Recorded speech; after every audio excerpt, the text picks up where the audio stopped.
In ancient days a demonic fox plagued the mortal realm. Possessing 9 tails, every flicker of its fox-like body could trigger landslides and tsunami-like ferocity. The common people suffered terribly under its menace, and so they summoned ninjas to vanquish it together, but like ants challenging a tree, countless ninjas were felled without leaving so much as a scratch. In the depths of despair, one brave ninja stepped forward and sealed the demon fox at the cost of his own life. Yet he himself perished from exhaustion. This very ninja was none other than the 4th generation Huiying of the My Ninja Village, the preeminent village among the 5 great ninja villages in the Land of Fire. His visage would forever be immortalized on the rear mountain of my atop a peak known as Huiying Rock, a monument recording the lineage of village leaders and Huiyings through the ages. Huiying Rock was no ordinary formation. It soared 10,000 zhang toward the heavens, its ridges intertwined with mountains and forests. From its summit one could survey the entire My village. Upon it were carved the legendary figures of all 4 generations of Huiyings, a pantheon of peerless heroes born in the 60-plus years since the village's founding, each one dazzling and dominant. Unquestionably they were the pride of My, the backbone upon which the village stood, a legacy too sacred to ever be defiled. And yet, at this very moment Huiying Rock was being shamelessly defaced with red paint. A few splatters reminiscent of nosebleeds or tears might be shrugged off as an odd tribute to the Huiying's arduous struggles, but still. Who could possibly explain the excrement smeared on the right cheek of the 2nd generation Huiying? Must it be blamed on bird droppings? Even more intolerable was the orange-clad figure, committing such a heinous act while brazenly graffitiing and laughing heartily without a trace of guilt. Huiying, sir. With a startled cry, an elderly man, his silver hair standing like the spines of a hedgehog, his sunken eyes reminiscent of a withered corpse, a sharply hooked nose, a face etched with wrinkles and age spots crowned by a tufted goatee, paused, his brush sweat beading on his brow, and retorted, "What's the matter? Mingren, that little one has misbehaved again." Indeed. This time she defaced the statues of all the revered Huiyings. And she used actual paint. 2 ninjas drenched in sweat and utterly flustered began frantically shouting at the venerable elder Huiying. The old man did not rebuke them, he simply set down his brush, picked up the blackened cap emblazoned with the character, Fire, a symbol of his Huiying rank, and with a sullen expression sighed deeply. Sigh. Meanwhile on the terrace beneath Huiying Rock a vast throng of ninjas had gathered. Seen from above they resembled a swarm of ants vociferously cursing bastards. Always pulling pranks. Exactly. Day after day you've gone too far. What are you doing? Such mischief will surely be punished. Look here, remember what I said. Ah. Look at that on the 2nd generation's face. Undeterred by the incessant murmurings below, Mingren continued her act of graffiti.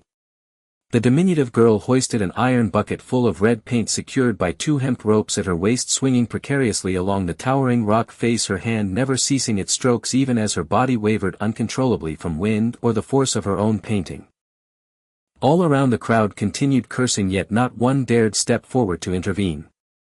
After completing her final stroke the girl admired her work with a satisfied nod. Then taking a deep breath she boldly stepped onto the face of the 1st generation Huiying statue, splattering paint onto her trousers as the bucket tipped and swung about to shout at the crowd below, "Idiot, fools! Enough with your blather!" Without a trace of fear she narrowed her eyes, smiled defiantly and roared, "You lot! None of you would dare do such a thing. But I can. That's why I'm the strongest." Her cheeky retort drew collective exasperation from the onlookers, who murmured, "Really?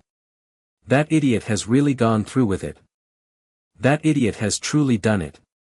At that moment the elderly Huiying arrived, glancing up at Huiying Rock with resignation as he murmured, "He even defiled my face." "Ah. Huiying, sir."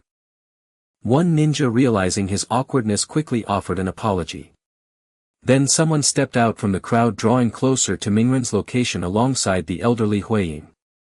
This man, wearing a steel-plated forehead protector and a sleek combat outfit, had a scarred face with piercing eyes and a defiant ponytail standing on end, a look that warned he was not one to trifle with. He stood beside the terrace railing, tilting his head to gaze at the teetering Mingren as he said to Huiying, "Truly my apologies, 3rd generation.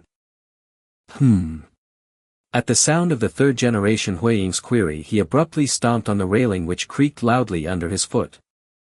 "Oh, it's Irika." Without replying further, the man named Irika drew a deep breath, his chest swelling like a frog's, veins bulging on his forehead as he thundered, "What are you doing? Classes aren't over yet. Get down here immediately. You fool." His booming command sent Mingren into a state of panic. Flailing in midair with no foothold to be found, she cried out, "Aya!" Now disaster had struck. It was Iruka-sensei. In no time the helpless Mingren was easily subdued and bound with the very hemp rope she had used and hauled back to the classroom by Irika. Yet she remained defiant. Facing Irika's stern, unyielding countenance, she refused to meet his gaze, instead pouting in silent protest. Clenching his teeth until his veins bulged, Irika pointed angrily at the discarded Mingren and bellowed, "Tomorrow is the ninja school graduation exam. You failed twice before. What right do you have to cause a commotion? You scoundrel." Mingren merely sighed dismissively and said, I got it. Her indifferent air only fueled Irika's ire. In his anger he turned toward the empty space at the front of the podium and, addressing the class gathered to watch, declared in his classic collective punishment, "Very well. For review, let's test your transformation technique. Line up. Everyone transform into the teacher's likeness." A chorus of reluctant groans rose from the class. The test began. A young boy in black and white stepped forward as he raised his right middle finger with a thumbs up and mirrored the gesture with his left. A resounding bang erupted. A burst of white mist exploded forth, enveloping him. When the smoke cleared, the boy, once noticeably taller than Irika, had transformed to look exactly like him, even down to donning an identical ninja uniform with a tactical vest without a flaw. Irika nodded approvingly as he marked his roster excellent. Next, Mingren. Mingren, hands on her hips, proceeded among her grumbling, chastising classmates, voices accusing, "It's all your fault. And really now?" While she thought, how exasperating, utterly dull. Irritated, she flung her hands and stretched her limbs in silent complaint. Suddenly the little girl adjusted the enormous protective goggles atop her head, her eyes darting mischievously as if hatching a devious plan. "Since that's the case, if you show no mercy, then don't blame me for my treachery." With a sly grin, Mingren swiftly made the same hand sign as the boy before, and as a burst of mist erupted with a buzzing roar, she wasn't satisfied yet. She bellowed with unbridled fervor, "Transformation." Again the familiar mist enveloped the scene, but this time when it cleared it revealed not Irika's fierce scarred face but that of a stunning, naked, statuesque blonde woman. Moreover, the woman bent forward, arching her hips to emphasize her naturally curvaceous derriere. One arm gracefully veiled her chest, the partial concealment only enhancing the allure of her enticing bosom. As the woman let out a soft, seductive moan and flashed a beguiling wink with a blown kiss, "Chew." It struck Irika's heart, leaving him wide-eyed like jingling bells, with a cascade of nosebleed erupting like a waterfall, rendering him utterly immobilized. "Ahahaha. Behold my creation, the seduction technique. Impressive, isn't it? Truly impressive." Seeing Irika sprawled motionless on the ground, Mingren, with an insolent smirk and her once flat, almost androgynous appearance restored, mocked him relentlessly, laughing until Irika silently stuffed paper into his nostrils and then turned with a ghastly demonic scowl to bellow, "You utter fool. Girls should not be meddling with such lewd ninja techniques." Realizing that Irika was truly incensed, Mingren finally fell silent, hunching her head and clasping her hands in abject submission. An eagle's cry echoed over the hills, sweat splattering against the flame shadow rock. Damn it. The girl spat curses under her breath, words anything but ladylike, yet under Irika's predatory icy gaze she could only grit her teeth and scrub hard at the rock wall she herself had defaced. "I'm warning you, unless you restore every bit of this to how it was, don't even think about going home." Irika snapped, lips drawn tight. Hearing this, Naruto gave a contemptuous snort and lifted her chin defiantly. "I don't care, there's only me at home anyway." After speaking, she dropped her head again and hummed to herself as she kept scrubbing without pause. Irika lowered his gaze to her. The silent, stubborn look on the girl's face stirred a nameless emotion in his heart.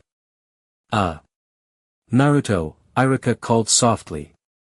What is it this time?"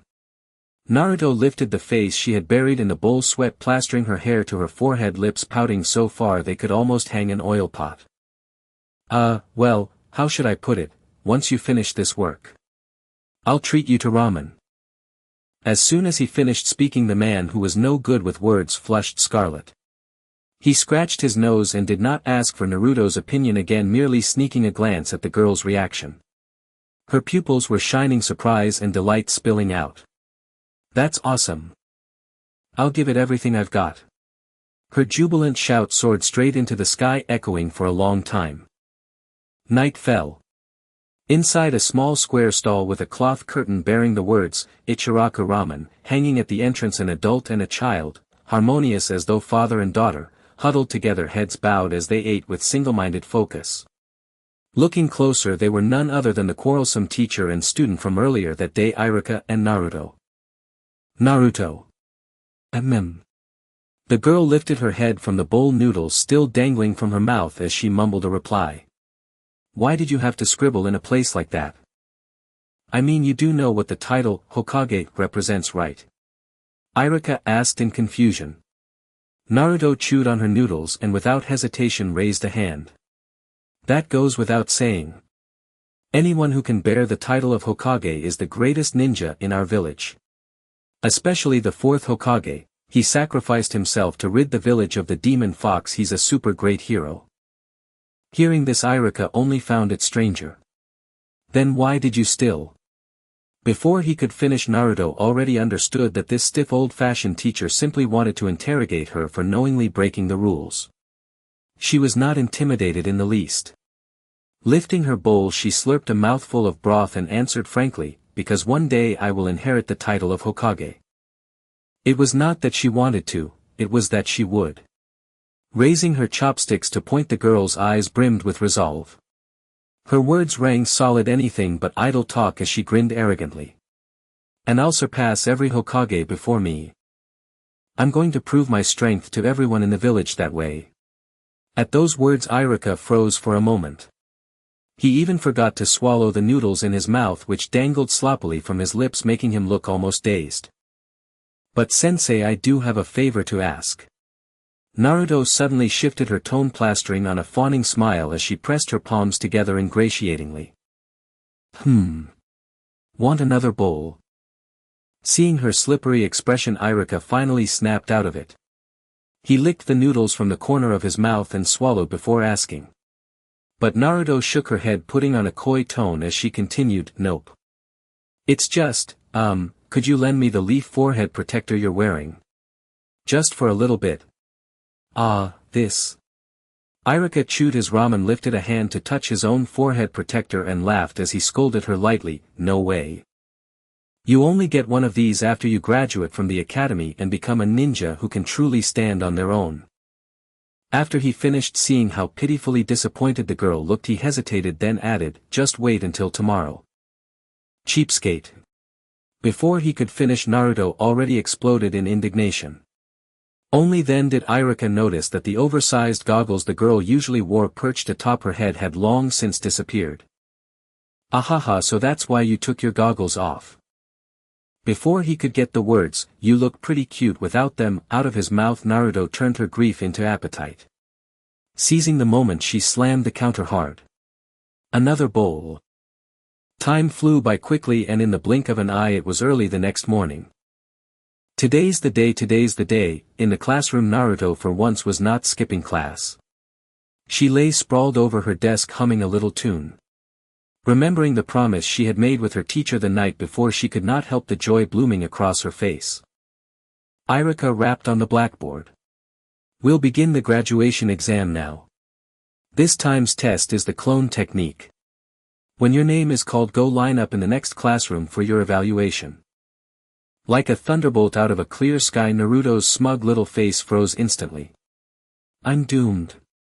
Seriously, he talked so big about it, and it turns out they're testing the one jutsu I'm worst at. She clutched her face in panic, sweat pouring down like a waterfall. But one glance at the neat row of forehead protectors laid out on the teacher's desk and she could only grit her teeth and accept it. It's fine, I can do this, just watch.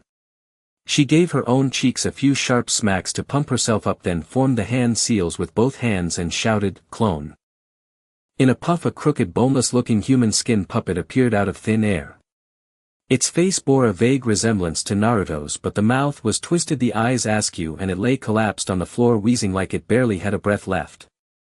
This quite clearly was the clone summoned by our future Hokage Miss Naruto. Seeing this, Naruto awkwardly bit her finger while Irika, whose toes were curling with secondhand embarrassment, could only stare back at her in speechless dismay. Fail.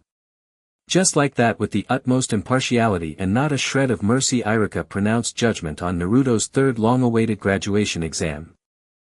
At that moment a gentle male voice tried to persuade him. Iruka-sensei, this is already her third exam. She didn't perform well, but at least she managed a clone. Besides that, I think her physical skills and perseverance are both excellent. Why not let her pass this time? Looking up, Naruto saw a long-haired young man with delicate, almost feminine features standing up for her. Absolutely not. Mizuka-sensei, everyone else can at least make 3 clones and she only managed 1. And just look at that clone, it's completely useless. At those words the faint brightness that had just returned to Naruto's face darkened at once. Sure enough, Irika waved his hand dismissively. There's no way I can let her pass. With things as they were, Naruto could only leave the exam room dejectedly waiting until the last examinee finished before she could go home. That's my boy, well done. Hooray. I'm finally a real ninja who can stand on his own. To celebrate, I'll have Mom cook all your favorite dishes tonight. Outside the academy, graduates and their parents clustered together in little groups joyfully celebrating. Naruto, however, did not belong among them. She sat all alone on a swing far from the crowd, letting wave after wave of laughter pass straight through her chest. Her lowered eyes were filled with envy and sorrow. She had not graduated and no one was coming to take her home. People's joys and sorrows never truly aligned. In that moment all the girl felt was that they were unbearably noisy. Yet though she had distanced herself from the crowd would not leave her be. Look at that child. Yes, her. Seems like she's the only one who failed again this time. Serves her right. Someone like that becoming a ninja would be the real disaster. With what she is. Forget it, don't say it. What if she hears? Several parents had noticed her, yet instead of words of comfort they loudly discussed Naruto, pointing at her from dozens of meters away in voices clear enough to carry. Each stabbing remark pierced like ice from the 9th heaven. The girl, who was usually the most headstrong, did not argue back this time. In silence she pulled her goggles down over her eyes to hide them, and in the next second she was gone from that place. Only the empty swing remained swaying in the wind over the bare ground, creaking like a sob. As the academy students prepared to graduate, the third Hokage, now the village's revered leader, naturally attended the farewell ceremony. Yet what he witnessed instead was a bitter sight: Naruto being openly scorned and ostracized by her peers. The old man sucked thoughtfully on his tobacco pipe, drew a long slow breath of coarse smoke, and exhaled a heavy turbid sigh. His face darkened as he spoke in low measured tones. Irika, I need to speak with you shortly. Irika's expression tightened at the words. He nodded silently, voice subdued, yes. Cut back to Naruto, wandering aimlessly through the village streets, when she was abruptly called out by Mizuki, the gentle-natured examiner with flowing cerulean hair. With little resistance she was led away by him to a secluded elevated platform far from prying eyes for what he claimed would be a heartfelt conversation. Bathed in the amber glow of the setting sun, Mizuki smiled faintly and said softly, Naruto, listen carefully. Iruka-sensei, I never meant to single you out or make things difficult for you. But Naruto kicked at the air, unimpressed. Tch, of course he is. He's always picking on me. Mizuki turned slightly, watching her frustrated profile with a knowing smile. Perhaps he sees something of himself in you. Naruto blinked, stunned, on the verge of demanding how she could possibly resemble that stern, stubborn teacher, when Mizuki had already turned back toward the horizon and continued, voice calm and deliberate, don't mistake Irika's strictness for cruelty. Like you, he grew up without parents, enduring hardship alone from childhood, carving his own path step by step. In his heart he hopes only that you too will rise steadily, grounded and strong. You're both orphans, he must believe you'll understand his intentions deep down. Speaking without glancing back, Mizuki remained oblivious to the quiet anguish and loneliness flickering in Naruto's eyes behind him. But I really want to graduate. After a long heavy silence, Naruto finally admitted she couldn't accept his reasoning. Her inner turmoil ran deeper. If she couldn't even pass graduation, how could she ever hope to become Hokage? Mizuki sighed inwardly, and made his decision. If kindness fails, then mercy has no place here. He rose, dusted off his pants and chuckled. Well, I suppose I'm powerless against you, so let me share a secret just between us. A secret. And so under cover of night their plan unfolded, beneath a moonless sky where wind whispered through shadowed eaves and darkness held its breath. Guided by Mizuki's intelligence, Naruto crept along rain gutters and pressed herself flat against walls, slipping like a nimble rodent through an open window into the Hokage tower. Humph, so scaling rooftops and breaking in, is this easy after all? Just as Naruto relaxed, wiping sweat from her brow with a self-satisfied grin, a voice drifted coldly from behind. What, pray tell, is a brat like you doing in my home at this hour? Before she could even turn to see his face, instinct took over. Her hands flew into seals, unleashing her most potent technique at that moment, sexy technique. The moment the jutsu activated, a startled cry, "Ah!" pierced the air. Blood gushed from the old man's nose, splattering across his ceiling. His pipe clattered to the floor as he collapsed, utterly incapacitated. To Naruto's credit, not a trace of remorse crossed her face. Instead, she muttered under her breath, "Perverted old man," and proceeded without hesitation to ransack the place. After a frantic search among towering shelves crammed with scrolls, sheer luck favored the young girl. She found her target without delay.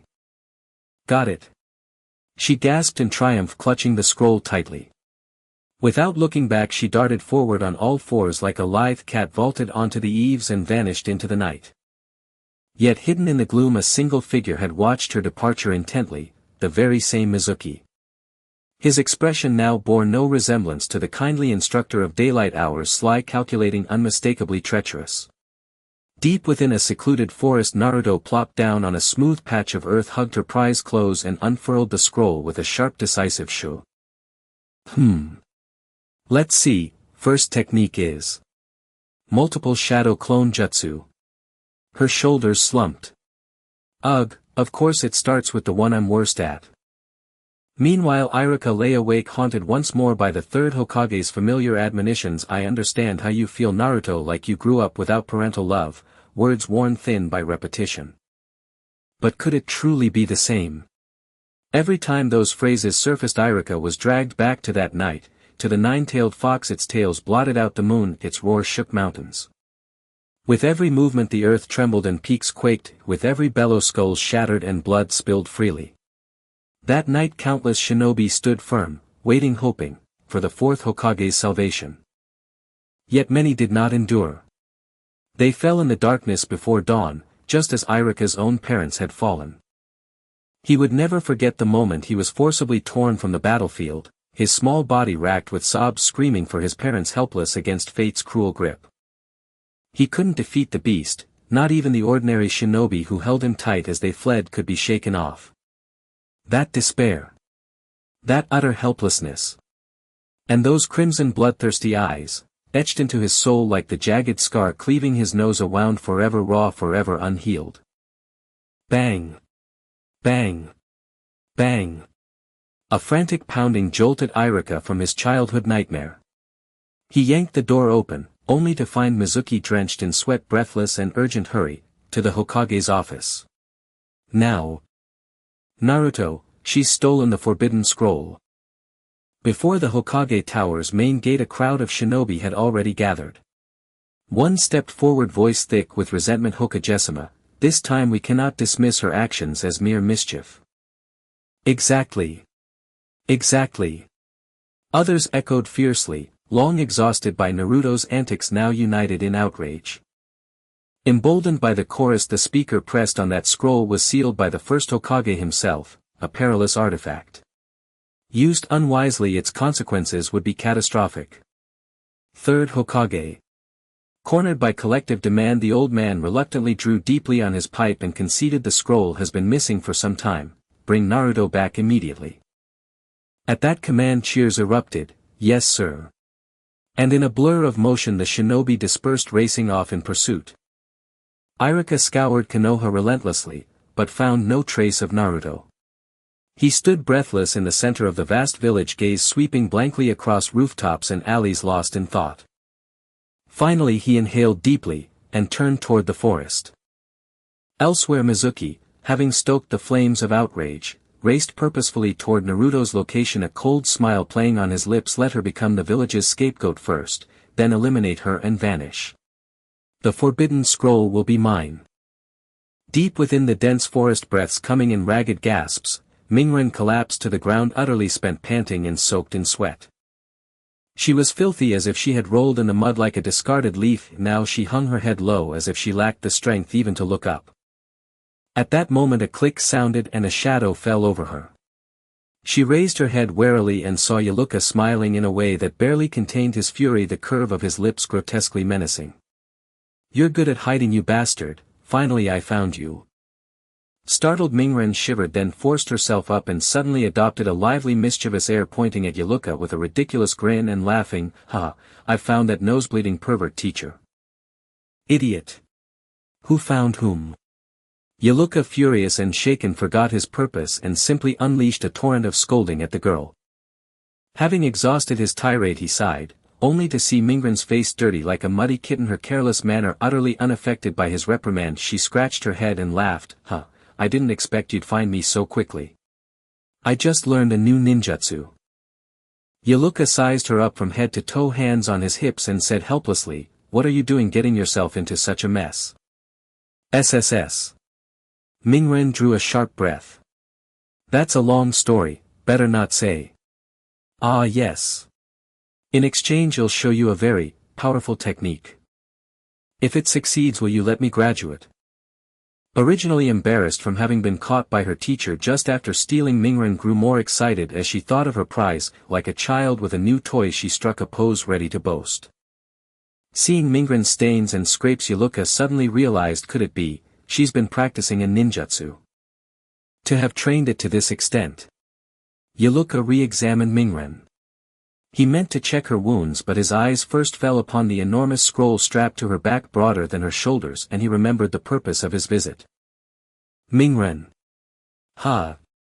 Where did you get that scroll on your back?" Mingren, still flushed with the joy of her accomplishment, blurted out and entirely forgot her prior agreement with Shueimu. "You mean this one?" "This is the secret test teacher Shueimu gave me. He said that once I obtained the scroll I'd definitely be able to graduate." No sooner had the words left her mouth than Yaluka sensed danger. Mingren realized she might have inadvertently betrayed the kindly teacher. Before she could backtrack, a slicing sound tore through the air as something raced toward them.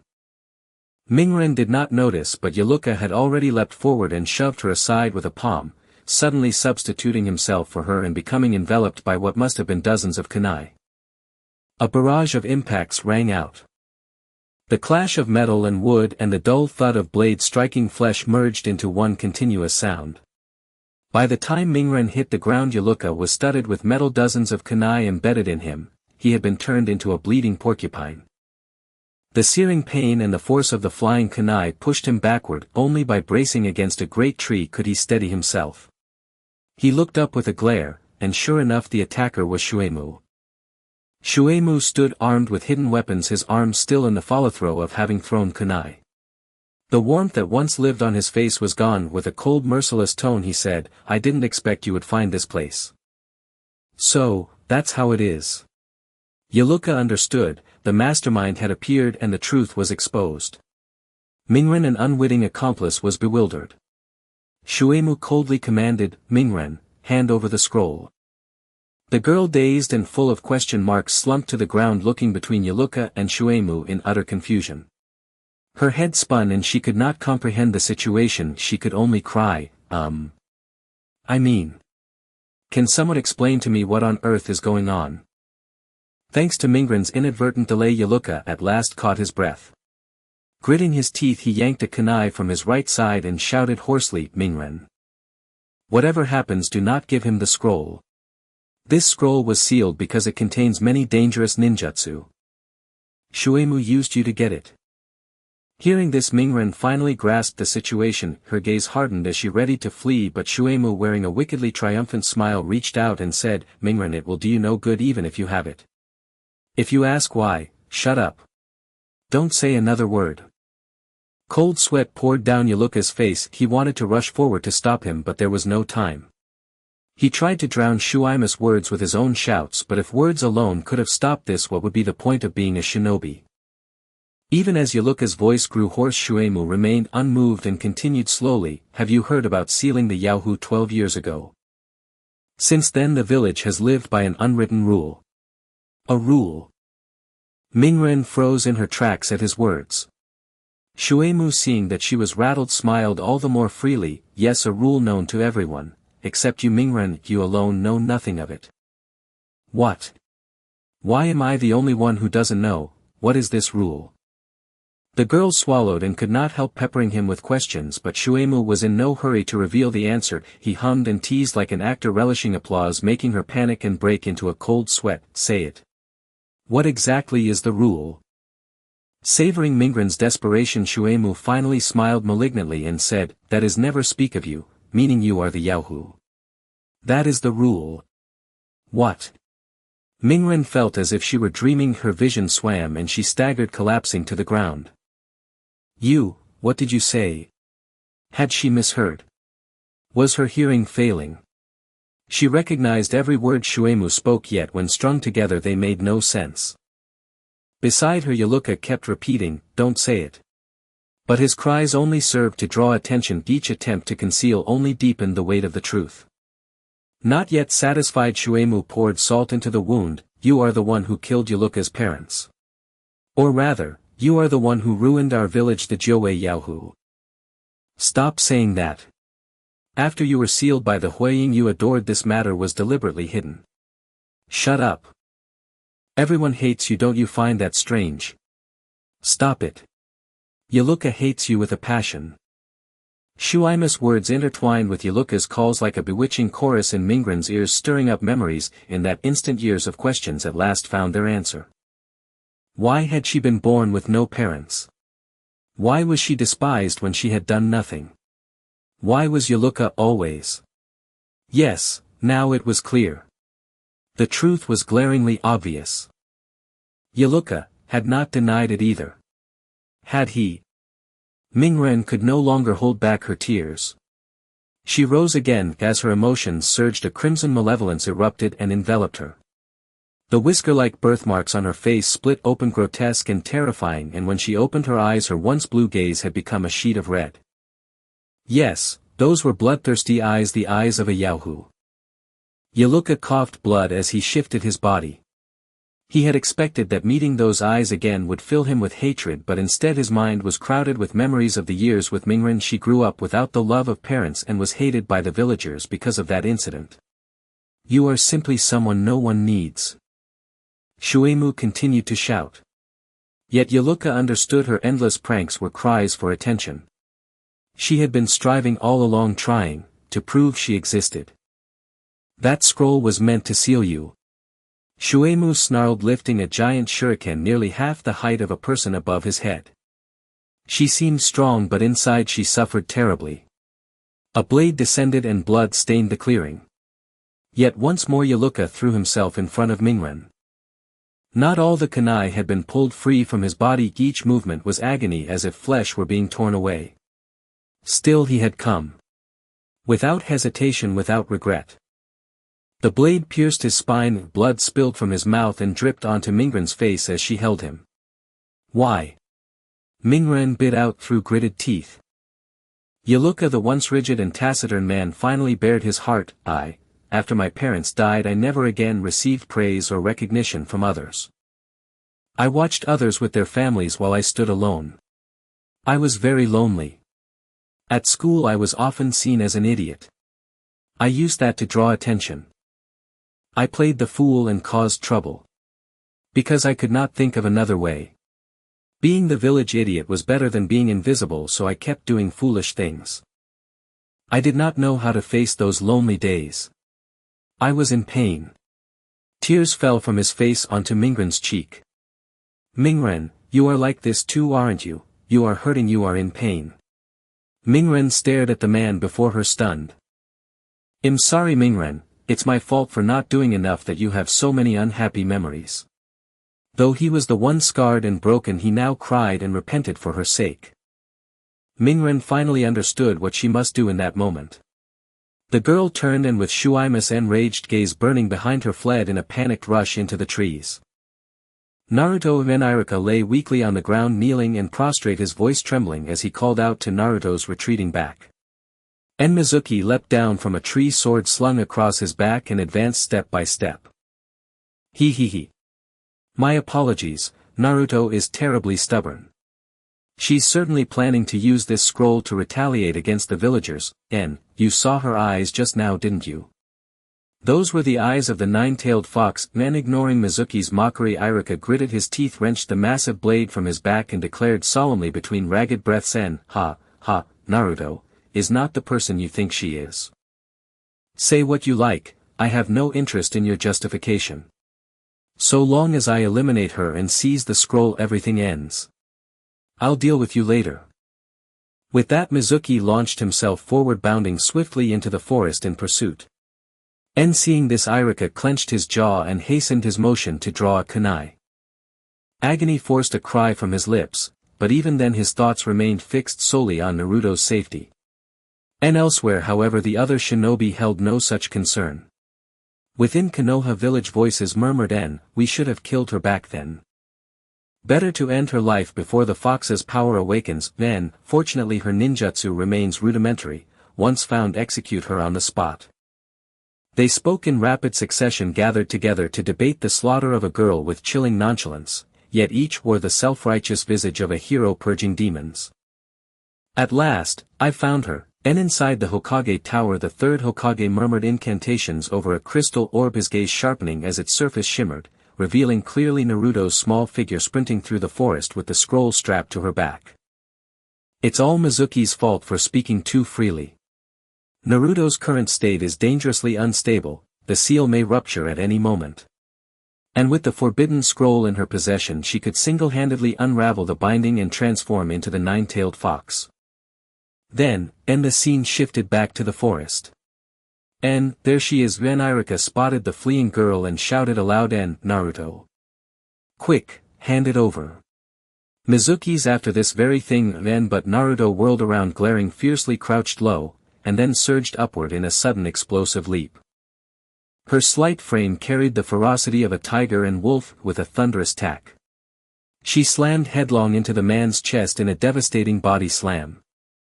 Irika felt his very organs twist within him, only managing a stunned before hurtling backward through the air. And he crashed hard onto the ground, skidding forward with brutal force, his body scraping raw across coarse moss-covered stone for dozens of meters before finally grinding to a halt. And collapsed upon the earth. He strained to lift himself upright. Naruto, how did you know I wasn't Irika? The violent impact shattered the illusion technique enveloping the imposter, revealing Mizuki's true face beneath. And Naruto chuckled softly, then, poof. A burst of smoke erupted. Because I'm Irika. As the smoke cleared, there indeed sat the real Irika, leaning calmly against a tree. Nan, the true Naruto. She stood hidden behind a distant trunk, holding her breath, her gaze sharp and unwavering. I see, Ni's scheme exposed, and turned against him. Mizuki laughed cold and sharp, seeking to fracture Irika's resolve. It was Naruto who murdered your parents. Why protect her with your life? I won't let you of all people get your hands on that scroll. When the bait failed to hook him, Mizuki intensified his provocation, forcing a smirk. Compared to Naruto, or even me, you're the greatest fool of all. What? The hook was blunt, yet Irika played along willingly, not out of gullibility but strategy. Every word bought precious time for his strength to return. Yet, the blood seeping ceaselessly from his wound had other plans. And Mizuki glanced once at the crimson stain, then stepped forward slowly. Once you master the jutsu inscribed in that scroll, you'll be free to do anything. The Nine Tails won't ignore such power. She's not the girl you imagine her to be. And before he could finish, Irika cut in firmly, indeed. At those words, Naruto, listening intently from her hiding place, jolted eyes wide with disbelief. In the next instant her brow furrowed tightly as she clutched the scroll tighter to her chest and "Humph. So it's true. Iruka-sensei, how could he possibly believe in me?" And then came Iruka's voice again, clear, resonant, unshaken. "And the Nine Tails might act that way, but Naruto is different. She is the outstanding student I recognize and affirm." A faint involuntary smile lifted the corner of his mouth, even his stern frost-bright eyes softened with warmth. "And she works tirelessly, focuses with unwavering intensity, yet lacks flexibility, making acceptance from others elusive. Still she has already come to understand the ache of the human heart." Naruto lowered her head while Iruka's voice grew stronger still. "And she is no longer the Nine Tails, she is Uzumaki Naruto of Konoha village." Tears broke forth like a dam collapsing, her years of hardened resilience crumbling in an instant. For the first time, truly the first time, she wept uncontrollably, not from sorrow but from the overwhelming warmth of another's faith. Furious at Iruka's defiance, Mizuki drew his enormous blade and raised it high, to cleave Iruka's head clean off. "An obstinate fool. I'd meant to let you linger a little longer, but I've changed my mind. I'll send you straight to hell." His grip, the colossal shuriken, spun with blurring speed, a razor-edged whirlwind of death. Iruka spat a mouthful of blood, utterly spent, unable even to flinch. "So, this is where I fall." That split second an orange-yellow blur erupted from the underbrush, striking Mizuki's jaw with lightning speed and perfect precision, like a bell ringing clear and sharp. As the old saying goes, strike the serpent at its seventh inch, uproot the tree at its base. The jaw, the human body's most vulnerable fulcrum, when struck transmits force directly to the brainstem. Mizuki flew backward again, his steel blade flying from his grasp and embedding itself deep into a nearby tree, 3 inches into the bark, impossible to dislodge. And Naruto. Though spared from death, Iruka felt no relief. Mizuki, battered though he was, shook his head groggily and began pushing himself up, sending chills racing down Iruka's spine. "Idiot! What are you doing here? Run, now!" And then Mizuki laughed, amused. "Not bad for a little girl. Truly unexpected." His tone was light, as if Naruto's full-force kick had left him untouched. Yet Naruto stood tall, unflinching, her voice fierce and commanding. "Don't you dare touch Iruka-sensei, or I'll kill you." "A joke. One punch is all it'll take to end you, brat." Undeterred by Mizuki's arrogance, Naruto dropped the scroll and formed the hand seals. "Come on then, I dare you. I'll repay you 1,000-fold, arrogant braggart. Then let me test your mettle." Mizuki raised his fist to charge, when suddenly a voice rang out. "Shadow clone technique." Instantly hundreds, no thousands, of figures materialized from thin air, encircling Mizuki completely. And upon closer inspection, every single one bore Naruto's unmistakable face, dense as a swarm of bees. What? How is this possible?" And Mizuki recoiled in sheer terror. "And weren't you just boasting moments ago? Claiming one punch would end me?" 1,000 Narutos spoke as one, their voices crashing like a tidal wave, shaking Mizuki to his core until he collapsed helpless as a lamb awaiting slaughter. "And then allow me to be thoroughly impolite." Clenching their fists, the Narutos descended, followed by a deafening drawn-out scream, "Waaaah!" And Mizuki was left sprawled on the ground, bruised, battered, and utterly immobile, covered head to toe in boot prints. Watching in awe, Iruka murmured to himself, "Ha! She truly created 1,000 clones, and used the advanced shadow clone technique. These aren't illusions, they're solid, tangible bodies. This girl might truly surpass every Hokage who came before her." Did I hit him too hard? Naruto awkwardly kicked Mizuki's limp doughy form, half expecting him to beg for mercy. And Iruka couldn't help but chuckle, beckoning her over with a warm gesture. "Naruto, come here. I have something for you." "Eep. Not handcuffs." And Naruto hesitated, her expression trembling with nervous uncertainty, utterly at odds with the fearless hero she'd been moments earlier. Meanwhile, the other shinobi continued their frantic, fruitless search throughout Konoha, digging blindly like headless flies, while the third Hokage, already privy to all, merely puffed thoughtfully on his pipe, watching their futile efforts with quiet knowing amusement.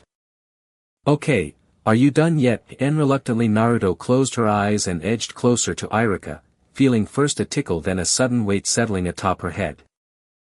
"All right, open your eyes," and before her stood Irika, smiling gently as he removed his forehead protector. "And, Naruto, congratulations on your graduation." Night had passed.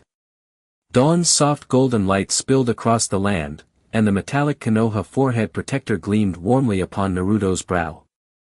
"To celebrate, I'm treating you to ramen." Ben Irika squinted happily, just as he always had. And this time Naruto didn't cheer. She lunged forward, throwing herself into his arms with unrestrained joy, prompting another dramatic exaggerated groan from the man. Her arduous path as a shinobi had only just begun, but for now let her savor the rich savory delight of ramen in peace. The sky is clear, the sun radiant, the air serene. From this moment forth a girl shall be reborn in Konoha village. I mean, you really intend to take it like this? On the rooftop of a photography studio, an elderly man holding a camera faces off with a small child before him. Yes, yes. Hurry up and shoot. The child urges impatiently, prompting the old man's exasperated muttering. Honestly, don't blame me later. Alright, cheese. As the shutter clicks, snap. A portrait emerges, stark and surreal. A pallid face like that of the departed, eyeliner stretching to the temples. Rouged cheeks blazing like a monkey's rump, lips crimson as a flesh-eating beast. Two oversized buns cradled over the chest, an otherworldly marvel of human eccentricity. This image is duly recorded as Naruto's official identification photograph. Hiruzen Sarutobi gazes at the freshly submitted ninja registration form, and his hand trembles faintly as he holds the photo album. Oh wow, this was so hard. Took me a full 3 hours to get just right. Naruto scratches her head, beaming with self-satisfaction. But don't you think the final result has real artistic flair? Just as she preens, Hiruzen cuts in with a dark, weary line across his brow. Retake it. Naruto recoils instantly, her face draining of all color. What about your forehead protector? Hiruzen asks. I'll wear it tomorrow at the class assignment ceremony. What if it gets scratched? Naruto replies. At that very moment the wooden door lets out a soft creak, squeak, and slowly swings open, revealing a narrow palm-width gap. A young boy bursts through the slit, bristling with fierce determination. Grandfather, we must settle this once and for all. Clutching a sharpened iron shuriken, he lands unsteadily the moment his feet touch the floor, thud. And collapses flat on his face, wailing uncontrollably. Almost immediately another figure crashes through the doorway. Were it not for his shinobi attire, one might mistake him for a street performer, a blindfolded minstrel with a sharp fox-like visage, clearly no paragon of virtue, more likely a swindler who plies his trade with loot and lies. Damn it, was it a trap? The fallen boy clutches his head in fury, his scalp already swollen and bruised. Are you all right, young master? There's no trap here, just plain old bad luck.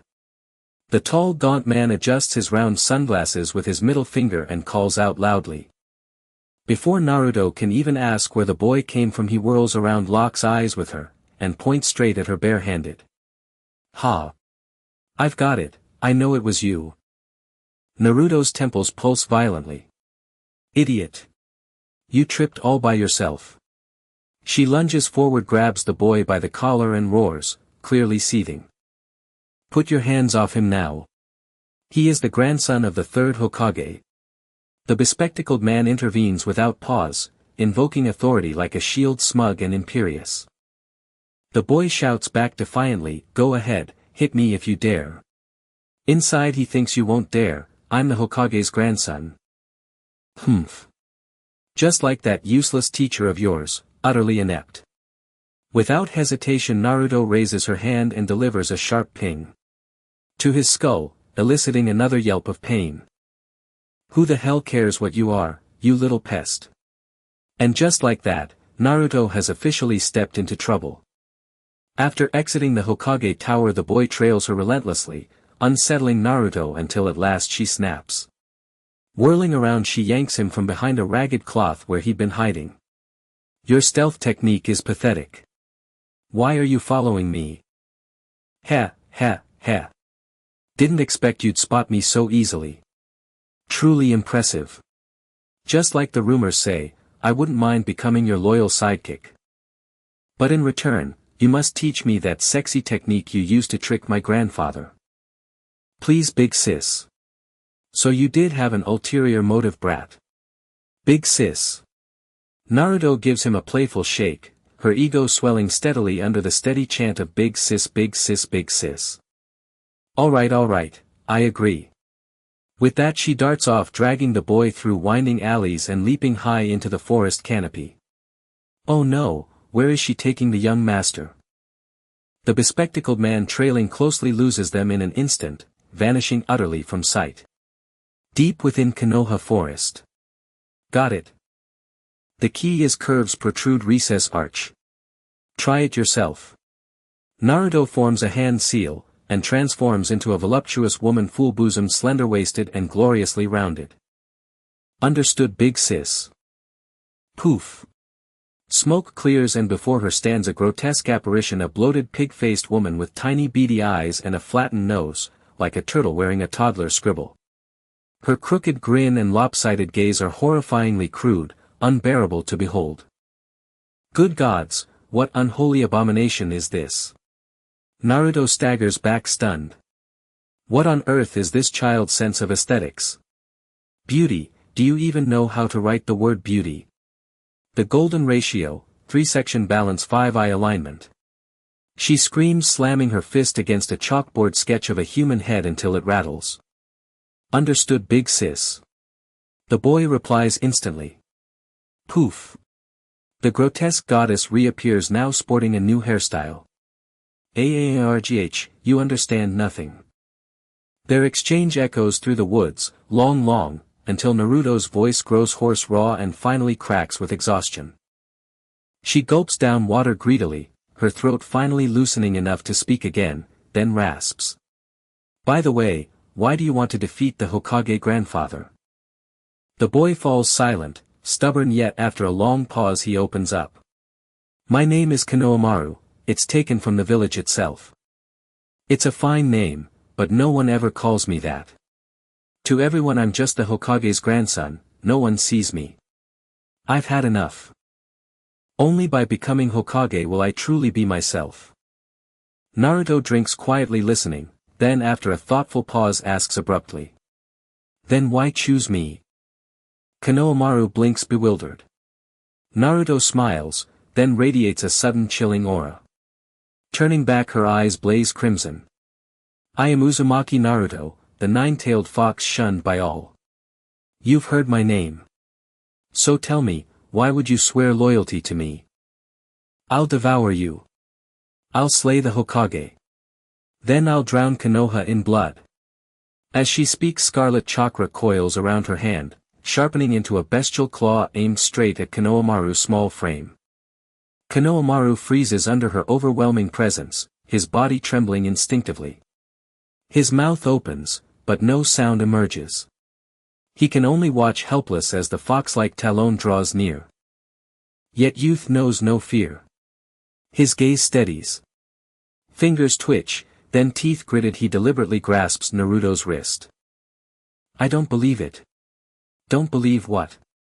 I know I'm clumsy, I've trained with you for ages and still can't conjure even one beautiful girl, but you kept teaching me anyway. His voice stutters, but never falters. Big sis, you're kind. I know you won't kill me. Seeing his trembling subside, Naruto withdraws her chakra, and ruffles Konohamaru's tousled hair with a warm knowing smile. Then, do you mind that I'm the fox? Of course not. Konohamaru blurts out, just as the bespectacled man storms in, shouting. Release young Master Konohamaru immediately. You cursed fox. Don't pollute my student with your vulgar tricks. I Ebisu have trained generations of Hokage candidates, elite instructors only. Only my tutelage leads straight to the Hokage's seat. As for you, monster. Ebisu glances at Naruto, cold dismissive. You're nothing but a malignant tumor clinging to my student. And I'll excise you. But Naruto doesn't wait. Her hands flash, Kage Bunshin no Jutsu. And suddenly dozens of Narutos stand shoulder to shoulder filling the clearing. Whoa, that's insane. Konohamaru watches eyes wide as saucers, too awestruck to blink. Foolish. Don't underestimate me, I'm no weakling like Mizuki. Arms crossed Ebisu prepares a more advanced jutsu, when every Naruto raises a hand in unison and bellows. Transform. A thick cloud of smoke billows outward, engulfing Ebisu entirely. When it lifts, the clearing teems with countless nude women, radiant, alluring, shamelessly provocative.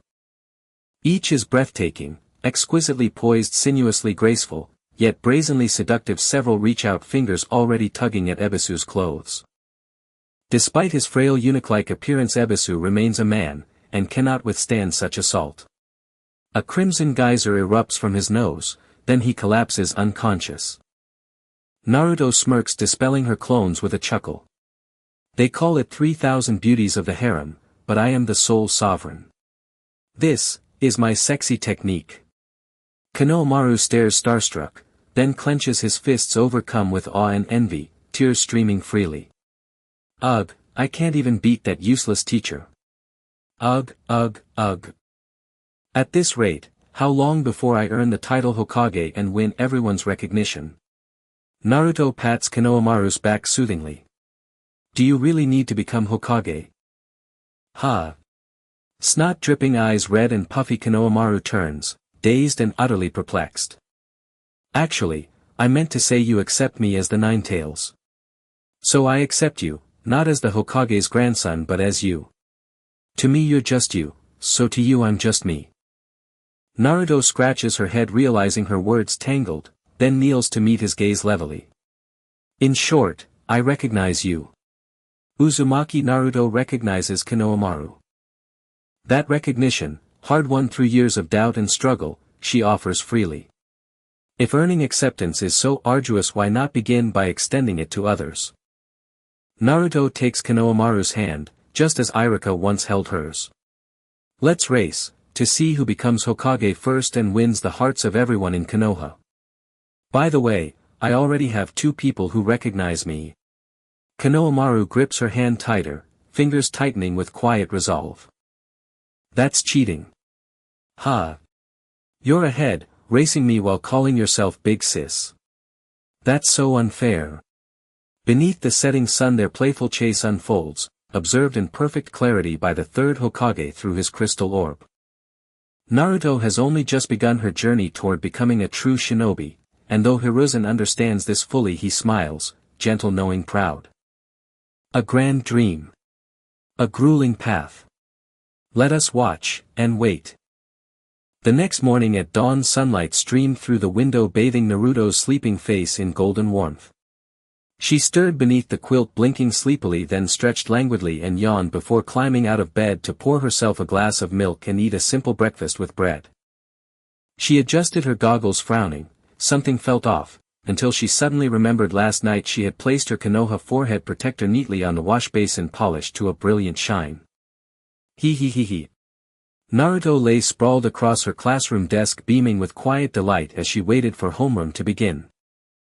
No way, no way. How did you end up here? Only students who've graduated are allowed to attend the class assignment briefing. A classmate leaned over her desk, astonished disbelief written plainly across his face. Naruto raised an eyebrow and pointed to her own head. Are you blind? Take a good look, what do you see? Just as the 2 locked eyes, a hand interceded. Hold on, step aside please. At that crisp, cheerful voice Naruto looked up, startled and delighted, to find a youth in crimson robes and ink-black trousers, his fair face like blooming peach blossoms, leaning forward to shield her from the provoking classmate. His name was Haruno Sakura, aptly named. His emerald eyes shimmered like spring ponds, his pale pink hair tied back neatly with his forehead protector framed 2 playful strands that danced freely across his brow, fresh, sharp and radiant like cherry blossoms in full fearless bloom. Naruto gazed at him breathless and blushing, clearly smitten by this boy before her. Unaware of her flustered awe, Sakura casually dismissed the curious onlooker, then turned to Naruto with a warm grin.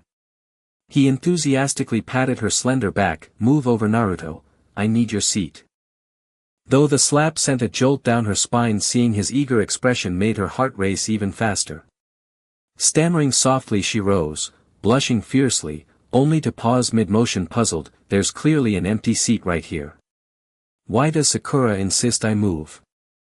She glanced sideways, and there he was, Uchiha Sasuke, the undisputed prodigy of their ninja academy cohort, the aloof, unapproachable ice queen of the Uchiha clan. No wonder Sakura's acting so unusually charming today. Men's words, deceitful as smoke. Naruto glared at Sasuke's porcelain-perfect, strikingly handsome face, teeth clenched, her tender girlhood heart felt utterly devoured, trampled and spat out. Sasuke was that dog. Under Naruto's murderous glare even Sasuke couldn't bear it. He turned brows, nodded in exasperation. "Do you need something?" His words were brief, yet his voice flowed like a clear mountain stream, melodious, effortlessly captivating. His feigned aloofness lent him an air of cool, melancholic elegance, instantly sparking cheers among the boys nearby. Jealousy flared in Naruto's chest. She scoffed, "I have nothing to say to you, don't flatter yourself." Sakura seized the moment, gently but firmly pulling her aside. "I told you, I'm sitting here. Besides, you two clearly can't stand each other, right?" "Rubbish. You're just mooning over her." Naruto refused to play along and immediately called him out. A twitch flickered at Sakura's lips, cold sweat beaded on his forehead. He clapped a hand over her mouth and leaned close, whispering urgently into her ear, "Idiot, admiration is natural. Pure admiration. You don't get it, just sit still. Later I'll treat you to ramen." "Miso." Naruto peeled his hand away. "Miso." Sakura nodded vigorously. Only then did Naruto relent, sighing, gathering the scattered fragments of her shattered girlish heart and sulkily shifting to another seat. Success. With a deft little maneuver, Sakura had claimed this coveted seat, a spot every male student in the room envied. Left and right, beauty in abundance. Proximity, the first step toward affection. "Naruto, oh Naruto, you truly are my lucky star." Grinning slyly, Sakura stole a glance at the cool, elegant girl beside him, her cherry-pink lips pressed tightly together, and his imagination began to soar, his expression softening into unmistakable infatuation. Even Sasuke, self-proclaimed ice queen impervious to sentiment, felt a chill crawl up her spine, her lips trembled, nearly shattering her composed facade. Yet what was poison to one was honey to another. Watching Sakura's enraptured gaze, Naruto ground her teeth in envy. "Sakura, idiot. Idiot. Idiot. Is your vision broken? What does that icy girl have that I don't? Ugh, I just don't understand. Humph. Let me see. Her skin is slightly smoother. Her eyes are larger. But her hair and eyes are both pitch black, so dull. Though, somehow, strangely captivating. Nah, Naruto." A startled cry snapped her back to reality, only to realize her body had moved faster than her mind. She'd already stepped onto Sasuke's desk, her face inches from Sasuke's. "Get down, you idiot, or do you want to fight?" Sakura reached out to pull her back, but hesitation gripped him. If Naruto, the Academy's perennial bottom ranker, provoked Sasuke, the genius, would she strike her down? And if they did clash, where should a true gentleman intervene? Before Sakura could even brush her sleeve, a boy in the front row roughhousing with his deskmate accidentally swung his elbow, thwack, straight into Naruto's backside. Thrown forward by the impact, Naruto lunged, and with a soft, breathless mew the world fell silent. The boy turned ready to apologize, only to witness a startling sight: a bright-eyed golden-haired girl with a single braid, vibrant, rebellious and falsely tough, kissing a raven-haired, obsidian-eyed, long-haired girl, aloof, brilliant and authentically formidable. Silence, tonight's Cambridge Bridge. Why is this a three-person film, yet I remain nameless? I should have been in the car, not beneath it. What is this? Why do I smell the fresh, sweet fragrance of oranges?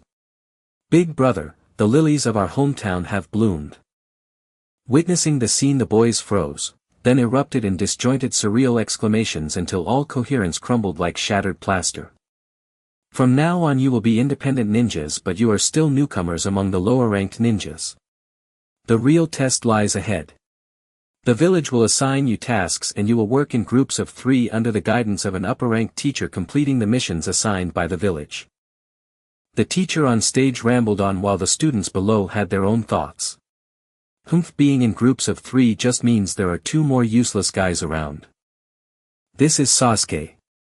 I must be in the same group as Sasuke. Sakura encouraged herself. Well, for now I'll be in a group with Haruno-kun. As for others, as long as it's not Sasuke, I'm fine. Naruto pouted. Just as everyone was calculating their teammates and preparing to form factions, Iruka continued from the stage. To balance the strength of each group I will decide the members myself.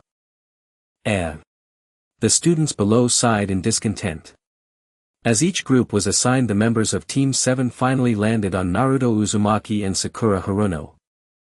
Although Sakura was dejected, Naruto was overjoyed, but the next moment he heard, "Let me see who the third person is, Uchiha Sasuke." The tides had turned and now Sakura was happy. Iruka-sensei. Why does an outstanding student like me have to be grouped with that guy? Naruto stood up in anger, pointing at Sasuke. Iruka, displeased by his outburst, put his hands on his hips and admonished, not satisfied. Then listen up. Sasuke has the best grades among all the graduates, while Naruto, you are the last. We made this decision to balance the strength. Don't mistake kindness for weakness. Sasuke, upon hearing this, did not feel happy. His already cold expression turned even more sour as he disdainfully remarked, "Don't drag me down, you dead weight." Naruto was about to retort angrily but was stopped by Sakura, who considered herself the protector of flowers. As a result, the two of them, who had no grudges against each other, ended up in a muddled scuffle while Sasuke seemed indifferent, quietly watching the spectacle. It seems this Team 7 has a long road ahead. Iruka looked at the classroom filled with paper scraps from their tussle and forced a smile. In any case, I will introduce the upper-ranked teacher to everyone this afternoon. Class dismissed. During lunch break, Naruto reflected on the events in class, feeling that his lunch had suddenly become unappetizing. Objectively speaking, the cheap packaged bread he bought from the convenience store wasn't that good to begin with. It's all Sasuke's fault. And that Sakura girl also forgets her friends for looks. Both of them are infuriating. Damn it. How infuriating. Suddenly a blob of bird droppings splattered onto Naruto's bread with a splat, making him feel nauseous. EW. How disgusting. But how did I not notice such a simple attack? Naruto found it strange. As a ninja he could dodge enemy shurikens, yet he was easily hit by a falling droplet of bird droppings. Looking at the bread in his hand, he glanced up at the sky and suddenly had an epiphany. Found it. Seeing Sasuke leaning against the window taking small bites of his rice ball, Naruto crouched in the corner behind the window and tightened the rope in his hand. Even this close he didn't notice. My guess was right. When people are eating, they tend to let their guard down. With this thought, Naruto flung the rope out the window, and before Sasuke could even drop his rice ball, he was successfully tied up like a caterpillar amidst a flurry of sounds. What do you think you're doing? Sasuke, tightly bound, glared with wide eyes, looking like a disgruntled little wife. Naruto lifted his face with a wicked grin and said, "You look pretty good, huh? But this face, from now on, will belong to me." The scene shifts to a bench in Konoha Village Park, where Sakura finished her boxed lunch in a few bites, set down her utensils and began to sigh, talking to herself. Sigh. Although I think I'm not bad looking compared to Sasuke. How can I make her notice me? He absent-mindedly plucked a wildflower and muttered, "She likes me, she doesn't like me, she likes me, she doesn't like me." Until the last petal fell, the boy exclaimed, "She likes me." Delighted at gathering this petal, Sakura's mood lifted. Just as she was about to leave, she looked up and happened to see Sasuke standing not far away by a tree, staring directly at her. Her heart skipped a beat. Oh no, oh no, oh no. When did Sasuke start standing there? Did she see me? She won't think I'm an idiot, right? She doesn't hate me, does she? Oh. Please, please God. I absolutely cannot let her hate me. In a panic she saw Sasuke walking towards her slowly. Sakura was so frightened that her legs went weak, she almost wanted to flee but was too panicked to stand up. When Sasuke reached her and stood still she closed her eyes under the shadow, unwilling to face the girl's disdainful gaze. A boy's admiration is always humble, low as dust in front of the girl he likes. But then he heard her speak with a smile, you were just so silly but cute. Lifting her gaze she saw the girl's smiling crescent eyes and slightly flushed cheeks. It was the first time Sakura had seen her smile like that, as if she liked him. You don't hate me? Sakura couldn't help but ask. Why would I hate you? The girl's puzzled head tilt made his heart flutter. It's just I have this pink hair and I like to keep it long. My personality isn't very strong. Everyone says I'm effeminate and have no masculinity. The girl scratched her head at his words, seemingly not understanding, and asked back, what's wrong with pink hair? It's as beautiful as cherry blossoms. And Sakura, your long hair is always neatly groomed and clean, it's not greasy or messy at all. It's clear you put in a lot of effort, something even I can't manage to be that meticulous. The girl paused here, her face suddenly turning tomato red, fidgeting and speaking in a voice as soft as a mosquito's, can I touch your hair? Sakura was taken aback by her unusual behavior, her face also turning red. Her throat moved as she muttered, sure. Great. I've always wanted to feel your hair. It's even smoother than the most expensive dress in the store. The girl's voice was filled with such excitement that it made the boy feel embarrassed, lowering his head and awkwardly scratching his face. No, it's not as good as you say. The girl stopped her movements at his response and the atmosphere suddenly fell silent, leaving them both a bit at a loss. Sasuke. The girl was taken aback as if she couldn't comprehend what she heard. Can I kiss you? The boy held her hand, leaning forward slowly. Sasuke, you are the first girl who has ever said she likes me. I also like you. Upon reaching her, the boy paused his movements. He did not ignore the girl's feelings and force a kiss, but instead he spoke earnestly, let's start dating. Just like that, Haruno Sakura did not move closer, yet she did not pull away either. The breaths of the boy and girl intertwined, ambiguous yet restrained. He waited, waiting for the girl's response. The girl knew that if she just kissed him at that moment, this boy before her would belong to her. The opportunity was right in front of her, within reach. Like Pandora's box, like the apple of Eden. But what do you think of Naruto? The arrow was drawn, yet the girl did not respond. Instead she changed the subject to talk about someone else, which confused Sakura. Naruto. Why mention her? She's quite fine, isn't she? What's wrong? Do you like her? The girl's expression flickered. This sudden question was so inappropriate that it seemed absurd, causing Sakura to chuckle involuntarily. Of course I like her. This response was akin to a bombshell, explosive enough that any other girl would instantly decide to tear this scoundrel apart. Yet the girl reacted unusually, her joy overflowing, and just as she was about to say something she was silenced by the boy's next words, that guy Naruto is like my little sister. I have always liked her. The boy's smile remained as bright as ever, as if merely mentioning that person's name made him genuinely happy. However, this response caused the girl's smile to freeze, as if she had fallen into an ice cave. Sister. Little sister. Yes. Seeing that the girl was acting strangely, Sakura subtly stood up and distanced herself. Are you okay? That guy Naruto has been quite attached to me since we were little. I really think of her as a sister, please don't be sad. The boy felt a bit nervous, wanting to hold the girl's hand but hesitating. He was honest, yet he did not realize that such honesty could sometimes be hurtful. The girl's complexion had not recovered, and finally she forced a smile, waving her hand. Sorry, I have a bit of a stomachache, I must excuse myself. Sakura felt a bit disappointed not receiving a response from the girl, but more so she was worried. Just as she was about to chase after her to ask if she needed to go to the hospital, she saw the girl already leaping away with quick strides. At least it seems like it's not serious. Seeing the girl's figure disappear, Sakura scratched her head and gave up. Returning to the girl as the boy's gaze fell away, she suddenly erupted in a cloud of smoke. Looking again, her azure eyes were filled with tears. It turned out that the girl who had been with Sakura was actually Naruto. She regretted having the courage to say those words while wearing Sasuke's face. If she hadn't done that, would Sakura not have truly fallen for Sasuke?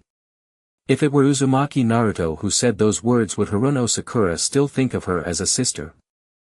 Naruto did not know, nor did she dare to think.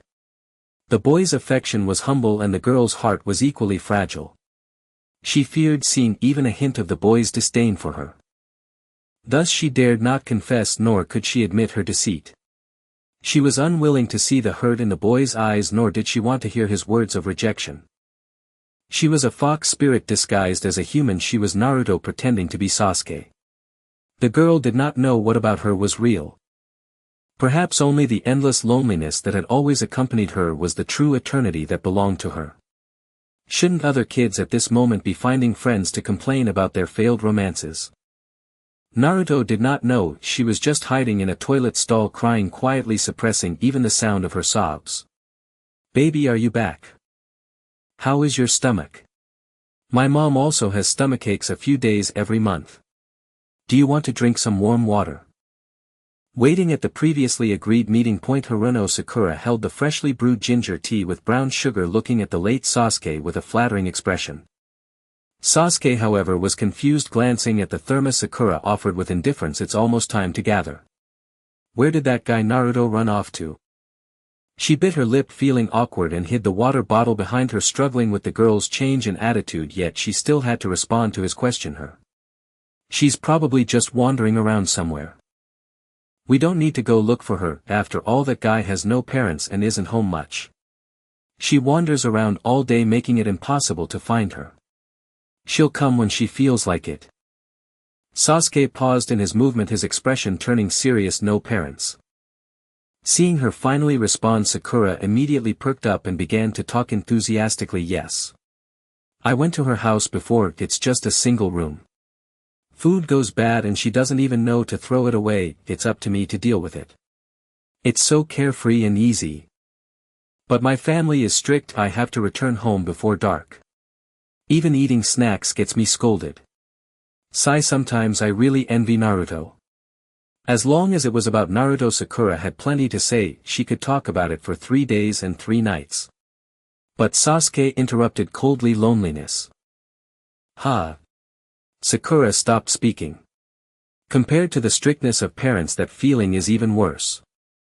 The boy was bewildered. The books he usually read never mentioned that loneliness was so painful. "Isn't it a cool thing?" Sasuke frowned at her words. "You are really annoying." With that he turned and left without looking back. This was the second time Sakura watched him walk away, but this time her heart felt a pang of sorrow. The girl's erratic behavior made him feel as if his heart was being sliced, leaving him utterly confused about what he had done wrong. Alone he sat despondently under an unlit streetlight, and for the first time he seemed to understand what loneliness truly felt like. Indeed, as the girl had said, it was a terrifying coldness that brought bone-deep pain. "So I've never really understood Naruto all along." Meanwhile, Sasuke moved quickly, searching all the places he could think of in Konoha school shops, Ichiraku ramen. But he never imagined he would coincidentally find Naruto while she was in the restroom. "Why are your eyes red?" Sasuke asked. "None of your business. But how come you're here?" Naruto changed the subject. She couldn't very well admit that she was hiding in the girls' restroom, crying for fear of running into Haruno Sakura. Sasuke didn't press further but proudly smiled, following her topic. "There's a jutsu called the escape technique. You should learn it, you crybaby." Having washed her face and dried her tears, Naruto spent a long time applying powder in front of the mirror, ensuring there were no traces of her crying before packing her makeup bag and shoving Sasuke, who was blocking the door, urging, "Get lost, it's time to gather. Hurry up. Life must go on." Uzumaki Naruto wouldn't let a small setback bring her down. It's just Haruno Sakura's heart. She was able to use Sasuke's silly face to obtain it once, so she can surely use her own beloved face to boldly snatch it back again. In the classroom, Naruto was leaning at the door, opening and closing it repeatedly, peeking around the corridor. The old wooden door creaked under her antics, causing quite a disturbance. "Naruto, be quiet for a moment." Sakura groaned, her head aching from the noise. However, Naruto shot back with an indignant expression, "What's going on? It's just us left in the class. Why hasn't our instructor for Team 7 arrived yet? The other classes have already been taken away by their teachers, and even Iruka-sensei has gone." "Wait a minute, what are you doing, Naruto?" With that, she jumped a few steps and dashed onto the podium, rummaging around. Sakura followed closely, only to see Naruto holding the chalkboard eraser she had just found, grinning mischievously. She moved a stool to the front of the door to use as a step, and with that she stuck the eraser high above the classroom door. Who told him to be late? After checking the eraser's grip to ensure it wouldn't fall, she jumped down from the stool, landing steadily on the ground. Seeing this, Sakura shook her head and said, "I've had enough of you. Do whatever you want, but I'm not responsible if something goes wrong." Though she said that she actually enjoyed Naruto's antics. Humph. How could such a silly prank possibly fool a jonin? Sasuke, who had been silent until now, couldn't help but interject. But before they knew it, a hand pushed open the door and the simple trap hit the unsuspecting person right on target. "Ahahaha. Gotcha. Gotcha." Naruto pointed at the newcomer and laughed heartily. "Cool. Oh no, I'm sorry, sensei. I didn't expect you to actually fall for it." Just as Sakura was about to agree, she suddenly changed her mind upon seeing the person's face at the door.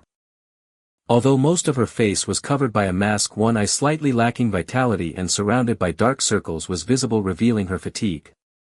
Her long silver hair covered in chalk dust appeared unkempt and disheveled.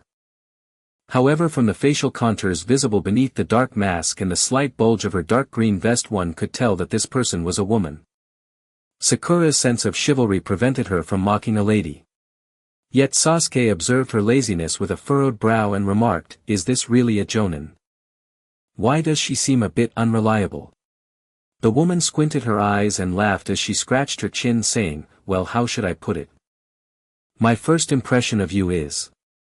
Naruto looked on with anticipation, but the woman dropped her smile and replied, "Pretty annoying." At this, the three young ones looked like wilted eggplants, falling silent. Seeing their reaction, the woman shrugged and continued, "Anyway, since it's just us in the classroom now, I don't feel like taking you out to soak up the sun. Let's start the first class meeting of Team 7 right here. First, let's all introduce ourselves. You can talk about things you like, dislike, dreams, hobbies, and so on." "Shouldn't the teacher go first?" Naruto jumped in. "Yeah, the most unfamiliar one here is the teacher." Sakura chimed in. The woman with a face expressing forced overtime fatigue replied nonchalantly, "My name is Hitaki Kakashi. As for what I like and dislike, that's a secret. When it comes to dreams, I don't think I have any. As for hobbies, I have quite a few." "You didn't really say anything except your name." The three young ones all exclaimed in unison, causing Kakashi to feel a bit embarrassed. He cleared his throat to regain control and said, "Ahem, alright, it's your turn now. Let's start from the right." The room fell silent and Naruto looked around in confusion, noticing everyone was staring at him. "Oh, I'm the farthest right." "Alright, they'll go first." She adjusted her forehead protector and spoke enthusiastically, "I am Uzumaki Naruto. I love ramen, especially the Ichiraku ramen that Iruka-sensei treats me to. What I dislike is the 3 minutes of waiting for instant noodles." Kakashi felt dizzy from her words and thought, how come it's all about ramen? I can barely recognize the word for ramen anymore. Just as he was about to interrupt, Naruto suddenly paused, cleared her throat and adopted a serious expression, saying earnestly, "My dream is to surpass the Hokage. I want everyone in the village to acknowledge my existence." Oh. This kid's ambition is quite lofty. As for hobbies, it's pranks. What is she talking about? Naruto felt dizzy. Kill that man. Where did a man come from? Oh, I'm the man. Sakura shivered. Just like the intel said. Another troublesome one. Kakashi sighed, alright, the last one. Hearing this, Sakura quickly composed herself, patted her face to boost her morale, stood up and declared, I am Haruno Sakura. What I'm good at is studying, and what I dislike, I don't have any. I love all the cute girls in the world. At this she glanced at Sasuke and added, but among all the girls I like Sasuke the most. Sakura thought about it and felt that Sasuke's talk of killing must be a threat warning her not to be a bad boy in the future. She reasoned that if she was a target it meant he had feelings for her. With that thought, Sakura felt a surge of happiness and mustered her courage to continue, my current goal, or rather my future dream, is to work together with Sasuke-kun for the rest of our lives. This heartfelt confession was the result of Sakura's build-up of courage, and after delivering 3 sentences she blushed and shrank back into her seat, falling silent. Kakashi felt a bit helpless, thinking, what should I say about this kid? My evaluation is that he's truly a love-struck idiot. I mean, are there really no normal people in this class besides me? Kakashi felt frustrated, completely unaware that it was ironic for him to reflect on his own presence in such a strange class. Alright, let's end the self-introduction here. Remember to gather at the 7th training ground for the internship assessment tomorrow morning. Now disperse. Kakashi said this and hurriedly turned around as if he had completed a task, quickly walking towards the door. Wait a minute, teacher. What is this internship assessment? Sakura thought over the teacher's words in her mind, feeling that there were many omissions, and hurriedly rushed forward to stop him. Naruto, realizing this, also came to his senses. Yeah, right. Didn't we already pass the ninja test? Kakashi turned back to glance at them, sighing with a somewhat exasperated look. Sigh. This is what I mean, the new recruits nowadays have no sense of information awareness, it's really troublesome. Listen carefully, you have only passed the ninja school test and are qualified to become genin. However, this does not mean you are already genin. Logically speaking, this kind of basic knowledge could easily be learned from any senior at the school, yet these 3 in front of him appeared completely ignorant, making onlookers feel a headache. What on earth? Naruto's bewildered remark made Kakashi worry even more about the future of Konoha. Haven't you heard the seniors talk about it? Among the graduates of the ninja school each year, only 30% can truly become ninjas, the rest will be sent back to their hometowns to repeat a year. Sakura, upon hearing this, thought for a moment and suddenly turned to the only senior present, exclaiming in disbelief, Naruto, you've been held back for 2 years. Why didn't you ever mention this to me? What? Are we not good brothers anymore? Naruto, already confused, became even more muddled at this question. I didn't know. I didn't even graduate in those 2 years. For the sake of heaven, she was truly innocent. Idiot. Sasuke observed the farcical scene and commented, but just thinking about how he had also been in their shoes made him feel somewhat ashamed. Although Kakashi didn't want to waste words, he still had to fulfill his basic responsibilities, reaching into his pocket and saying, in any case, this assessment is extremely difficult with a failure rate of up to 70%. Be mentally prepared. The other requirements are written on this piece of paper. Bring your ninja tools tomorrow, and as for breakfast, just skip it. You'll definitely end up throwing it up later. Throw up? Is it really that exaggerated? Without further explanation, once the 3 calmed down, they obediently took the paper from her hand. Kakashi then revealed a mysterious smile which looked quite eerie. Oh, by the way, one last reminder, make sure not to be late, okay? The 3 of them broke out in a cold sweat. As the only repeat student present, Naruto felt an immense pressure. 3 years. I've been retaking for 3 years. I absolutely cannot be embarrassed in this place. I'm going all out. This time, no matter what, I have to gain Kakashi-sensei's approval, I must pass. Sakura certainly didn't want to either. For her going back to repeat? Absolutely not. Who knows if she would be able to be in the same class as Sasuke next time. This is a crisis of love. Sasuke merely clenched the paper in his hand, his expression gloomy, making it hard to decipher his thoughts. That night inside Naruto's house in Konoha, a series of ugh ah ah wails echoed, accompanied by the sound of banging, keeping the neighbors awake all night.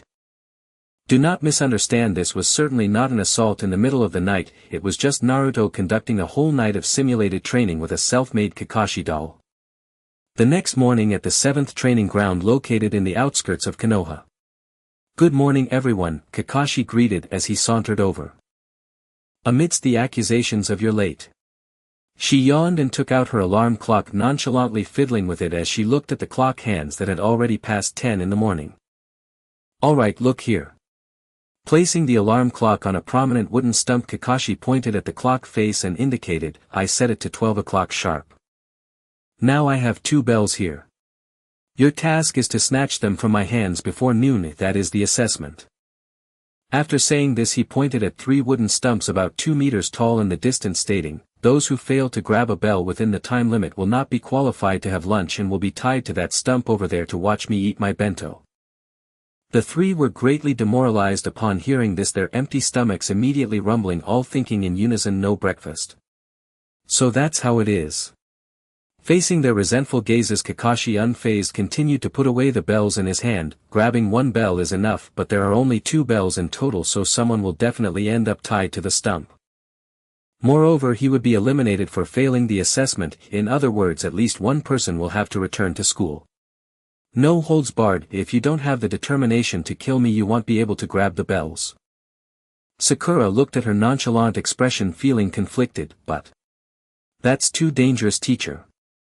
Naruto also sweat dropped, holding his head and pretending to be unconcerned, forcing a smile. "Exactly. You can't even dodge a chalk eraser and you're still saying this. You might really get killed." Kakashi sighed, rolling his eyes and showing no gratitude. Sigh. The less capable they are, the more they love to talk big. "Don't dawdle, it's time to start, slowpokes. Slowpokes, slowpokes, slowpokes." Provoked by her, Naruto's rationality snapped and he pulled out the kunai strapped to his leg, ready to throw it as he roared, "Just because the tiger doesn't show its power you think him a sick cat." In a flash, just as the kunai was about to leave Naruto's hand, Kakashi, who was 5 meters away, moved. No one saw her actions, but in the next second she was already right behind Naruto, one hand gripping his head, the other forcing his hand that held the kunai against her own neck. "You're too impatient, you need to wait for me to say start first." Kakashi's tone was calm, showing no trace of anger, as if Naruto's earlier murderous intent was just a child's playful scuffle. "No way, I didn't see his movement at all. Is this what a jonin is like?" Sakura and Sasuke were amazed at the scene. Just then Kakashi continued, speaking lightly, but finally willing to show a bit of seriousness. "Have you started to acknowledge me as your teacher? Hehe, I seem to be starting to like you guys a bit." With a shout, "Now positions exercise, begin," the 4 present all retreated simultaneously, creating distance between each other and disappearing from sight. As shinobi, concealing one's chakra and remaining unseen were fundamental skills, Sakura and Sasuke had mastered this well. Kakashi briefly surveyed the surroundings, seeing no one he nodded approvingly, "Excellent. All of you performed admirably." At that moment an orange-clad figure leapt before him, arms crossed, radiating unshakable confidence as a bold smile spread across his face. "Come on, sensei. Let's settle this once and for all." Kakashi's expression darkened. "I have to ask, do you have any issues with your brain?" Hidden deep within the nearby thicket, Sasuke couldn't help muttering in exasperation, "What an utterly colossal idiot. Who are you calling mentally defective?" Naruto roared, and charged forward. Kakashi glanced at him, then reached casually toward the pouch strapped to his waist. Naruto froze mid-stride, hastily retreating to widen the distance. Yet Kakashi tilted his head upward, speaking with serene composure, "One essential tenet of shinobi combat, namely the core principle of taijutsu, I shall now teach you properly." Hearing this, Naruto clenched his teeth. Taijutsu is hand-to-hand combat, yet she intends to wield tools. How underhanded. As he thought this, Kakashi withdrew from her inner robe a slim yellow-covered book emblazoned with the title Ika Ika Paradise Volume 2. What in the world is that? Naruto blinked, stunned. "Don't just stand there gawking, come on." Kakashi had already flipped open the book and immersed herself in its pages. Why are you holding that book up?" Naruto asked, bewildered. "I'm simply curious how the plot unfolds next." Don't worry, it won't distract me in the slightest. She spoke absently, eyes never leaving the page. Naruto stared, then realization dawning erupted in fury, I'll kill you. Rolling up his sleeves he stomped hard into the earth and launched himself skyward with a furious cry, throwing a full-force punch. Kakashi didn't even lift her gaze, her free hand merely turned the page and deflected the blow with effortless precision. When the first strike failed, Naruto instantly followed with another. Knees bent, he drove his leg upward in a ruthless kick aimed squarely at his teacher's chin. Kakashi simply crouched, evading the ferocious assault with graceful ease. Damn it, die. Seeing his attack miss, Naruto landed and lunged forward again, kicking up a cloud of dust as his fist rocketed toward Kakashi's lowered face. Where'd she go? As the dust settled, his punch struck empty air. Kakashi now stood calmly behind him. A shinobi should never expose their back to an enemy, you fool. Idiot.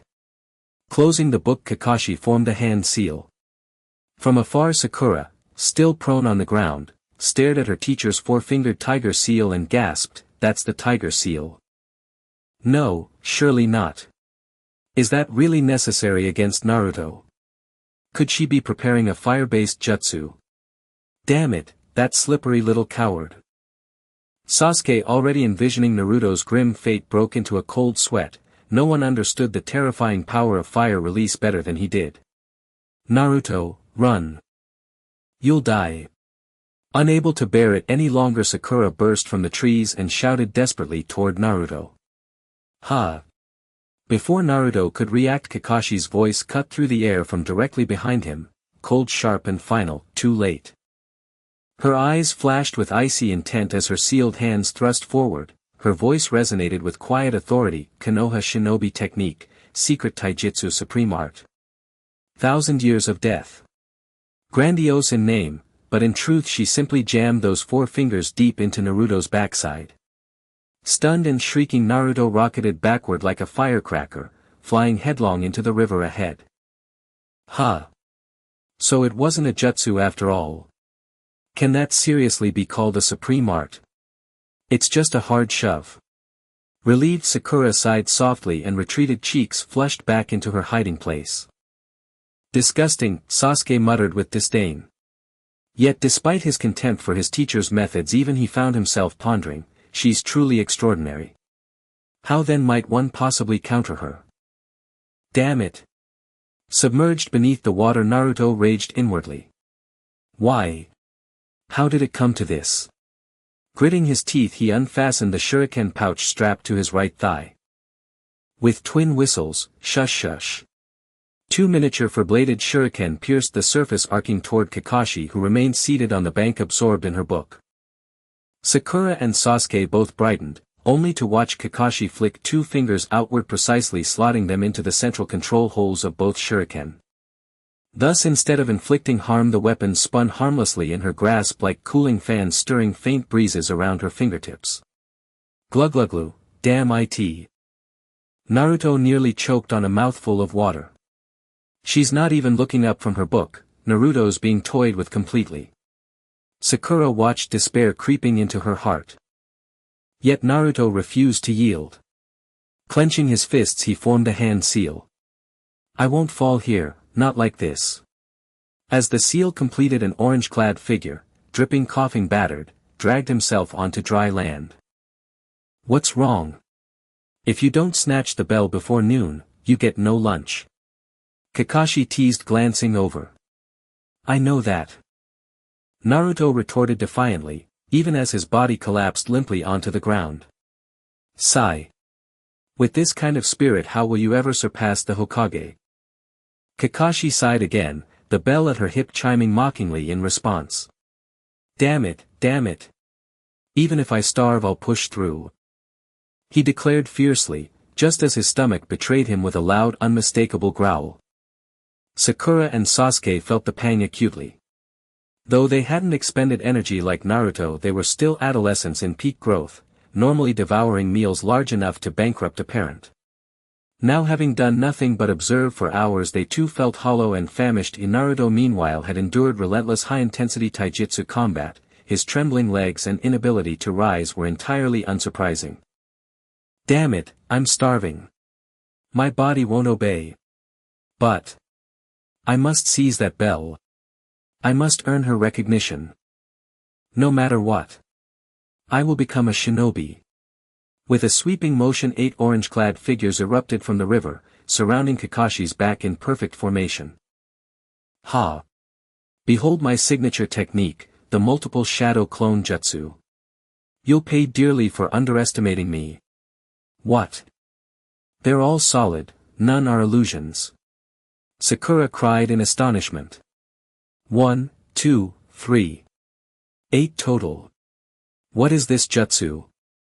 Sasuke's eyes widened in disbelief. This is likely the forbidden technique recorded in the Scroll of Seals, the very scroll Mizuki sought. Kakashi understood instantly, but spoke with deliberate arrogance. At your current level you'll last barely a minute. All that bluster, all that show, yet it changes nothing. You still can't touch me. Before the words fully faded, one orange figure darted from behind and locked tightly onto her back. Wah! Behind me. In that split-second hesitation the other Narutos surged forward, and the one clinging to her back grinned, retorting, "Ha, ha. A shinobi must never turn their back on an enemy. Not even you, Sensei Kakashi. To deceive you I first deployed shadow clones, then one transformed into a shuriken and advanced alongside the real ones, lulling you into complacency. And now, I return the favor." Some Narutos seized her legs, others wrapped around her waist, like leeches refusing to let go. Kakashi stood utterly immobilized, victory seemed assured. "Naruto, you did it." Sakura cheered uncontrollably. "That guy actually pulled that off." Sasuke murmured, awestruck. Naruto, now clenching his fist with radiant determination, smiled fiercely, "I'll repay you, double." Then, his devastating punch slammed straight into his own face. What? The figure he'd pinned wasn't the cunning calculating might guy, nor was it the sly enigmatic Kakashi Hatake. It was Naruto Uzumaki himself. Was the one being hit. Naruto. The thin figure flew backwards, collapsing to the ground like a discarded rag doll. Her scream made the assailant feel guilty, and in a moment of panic she thought of an excuse. "You're Kakashi-sensei, right? You transformed into me using the transformation technique." Finding a reason for her actions, Naruto suddenly felt justified and emboldened. However, once this statement was made, the other clones were naturally filled with dread, as they all bore the same face. Now saying that she was hit by the teacher could easily lead to the next moment when the same excuse might be used against me. They weren't foolish after all, they were the same person. Their thoughts quickly aligned and they hurriedly cast blame on each other, trying to prove their innocence. "You're the teacher." "No, it's you." "Absolutely not me." "You smell like an old woman, just like the teacher." "What nonsense is this?" A group that should have united against the outside world found themselves arguing more fiercely, and in a fit of anger they ended up pushing and shoving each other. "Wait, hold on. Let's first release the technique and see. That way only 2 people will be left and the truth will be revealed." Once everyone had been beaten into a state of disarray, coupled with the fact that they hadn't eaten all morning, they no longer had the energy to fight. Finally, one Naruto with weak legs started to think. "You should have thought of this solution earlier, idiot." "If I'm an idiot, what does that make you?" "A big idiot." With a clap of their hands they initiated the dispelling technique. A cloud of smoke erupted, enveloping the entire scene. When the smoke cleared, what did they see? Hey, guess what? There was no Kakashi Hatake to be seen. All that remained was a battered little radish head. It turned out that the earlier scene of True and False Monkey King was just a solo act by this little fool. And that little fool, the real Naruto, watched this scene unfold, tears of sorrow involuntarily streaming from her eyes. What a tragic sight. So foolishly tragic. Sakura, having a bit of conscience, refrained from saying the second half of her sentence out of camaraderie, but Sasuke was different. When it came to dealing with idiots, she never held back her earnest teachings. That was the substitution technique, idiot. At this moment she was hiding over 100 meters away from Naruto, well concealed so Naruto couldn't hear her teachings at all. However, as Sasuke said, the technique Kakashi used was one that every ninja had to learn at the academy and was one of the basic transformation techniques that ordinary ninjas could learn without prerequisites, alongside the shadow clone technique and transformation technique simply known as the substitution technique. The essence of this technique is to quickly exchange oneself with an animal or plant, causing the enemy to mistakenly believe they have landed a hit and then use the opportunity to counterattack. Of course, this technique can also be used for fleeing or hiding, but this time Kakashi employed it for a counterattack. By replacing one of Naruto's clones with herself, not only did she confuse Naruto into thinking her attack had succeeded, but she also used Naruto's attack to incite infighting among them, effectively dismantling Naruto's shadow clone technique from within, effortlessly causing them to lose combat effectiveness. Truly cunning. Meanwhile, Naruto was unaware of Sasuke's thoughts. All she heard was the sound of metal clinking as it fell to the ground. When she turned around, she saw the bell she had been longing for under a nearby tree. The bell. With a startled exclamation, her rusty little brain thoughtlessly propelled her body forward with a swift leap, her steps light and her mood joyous. She must have been in such a hurry earlier that she left the bell here. What a stroke of luck. Just as Naruto landed and reached for the tempting bell, she heard a crisp sound of a mechanism. Suddenly a circle of rope sprang up from beneath her feet, ensnaring her legs tightly, and with a sudden force they yanked her upside down to hang at least 6 meters high from a tree branch. Naruto flailed about like a fish caught by its tail, jumping and twisting in the air, but it was all in vain, instead making her feel nauseous and wanting to vomit, screaming repeatedly, "Ah! What on earth is this? Without a doubt it's a trap." Sasuke, lurking from a distance, couldn't help but sweat at the sight. Because that Jonin had not revealed a single opening from start to finish, even now when capturing Naruto and ending the battle. And facing her own strength, Hiden would surely just result in a more powerful version of Naruto. She didn't want to experience that kind of embarrassing outcome. At that moment Kakashi finally revealed herself. Ignoring Naruto's accusations, she bent down to pick up the 2 bells, tossing them in her hand with a smile. "You need to think more before acting. As a ninja you must always remain calm and make careful judgments, or else you'll be toyed with by a beautiful sister like me. And don't set such obvious traps, little fool." "Damn it. I already knew that," Naruto stubbornly retorted, but Kakashi shook her head. "I only said it because it seemed like you didn't understand." "You're so annoying, old lady." Kakashi's smile suddenly froze. "Little girl. Who are you calling old lady?" "Finally I found an opening." Just as her anger was about to erupt like a volcano, Sasuke seized the opportunity, sending 6 shuriken flying in a strange arc, surrounding and aiming directly at Kakashi's face. "Now's the time." Accompanied by Sasuke's confident declaration, all 6 shuriken struck Kakashi's side face, even 2 kunai lodged in her neck from behind. Such injuries certainly meant she wouldn't survive. "Wow. She's dead. Sasuke, you've gone too far." Naruto was clearly frightened. Although she hated that scheming teacher, she never intended to actually kill her. But at that moment the corpse lying on the ground suddenly transformed with a bang into a wooden stump filled with hidden weapons. The real Kakashi had already pursued the direction from which the shuriken had come. "Damn. Another substitution technique. The shuriken I just shot exposed my hiding spot," she deliberately revealed a flaw. Sasuke, being a genius student at the Ninja Academy, quickly deduced Kakashi's thoughts.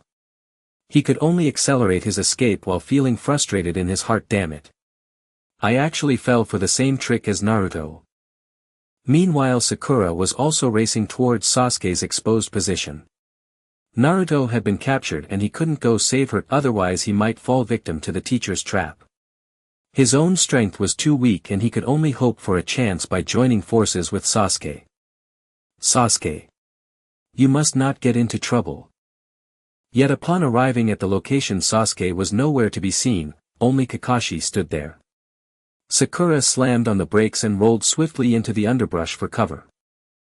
Seeing Kakashi still engrossed in his notorious orange-covered novel Ika Ika Paradise, her taut nerves finally eased. "Safe. The teacher hasn't noticed me yet." But worry swiftly followed. Why is this hopeless romantic sensei reading here? Shouldn't he already be locked in battle with Sasuke? Where is Sasuke? Could it be? She's already been taken down by the teacher. Impossible. Sasuke wouldn't fall faster than Naruto. Sakura, watch out behind you. Just as she pondered this, a voice abruptly pierced the silence from directly behind her. Startled, Sakura whirled around, and her wide terrified eyes met Kakashi's solitary uncovered eye. Sakura felt herself enveloped by a whirlwind of falling leaves. As the world spun violently, her body tossed as though caught in a gale. Dizzy and disoriented, she instinctively shut her eyes, only to open them again and find Kakashi utterly vanished. Ha! What just happened? Where's the teacher? She scanned the forest frantically. It was fortunate Kakashi hadn't attacked, but surely there had to be a reason. Unprovoked kindness always conceals deeper machinations. Truth be told, Sakura would rather Kakashi had simply knocked her out outright than leave her suspended in this suffocating, agonizing uncertainty. Brother Sakura. Amidst this heart-pounding dread, a faint voice drifted from deep within the woods, chilling as any horror film. Yet upon closer listening it sounded strangely familiar. That voice, is it Sasuke? No sooner had the thought crossed her mind than the distant shrubbery rustled as if something were clawing its way free. Sakura. Brother Sakura. Help. Save me. Before she could retreat, a figure emerged from the thicket, Sasuke riddled with concealed weapons, her left arm severed, both legs grotesquely shattered and twisted beyond recognition. The carnage was so visceral that Sakura could almost smell the thick coppery scent of blood wafting from her. As Sasuke crawled ever closer, Sakura's face drained of all color. A gut-wrenching scream tore through the forest. Did I overdo it?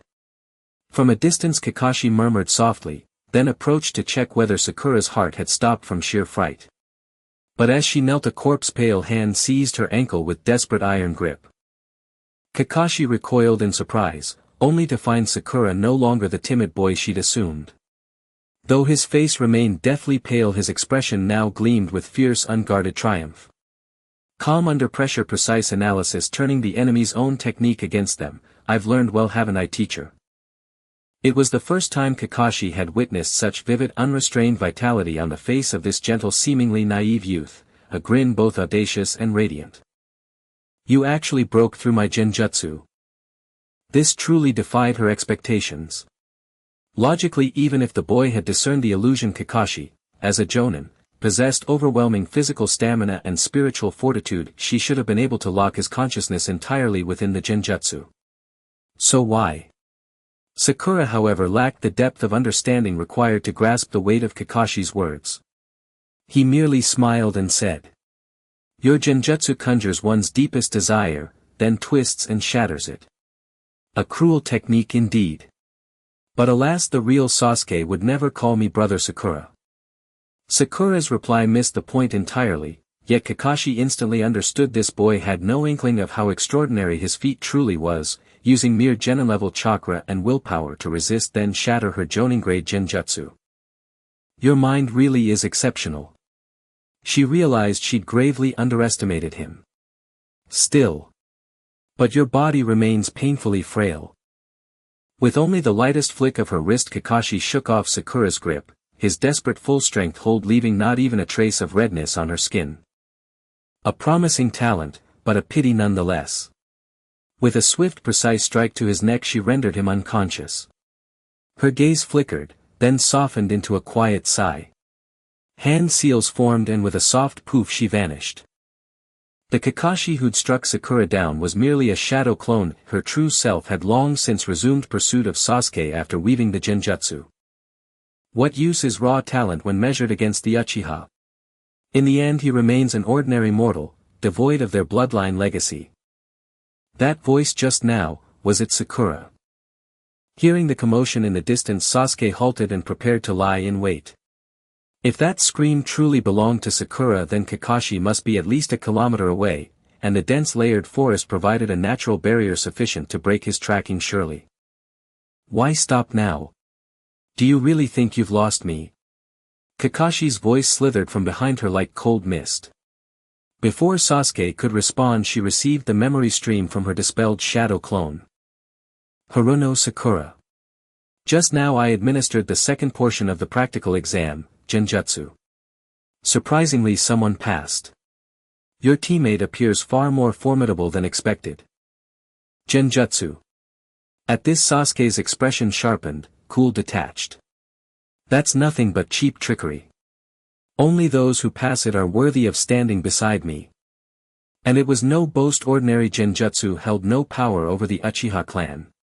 Beneath those dormant crimson eyes all illusions dissolved into hollow air. This was the innate uncrossable chasm between ordinary shinobi and their bloodline heirs. Sasuke continued unruffled. Defeating weaklings proves nothing. To claim me as your target, you'll find it far less simple. Kakashi remained unmoved, still holding her orange book, voice light and effortless. Let's hear that bravado after you've snatched the bell, Sasuke-kan. As tension crackled on the verge of explosion, what then was the story's protagonist Naruto doing at this very moment?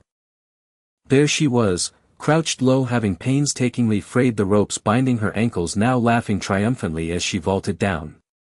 Calm under pressure. Precise analysis. Pfft. Watch me learn from experience, I'll never fall for sensei's traps again. But her jubilation was short-lived. The instant her feet touched the ground, same spot, same rope, same trap, same outcome. Accompanied by her wail, damn it. I fell for it again. Naruto once more dangled upside down like a startled bat. You rotten sneaky jerk. Setting another identical trap directly beneath me. Who in their right mind would ever expect that? Two thick seaweed-like tears streamed helplessly down her cheeks, following gravity all the way to her forehead, and watered the tree roots below. Isn't that a small act of virtue? The first young master of the village, the strength of the Uchiha clan. This truly raises expectations. A chilling aura enveloped the two of them. This time, unlike his battle with Naruto, Kakashi, although still holding the Ika paradise in one hand, had his gaze locked on Sasuke. As a jonin, she could always assess the threat level posed by her opponents. If Naruto's shuriken was merely a child's plaything to her, then Sasuke's murderous intent and elusive flying blades were indeed lethal knives not to be underestimated. Nevertheless, for a seasoned jonin, this was merely enough to make her pay a bit more attention. Even if you attack honestly, it won't work. Facing the three kunai thrown by Sasuke, Kakashi simply leaped aside with two quick steps to dodge, but rather than getting angry, Sasuke smiled, sending chills down one's spine. Is there a trap? Just as Kakashi thought this, the kunai she had just dodged severed the rope, unleashing a storm of blades that shot toward Kakashi's last position, forcing her to drop the book in her hand and leap away like a toad to narrowly escape. This girl, she had only delayed for a moment with Sakura. When did she set up this trap? Could it be that from the very beginning her ambush was just a ruse to lure me here?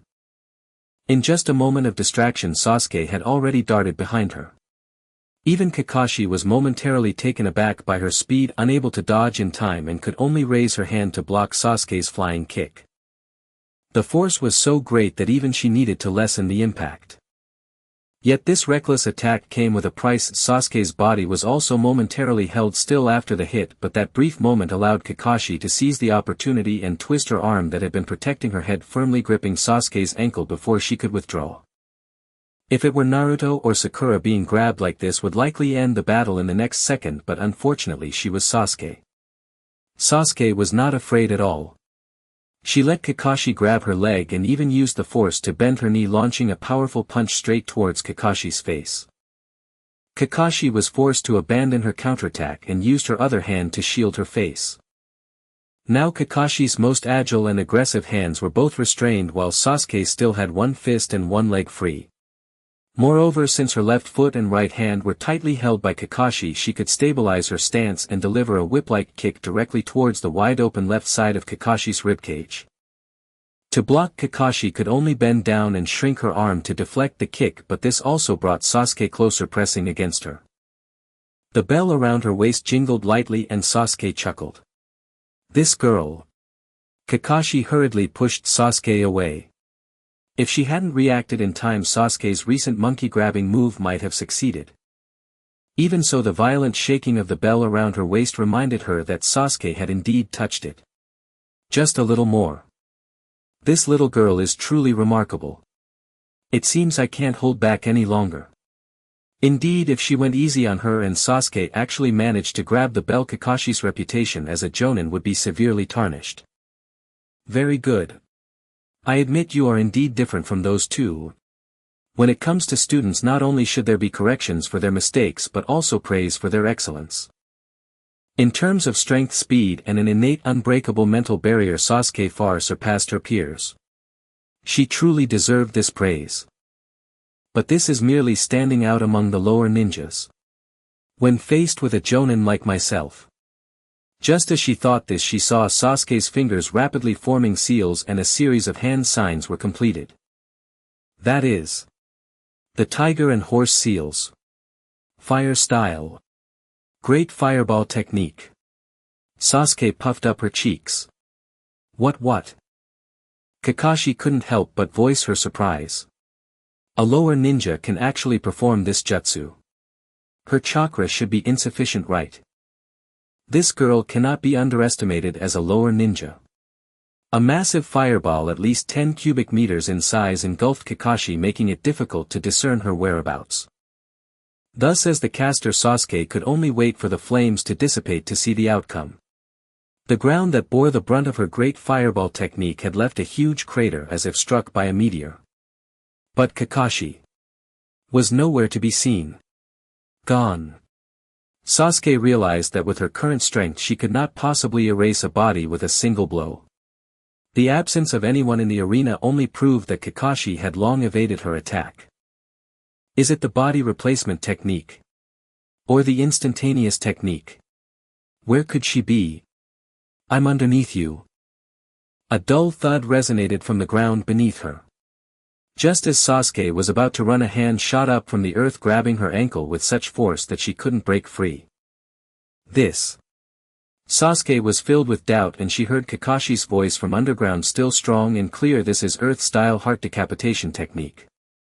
The force from beneath increased, dragging her down into the ground, leaving only her head exposed to breathe. Is this the gap between me and a jonin? If it weren't for Kakashi-sensei's unwillingness to kill her, this single move could have buried her alive.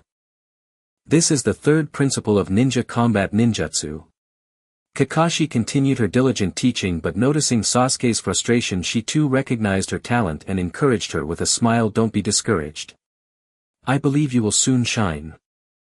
However, the next second she revealed her true self, picking up the little yellow book she had carelessly dropped earlier and brushing off the dust from it, ignoring the buried Sasuke as she turned to leave, not forgetting to laugh. Well, this is called suppressing a rising star, ha ha ha ha. Leaving behind a furious and powerless Sasuke who cursed damn. On the other side, Sakura, who had been easily knocked out, finally sat up, rubbing her neck. Strange. What happened to me? Sitting dazed on the ground, feeling the pain in her neck, Sakura pondered what had led her to this point. That's right, I broke my teacher's illusion and then I got knocked out. What a troublesome adult. But is my strength too weak? The boy recalled his teacher's final evaluation. His expression dimmed slightly, his fists tightened and then relaxed. In the end he said nothing. Unlike Naruto, who was stubborn, or Sasuke, who was confident, he could only acknowledge his shortcomings and grit his teeth to continue the exam. After all, he was very smart. Instead of wallowing in self-pity here, he had a better chance of finding Sasuke to cling to for support. Now let us turn our perspective back to the female protagonist of this story. At this moment, Naruto, who had been forced to hang upside down for a long time, was still aimlessly swaying in the air. Fortunately, her position was high enough that admiring the scenery was not an issue. What's that? Is it a stone? So that's what's behind the wooden post. As her gaze swept over the row of wooden posts that were supposed to punish them, Naruto's eyes lit up when she saw the stone tablet behind them. Oh. The lunch can just be placed on the stone. I see. A ninja must remain calm and carefully assess the situation. I've learned that. He. With a slight contraction of her belly, Naruto performed a movement akin to a sit-up, propping herself up, gripping the rope and slowly climbing up. Once she sat on a thick branch tied to the rope, she leisurely began to untie the rope around her legs. After falling into the same trap again, she wasn't without thoughts on how to break free from her restraints. It was just that her growling stomach reminded her that even if she freed herself it would be futile. Instead of weakly searching for Kakashi, it was better to hang here and enjoy the view. However, things were different now. Even if she couldn't grab the bell, as long as she could hide away and eat her lunch, she would have the strength to continue the assessment. Leaning against the stone tablet, smelling the tempting aroma of the 2 portions of lunch she had, Naruto's mouth watered as she murmured, "Oh great Hokage, I Uzumaki Naruto am not greedy. I promise to only eat 1 portion of this lunch, leaving the other for Sakura. That boy must be starving after not eating all morning. As for Kakashi and that annoying Sasuke, let them fend for themselves." Having said that, Naruto held the chopsticks with both hands together and chuckled, "I'm about to dig in." However, before she could open the lunchbox, Kakashi suddenly called out behind her, "Hey!" A cold sweat instantly broke out on Naruto. "2 was just joking, do you believe me?" Kakashi's face was all smiles. "Is that so? I, the old lady, don't believe it. Yaha, it seems my cute little Naruto is in trouble now." With a stiff smile, Naruto scratched her head, becoming the first unfortunate soul tied to the wooden post. However, in a sense this was also a deserved outcome. How can I be so different from her? As Sasuke, taking advantage of the rare moment of solitude, displayed a rare look of frustration, Sakura, resembling a giant rat, suddenly sprang out from the grass. With their eyes meeting before Sasuke could feel embarrassed, he showed a face of pure terror. "Yaha. This time it's a dead head." Then she slid forward on her knees to embrace Sasuke's head, crying, "Sasuke. Even if you're just a head, I still love you." Due to the terrain, Sasuke's head was forced to be buried in the boy's 6-pack abs, and his face instantly turned as red as the tomatoes Sakura loved to eat, finally squeezing out the words, "Idiot."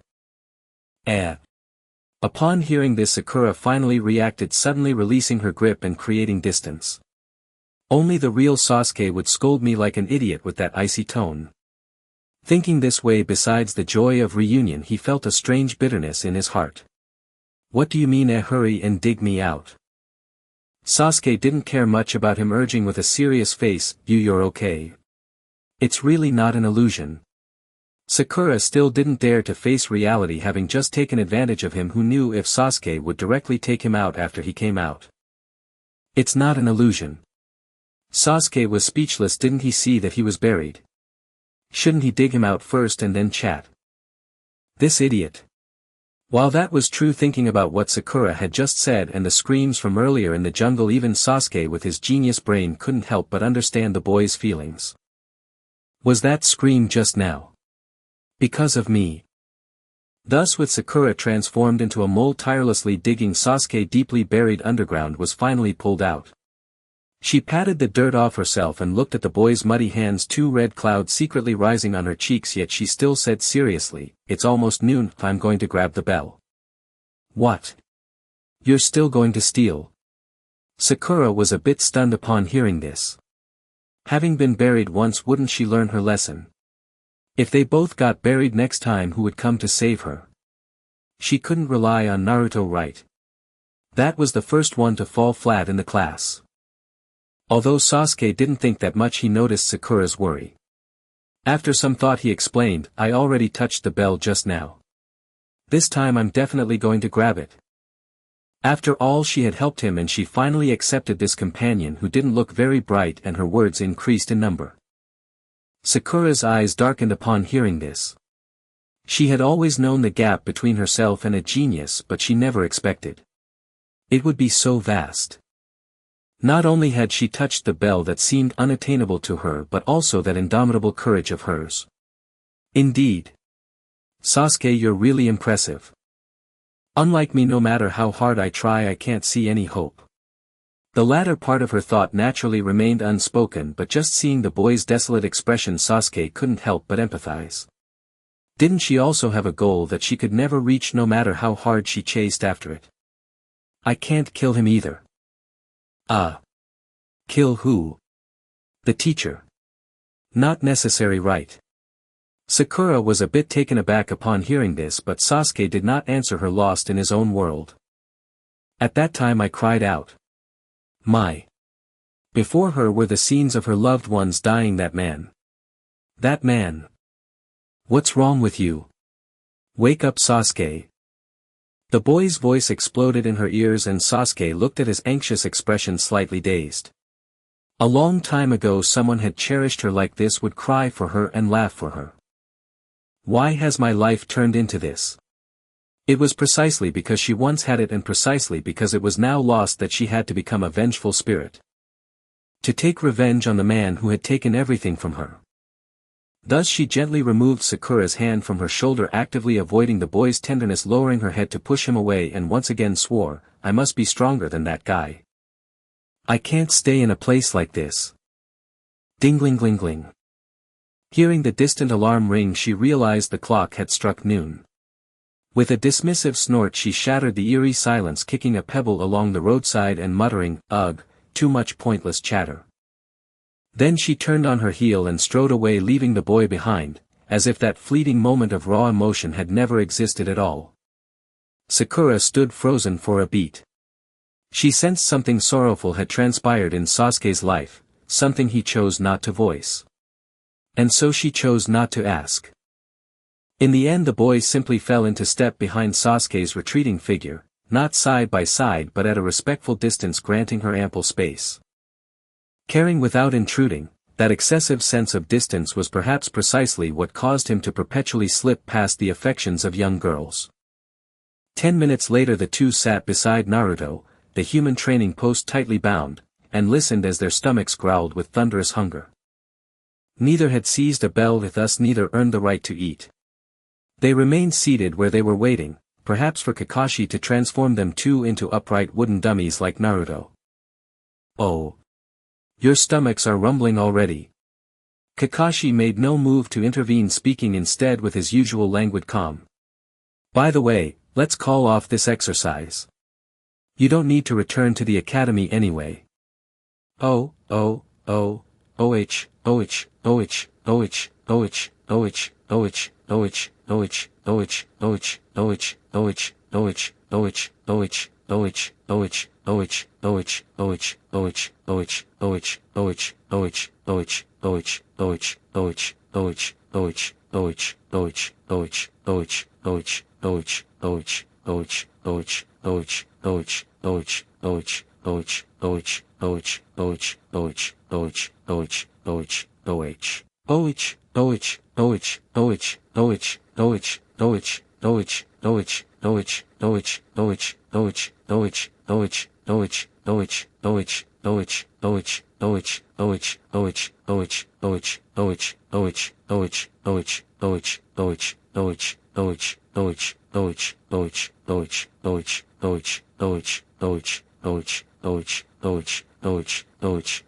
Sasuke scoffed, feigning disdain, but the corner of his mouth betrayed him lifting ever so slightly. His proud aloof nature was laid bare. So, you mean all three of us? Naruto and Sakura cried out in unison. Kakashi smiled faintly, yes, exactly. All three of you need not become shinobi. So, you invited me to lunch. What precisely do you wish to know? A bargain too good to pass up, even if it was merely a modest meal hosted by a standard academy instructor. The third Hokage himself graced the occasion. After all, this was the teacher of Uzumaki Naruto. Propriety demanded he extend that courtesy. Iruka knew full well his treat was embarrassingly humble, his salary was meager and much of it went toward supporting Naruto. Barely scraping by, he swallowed his pride and voiced the true purpose of his visit. Hokage-sama, I merely wish to inquire, what sort of instructor has been assigned to Team 7? Is he strict? Ah, you mean Kakashi. Does it truly matter? Here, take this. It's Kakashi's record of all genin teams he's supervised thus far. It wasn't anything extraordinary. The third Hokage chewed his udon noodles with cheerful nonchalance as he handed over a list of jonin instructors. Such information could easily be obtained elsewhere, yet in the shinobi world intelligence leaks were guarded like sacred secrets. Iruka had come not to pry, but to honor the highest authority in the village. Only what the third Hokage chose to reveal would be known. What he withheld.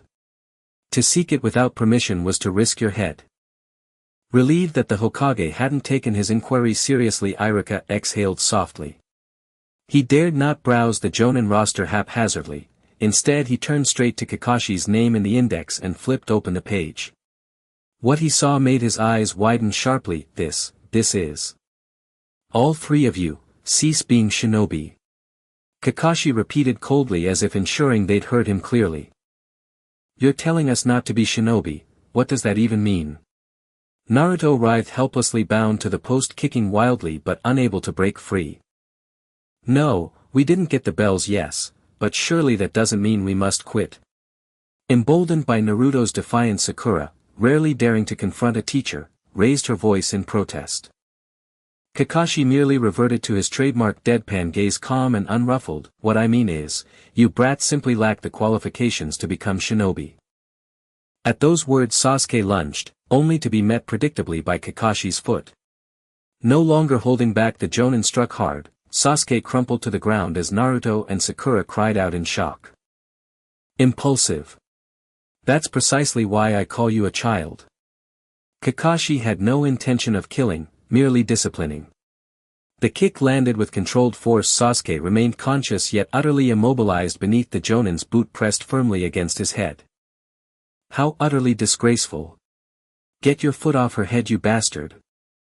In her panic, Sakura blurted out her true feelings, only to be intercepted mid-lunge, slapped sideways by Kakashi's palm and sent flying 2 meters before crashing to the earth. Who are you calling bastard? You insolent little brat.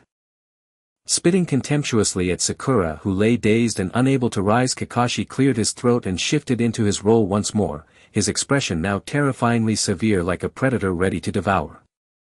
Do you hold shinobi in contempt?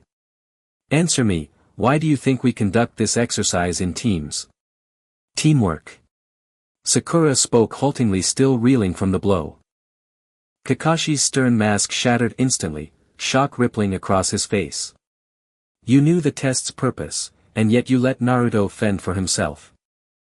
The boy stiffened, then bowed his head again, speechless. Kakashi read his silence and understood completely.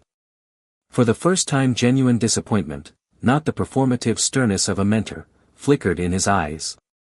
This was the quiet, devastating disillusionment of a teacher confronting a prodigy he believed held promise. You knew there were only 2 bells, yet realized seizing them required all 3 of you.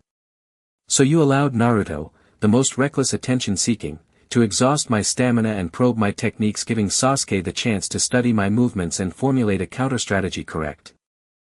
You were even prepared to use yourself as bait, to pin me down and create an opening for Sasuke. And this entire plan required no action from you at all.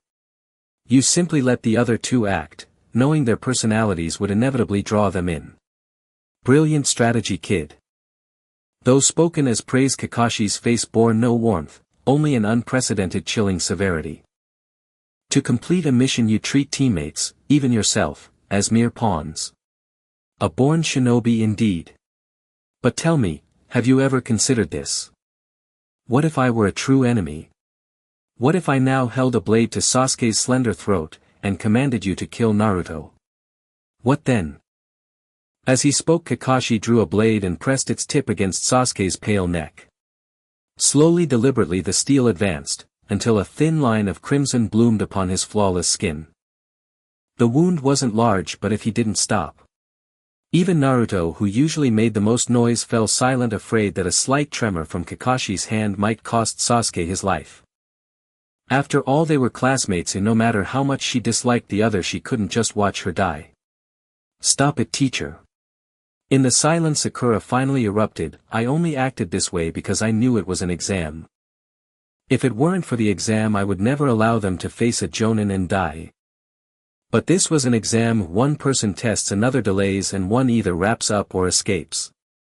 Facing an enemy of unknown abilities, this was the best strategy. If Naruto hadn't been the first to test the waters, it would have been me. I can give up this test, I can choose not to be a ninja. But they can't. They all have their dreams, and I must make sure they become ninjas. Looking at the boy who finally met her gaze and seeing the determination in his eyes, Kakashi felt a sense of relief. Thankfully the boy was not acting out of selfishness. Thankfully he was not truly cold-hearted. However, no amount of words can cover up your negligence in allowing your companions to die.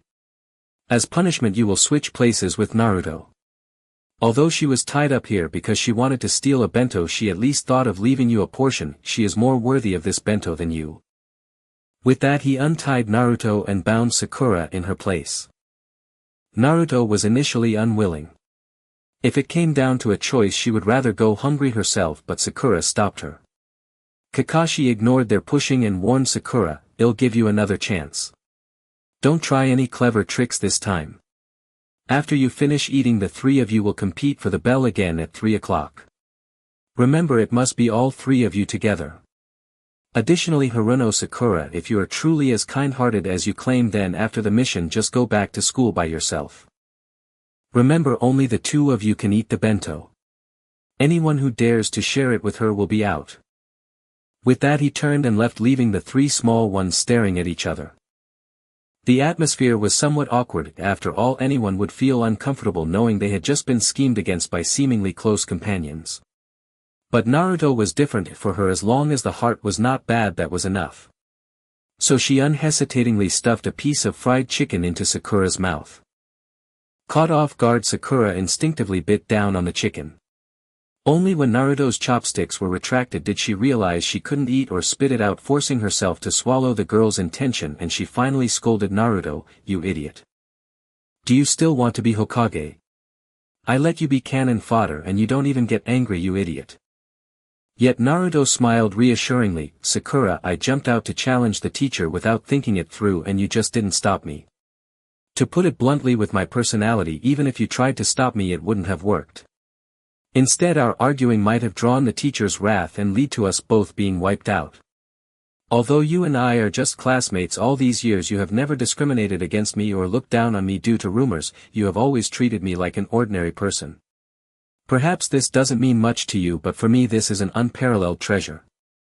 Looking at the boy whose words had left her somewhat dazed, Naruto turned her head away, but she continued feeding him without pause, still smiling. "And who says I want to be Hokage? I will surpass the Hokage. I am a student abroad for 1,000 years, if I can't do it this time, there's always next time. If 3 years aren't enough, then I'll take 3 more. A mere jonin is nothing. One day I will beat her until she cries and admits that I am a ninja." Naruto rambled on a lot, and Sakura had no choice but to eat a lot of the food. By the time she came to her senses, Naruto had barely eaten a few bites while her bento was already empty. This wasn't surprising. The bento was originally a single serving. No matter how much Sakura could eat, she was still a growing girl. Not to mention a whole box of rice. Even 3 bowls of rice might not be enough for her. Naruto was the same. After a whole morning's exertion, how could a mere few bites suffice? But in order not to make Sakura feel guilty she had to pretend to be very full and said, "Look at my slender figure, it's all thanks to my little bird's stomach." However, that was far from slender. At her age a girl should be taller than the boys of the same age. Yet she had only grown to 1.5 meters 1 centimeter shorter than the Uchiha Sakura. She was far behind her peers such as Sasuke, who was nearly 1.6 meters tall, which was a result of long-term nutritional deprivation. Just like her body protesting against Naruto's fullness, her stomach was far more honest than her mouth rumbling incessantly. In this awkward moment it was Sasuke who broke the silence. After silently finishing her half of the bento she handed the remaining half to Naruto. "Take it." As Kakashi said, it was Naruto's probing that allowed her to find a way to fight against Kakashi. Although she lost the battle because that dirty adult Kakashi used ninjutsu against her a mere genin, it didn't mean that Naruto's contribution to her near victory was insignificant. "Why are you giving this to me?" Naruto didn't understand Sasuke's thoughts. She seemed to have never really understood this cold girl who always wore a sour face. Upon reflection it seemed that the last time she hid in the girls' bathroom it was also Sasuke who found her. But why was that? Before Naruto could figure out the reason, she heard Sasuke speak with a smile, "I liked what you just said. That Jonin is just bullying us because she's older. If I keep training at school, one day when I beat her, won't that prove I'm even better than a Jonin? Starting as a Jonin is pretty good too." Sasuke. Naruto was deeply moved. "What?" Sasuke turned her face away somewhat embarrassed, but the next second Naruto grinned, "I didn't expect you to be such an idiot." Clearly she shouldn't have expected anything good to come from Naruto's mouth. "Get lost. If you say anything like that again I'll report you for disobeying orders and giving that idiot a bento." "Ah. You're so cunning." In the distance Kakashi, who was listening to their antics, had a dark expression, lost in thought. Meanwhile on the other side Irika, who was flipping through Jonin data in the cafeteria, looked quite grim. How could this happen? Looking at the records concerning Kakashi he doubted his own eyes. The third Hokage however was already satisfied after a good meal and leisurely sipped his tea, saying, "Maybe Kakashi's test is a bit difficult since kids are generally obedient. But this." Lowering his head again to look at the information he had repeatedly confirmed, Irika still found it hard to believe, "None of them passed." "That's right, Kakashi has never allowed even half of the candidates to pass, they are all unqualified."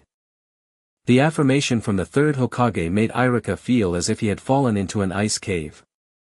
After all, Team 7 includes the Nine Tails and Uchiha, two formidable forces, but judging by the old man's arrangements, could it be that he intends for them to never graduate? Meanwhile the third Hokage maintained his usual warm smile, completely unreadable in his thoughts. The scene cut back to the 7th training ground where a burst of smoke erupted, followed by Kakashi's furious shout, "What are you doing?" Before the smoke could clear, a furious face pressed close to the three small ones, scaring them into a bundle of terrified screams. "Ah!" In the next moment a warm voice rang out. You passed. The scene fell into an eerie silence as the three small ones simultaneously questioned whether it was more likely that their ears were malfunctioning or that this woman who changed her demeanor as quickly as flipping a book had finally lost her mind. Kakashi meanwhile was already extending her hand to untie Sakura's ropes while threatening with a smile, "Although you passed, I clearly heard someone say they wanted to hit me, so you can expect some future troubles." "What? Are you going to make us wear small shoes? For free? You're actually quite nice." Naruto, confused, looked on with wide innocent eyes. "Idiot." Sasuke remarked, his face darkening at her words. Only Sakura dared to voice her disbelief. "Passed? Why?" Naruto then realized something was off, turning to scrutinize Kakashi with suspicion. After being tricked so many times, who knew if this time's passing was yet another scheme from this woman who was full of lies? Seeing their disbelief, Kakashi realized she might have overplayed her hand with her recent twists, inadvertently leaving her future subordinates with psychological scars. She could only scratch her head and helplessly say, "You really passed, and you are actually the first batch of successful candidates in my hands. I can't believe it myself. After all, who would have thought that the previous small ones were merely obedient little babies who followed orders without any opinions of their own?" Did they never consider that if one person among three didn't eat and lost their strength, how could they speak of teamwork? Upon hearing this, the three small ones stiffened. They had never considered such matters. The only reason they shared food was due to their mutual fondness for each other. Fortunately, Kakashi the old woman was still rambling on, completely unaware of their unusual reactions. This assessment task is executed by class unit. Indeed, for ninjas, exceptional individual skills are indispensable. Perhaps in the future someone will manage to complete the assessment with just 2 people or even alone. However, if the task is accomplished at the cost of sacrificing a companion, what is the meaning of such a victory? Saying this, Kakashi couldn't help but gaze at the stone tablet beside her, lost in thought. The tablet was a memorial stone engraved with countless names of ninjas who were honored as heroes after sacrificing their lives. One of her former companions was also among them. There is no inherent knowledge in this world that the teachings given to these children are merely the irrevocable mistakes made by her, a senior. Shaking her head to force herself back to reality, Kakashi interrupted the 3 small ones' thoughts and concluded, so ninjas must remain calm and make careful judgments. Although we call those who break the rules and regulations of the ninja world trash, the ones who do not understand the importance of their companions are the absolute worst kind of trash. As Kakashi said this, she patted Sakura's back, hinting at something. Though she really couldn't approve of the child's actions, as long as they recognized their mistakes and could change, they were still good kids. Kakashi prided herself on being an excellent adult. Why would she argue with a child? Though Sakura, who felt like she might vomit from the 2 slaps, probably had a different opinion. In any case, the exercise ends here. All members of Team 7 have passed. Don't forget to gather at the Hokage building to accept missions starting tomorrow. You guys' unfortunate life as lower ninjas is just beginning. Half a month later, in the Bai Lake forest of the Land of Fire, the 3 small ones were stealthily lying in wait. The voice of Kakashi came through the earpiece, heavy and lifeless. How far from the target? 5 meters. I'm ready to act at any time. Finished. I'm ready to finished. So am I finished. The 3 small ones replied in an orderly fashion, having coordinated their responses to avoid the previous blunders where they all spoke at once, resulting in chaos and confusion. Kakashi was pleased and ordered them to take action. As soon as the command was given, the 3 small ones charged out in a surrounding formation towards the target. Naruto was the most excited, leaping forward on all 4s to pounce on the shadow before him, gripping it tightly to prevent any escape. Finally caught you. The shadow let out a cry of meow. It struggled, trying to claw at Naruto's face, but this time Naruto was clever enough to hold on tightly to its ribcage, leaving it flailing in the air without being able to turn over, thus unable to reach the Naruto behind it. You filthy cat, I've learned my lesson. How could I let you use the same trick again? Though with the scratches on his face, Naruto's words did carry little weight. The target has a ribbon on its right ear. Is it the target? Ah, who? Kakashi asked, dazed by Naruto's spirited shout through the earpiece. Sakura was busy helping Naruto subdue the wildly scratching black cat, while only Sasuke had the time to confirm the black cat's right ear and replied, no doubt it's the target. Great. The capture mission for the lost pet who is complete. Although she wasn't even present at the scene, Kakashi felt delighted to receive a share of the reward. This is the beauty of bringing lower ninjas. Although they earn less than doing the work themselves, it's safe and easy. They can also enjoy teasing the newcomers. What a delightful day. As for how the lower ninjas felt about being taken advantage of, that had nothing to do with her, an already promoted upper ninja. After all, why climb higher if it doesn't involve suppressing the newcomers? Of course, this was just a joke. Naruto, who was wrestling with the cat, shivered. Strange, I feel an exceptionally filthy malice. Time flies. Inside the Hokage building of Konoha, Madame Shirji, May, wife of the Fire Country Lord, rubbed her face against her beloved pet Ahu, who she had finally found after losing him. She was a voluptuous woman, her face like a jade plate, and her strength was great, causing Ahu to cry out in agony as he was squeezed in her embrace. Ah, my adorable little tiger. I was so worried about you, and now you dare to run away. You're just a little kitten. How can you escape from your mama's grasp? You cannot. He, give me a kiss. Another kiss. Little baby like you is meant to be devoured by mama. Hee resistance. It's futile hee meow. Seeing this tragic scene of cat adoration, Naruto couldn't help but chuckle, quickly covering his mouth to suppress his laughter. Ha ha ha. You, this dead cat, dare to scratch my beautiful face? You asked for it. Though the small injury would heal soon due to Naruto's recovery speed, he still remembered this grudge, as one should never hit the face. Sakura sighed internally, thinking, with a master like this it's no wonder it always runs away. Indeed, the frequency at which Madame Shirji came to Konohagakure to catch cats made Sakura question whether she was really here just to boost the lower ninjas' records. The Hokage had seen such scenes before and could now ignore Madame Shirji's daily antics, continuing to assign tasks with his pipe in hand. Next, the 7th team led by Kakashi has the following mission. Either assist Lord Joan with childcare or go to the neighboring village to buy supplies or help harvest sweet potatoes. Indeed, the ninjas of Konohagakure were different from those who only knew how to fight and kill, living a life on the edge. Although most of the time only the lower ninjas handled these production and livelihood tasks, they did not rely solely on the business of blood. This was a privilege fought for by generations of ancestors in Konohagakure, but for the new generation of children raised in peacetime, most of them could not yet appreciate the value of this privilege. Naruto, our dear hero, was one of them. No. Don't give us these kinds of tasks. I want to do more powerful missions, give us something else. She seemed to fear that her words weren't strong enough, gesturing with both hands to emphasize her rejection of such mundane and trivial tasks. She was an elite ninja selected through rigorous assessments. How could she waste her life on petty chores like planting rice and farming? She makes a valid point. Sasuke silently acknowledged in his mind that what she needed was not this mundane routine. She needed danger, excitement, and the experience of life and death to break through her own limits. She wanted to grow stronger. Stronger than that man. But Sakura felt a bit awkward. He actually quite liked this current lifestyle. Although it was tiring and the pay was low, going on missions every day with 2 beautiful female colleagues was a dream for any normal male. Sigh, I knew she wouldn't be able to stand it for long. Kakashi couldn't help but lament the imminent end of his leisurely life. At that moment, Irika, who had been helping the Hokage with task reports, jumped in to voice their shared feelings. You fools. You guys are still inexperienced beginners.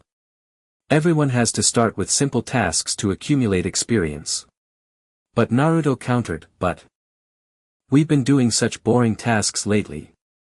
Our skills are going to regress. In reality, that wasn't true. Whether working in the fields or catching pets, they were improving their physical fitness and scouting abilities. Even helping with procurement allowed them to familiarize themselves with the supply situation for wartime, but Naruto naturally didn't understand any of this. But as long as someone understood, that was enough. Stop causing trouble, you fool. Kakashi grabbed Naruto by the collar and pulled her back like a little chick, and when he saw her still being unruly, he punched her lightly on the head to quiet her down. It turned out that dealing with a stubborn little brat like her was best handled with a bit of force. Sigh, it seems necessary to explain to you what a mission is, Naruto. The 3rd Hokage sighed at this girl who showed no respect, putting down his pipe as if he were a dutiful NPC, explaining, listen, well, the village receives many job requests every day, from babysitting to assassination, with tasks ranging in difficulty from A to D. Ninjas in the village led by me are roughly categorized into 4 ranks: Hokage, Jonin, Chunin, and Genin, which correspond to leaders, elites, workers, and apprentices. And tasks are assigned by us upper ranks to suitable ninjas based on their abilities. A-level tasks correspond to Jonin, B and level tasks to Chunin and C, and level tasks to Genin. Only by successfully completing tasks will the clients pay us, and only then can we ninjas have food to eat. That's why you have only recently become lower ninjas and at most can only handle level tasks, otherwise you'll be left to starve. The 3rd Hokage's earnest explanation was met with Naruto twisting her body, her big butt facing forward as she nonchalantly let his words go in one ear and out the other. Yesterday at noon, I had pork bone ramen, so today I'll have miso ramen. Focus and listen. Even the 3rd Hokage, who was well versed in nurturing one's spirit, turned pale with anger. How exactly were Irika and Kakashi teaching their students? Not only did he have to explain the basic knowledge of ninjas, but their personalities were also so rebellious. I am really sorry. Seeing the anger on the Hokage's face, Kakashi could only awkwardly smile. No matter how much she boasted in front of her subordinates, she had to humble herself before her superior, praying that the old man wouldn't blame her for the little troublemaker. But Naruto, still oblivious, continued to shout, "Ah! Grandpa always scolds me. But I've grown up, don't always think I'm still that little brat who only plays tricks. I'm done for, I'm definitely going to be taught a lesson later." Both Iruka and Kakashi, who were Naruto's instructors, thought in unison. However, compared to the Hokage's anger, Iruka felt more gratified by Naruto's growth, which the third Hokage also acknowledged. He started to puff on his pipe again, a smile creeping across his face. "I understand now. Since you've said that, I'll give you a clever task and let you go protect that person." The little brat who once only expressed herself through mischief seems to have finally grown up. "Ha ha. Who are we escorting? Is it a lord or a princess?" Facing Naruto's eagerness, the third Hokage remained calm and said, "Don't be so hasty, I will introduce you right now." Naruto looked forward with great anticipation, and Kakashi was surprised that the Hokage actually agreed to such an unreliable proposal. The third Hokage, uninterested in the opinions of the leading jonin, called in the employer waiting in the reception area outside, saying, "Please come in." The door slowly opened and a middle-aged man holding a bottle of alcohol and looking somewhat drunk stepped out. He surveyed the members of Team 7 and sighed, "What is this? Just a bunch of kids. Especially that shortest one, he looks the dumbest. Are they even real ninjas?" Naruto, completely unaware that he was being insulted, continued to smile foolishly. "Ha ha ha, who is it? Who is the shortest one? He looks the dumbest." Kakashi didn't need to be mentioned, as Sasuke was indeed half a head taller than her and Sakura barely surpassed her by a couple of fingers. Finally Naruto realized that the old man was mocking her. Furious, she pointed her finger at the drunken uncle's nose and was about to charge forward, shouting, "I'm going to kill you." But Kakashi intercepted her, scolding, "What are you going to kill? Our mission is to protect this old gentleman. Stop being such an idiot." The uncle looked up at the third Hokage.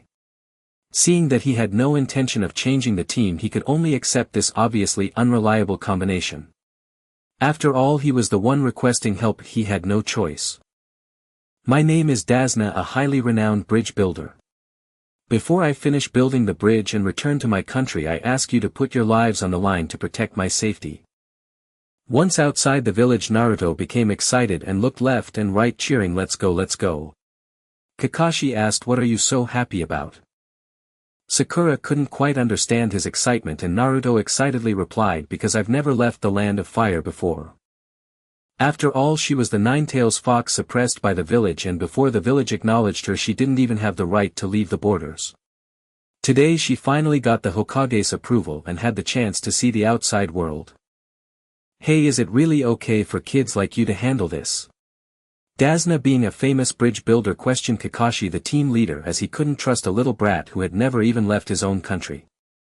As the employer, Kakashi could only smile and say, "Haha, with me as your jonin you have nothing to worry about." Naruto was nearly driven mad by this old drunk's repeated contempt, thinking to herself, "This old man is so annoying, really the worst client ever. Just wait until the mission is over and I get the money, I'll make sure to knock his head open." As for now, she shouted, "Hey old man. Don't look down on ninjas." She pointed at the uncle's nose and scolded. Even if she couldn't act out, she could still speak up. "I am very capable, I will definitely surpass the Hokage one day. I am Uzumaki Naruto, so stop calling me a little brat. Remember that." Dazzling, holding the bottle, glanced at her disdainfully, saying, "The Hokage is the strongest ninja in your village, and I don't think a kid like you can surpass him. Stop chattering. I've made up my mind, no matter what I will surpass the Hokage. Once I do, even you uncle will have to acknowledge me." Daznah's face turned serious at this statement. "Kid, I will absolutely not acknowledge you even if you surpass the Hokage. What does it matter if you surpass the Hokage?" Dazzling is not someone who would bow to power, otherwise he wouldn't have found himself in a situation where he had to seek help from another country. Naruto still couldn't comprehend the ambiguity in her words. To her the Hokage was merely the person recognized by everyone in the village, and surpassing the Hokage was synonymous with gaining recognition from everyone even beyond the village. However, in Dazna's ears it sounded like the words of an ignorant child chasing after power. Misunderstandings arise so easily while mutual understanding is truly rare. You have not experienced the suffering I have endured, and I do not understand what is in your heart. Thus when the two communicated, it was natural for them to miss each other's points, and after a few exchanges they fell silent and continued on their way. Amidst the commotion it seemed no one noticed the two cold poisonous gazes lurking deep within the forest. By the way, Mr. Dazna. The journey was still long and maintaining a tense atmosphere wasn't ideal. Sakura took the initiative to break the silence, saying, "What is it?" The uncle no longer looked cold. Compared to the seemingly unreliable Naruto, he was more than willing to chat with the other kids. He listened as Sakura continued, "Mr. Dazna, you are from the land of waves, right? Why do you ask that? Does this little brat know something?" Dazna felt a bit nervous but put on a calm facade, responding nonchalantly, "Yes, and what about it?" However, once he received confirmation, the little brat seemed to lose interest in him and turned to speak with her teacher. "Kakashi-sensei, are there ninjas in that country?" Upon hearing the word ninja, Dazna felt a bit anxious, but he didn't show it, quietly listening to the seemingly laid-back Jonin giving a lecture. No, the land of waves does not have ninjas. Although the culture and customs are different, most other countries do have some presence of ninjas. For many countries on the continent, the existence of a ninja village can be considered a measure of a nation's military strength. In other words, it is used to maintain a balanced relationship with other nations.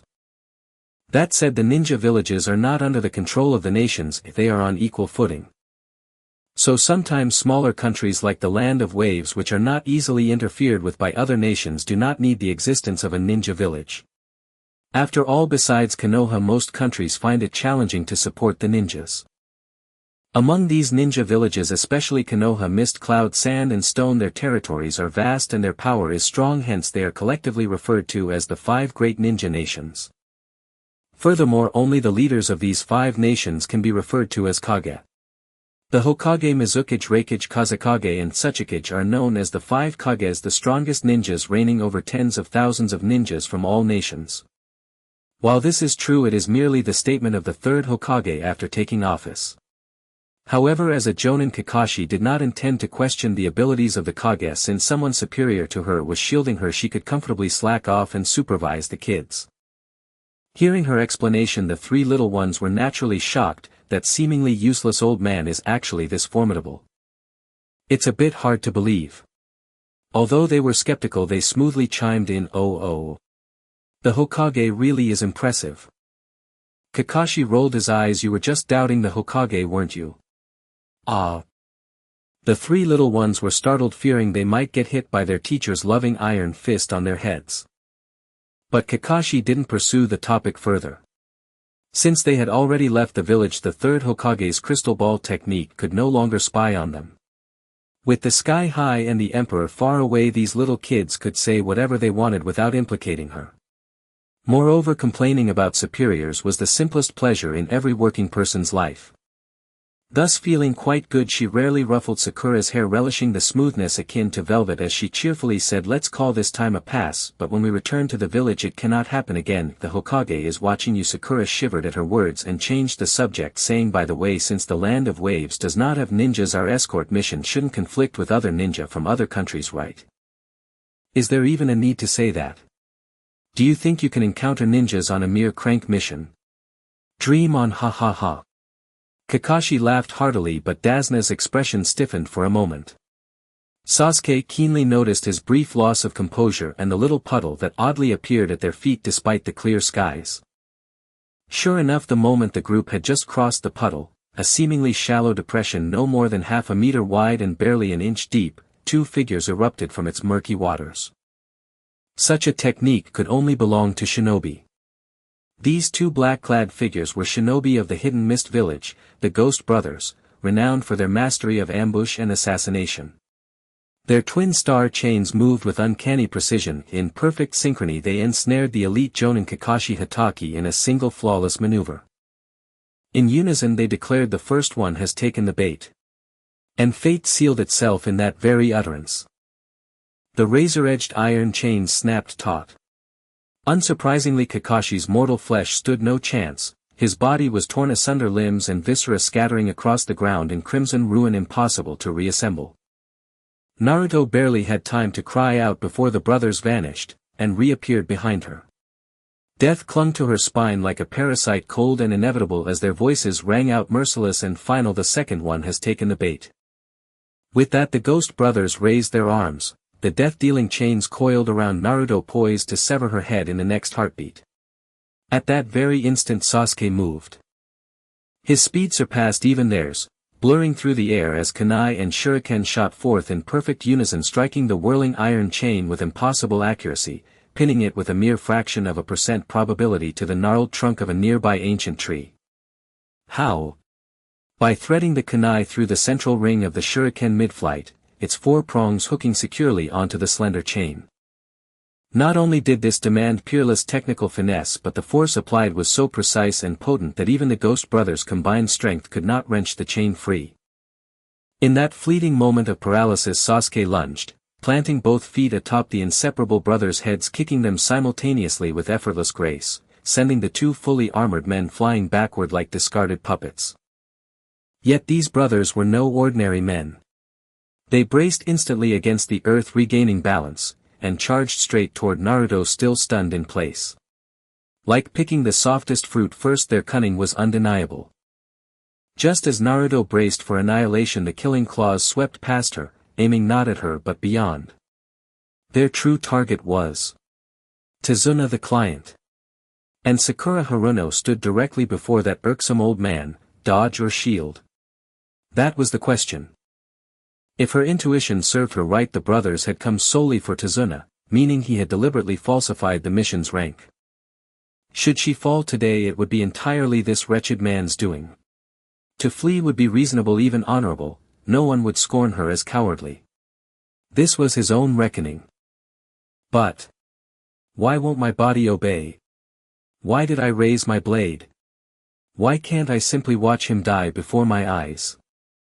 Just as Sakura instinctively braced for sacrifice, Sasuke stepped forward, placing himself squarely between her and death. In that instant she regretted everything. She could risk her life, but not his. Time ran out. As the two stood on the precipice of shared doom, Kakashi, presumed dead, descended like a celestial warrior, felling both brothers with a single punch apiece.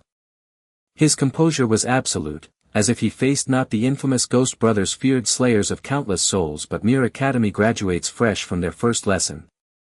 Kakashi-sensei is alive. Sakura's relief spilled over into pure unguarded awe. Her teacher in that moment radiated an unprecedented, breathtaking magnificence. Sasuke scowled. What's all this fuss about? You wasted my time. Kakashi-sensei used the substitution technique. Ha! For once Naruto grasped it immediately. Phew.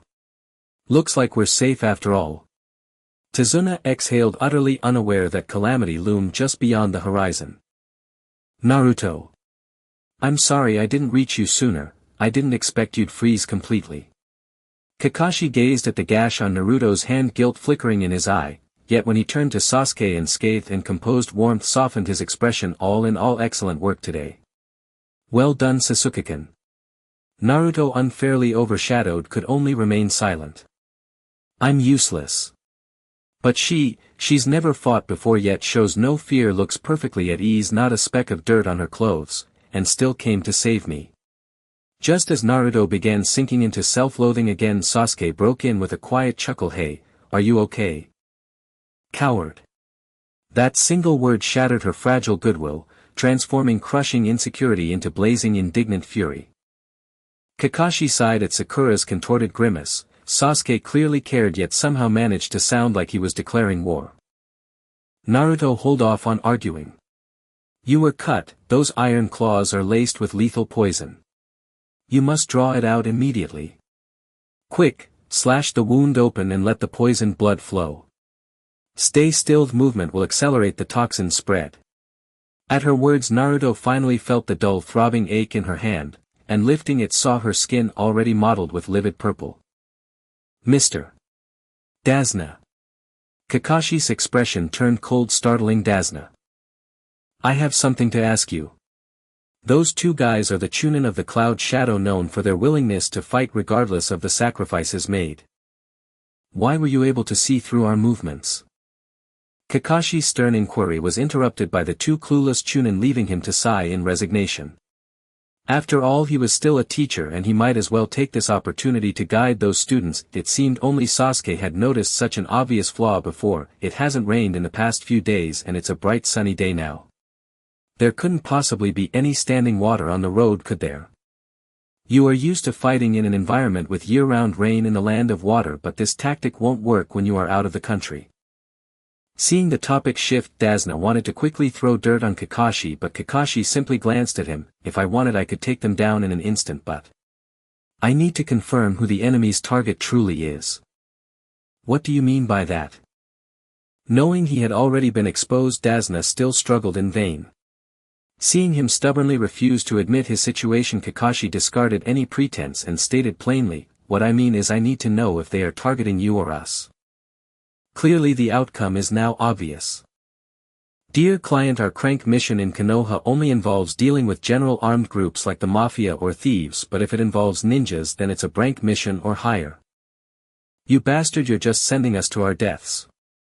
Sakura's voice filled with anger rang out just then. She was tending to Naruto's wounds, and the dark oozing poison that had flooded his hand made her heart race with fear. If it weren't for a Jonin leading the team, they would likely have all perished today. My companion is now severely poisoned because of your concealment. Regardless of your reasons, we need to return to the village for treatment. Please excuse us.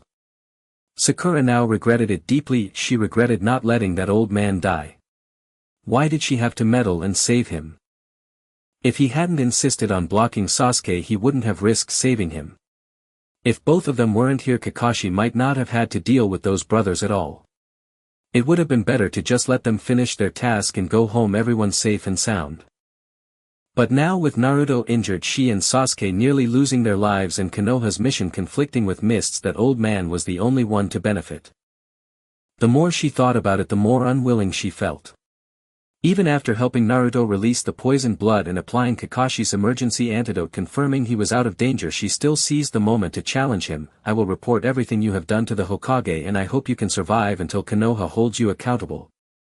With that, she was about to pick Naruto up and turn to leave. However, Naruto, looking pale, pushed her hand away. What are you doing, Naruto? Naruto's actions were a bit ungrateful, and with all the troubling events that had occurred, Sakura was unable to suppress her rising anger. Faced with his intense anger and confusion, Naruto stared back at her, enunciating each word, I disagree. Why? Who would have thought that these two, who normally got along like siblings, would suddenly start an inexplicable argument? However, I work hard every day to complete missions and have never skipped a training session. I should be getting stronger. Naruto gritted his teeth. Why am I so far behind? Why is it always me who gets saved? The warmth from Iruka's blood dripping on her face seemed to linger, and Sasuke's protective figure overshadowed her frailness once more. I will never let anyone save me again. I will face challenges calmly and will no longer retreat. I swear on the pain in this left hand. She clenched her fists. I will use these hands to protect everyone. Mission continue. Sakura did not understand. Why is it that when faced with the gap between herself and a genius and watching others almost die for her, she can grit her teeth and move forward without retreating? Is this person a fool? But if she is a fool, does that mean I am smart? Always avoiding, forever hiding in a safe place, forever watching others fight for me. Sakura opened her mouth again but didn't know what to say. Honestly, she didn't understand what was right anymore. Just then Kakashi, who had been watching the scene unfold, finally stepped in to mediate. He grabbed Naruto and Sakura by their heads, ruffling their hair. All right, Naruto, your determination is commendable, but Sakura's concern isn't wrong either. He's just worried about you. There's no need to be so cold, and you, Sakura, you can't just act on your own without consulting your teammates. Do you want to replace me as the leading jonin? Sakura felt uneasy under Kakashi's kind smile, forcing a few dry laughs and falling silent. Naruto however pouted, who made him underestimate me? That little injury doesn't scare me at all, it's already starting to heal. This was of course a lie. Just moments ago, seeing his hand swollen like a sandbag, Naruto was nearly terrified, thinking he might be done for. But after bloodletting, the swelling had subsided too quickly, and not wanting to lose face in front of his comrades, Naruto could only tough it out. She had her own stubbornness, yearning for warmth yet behaving like a hedgehog. She would not accept sympathy nor allow anyone to look down on her, not even the boys she liked. But Sakura and Kakashi's focus was on the word starting to heal. How could that be possible? Even if the poison and the wound from bloodletting were to heal, it would take days. Moreover, even a minor abrasion would not heal this quickly. What nonsense are you talking?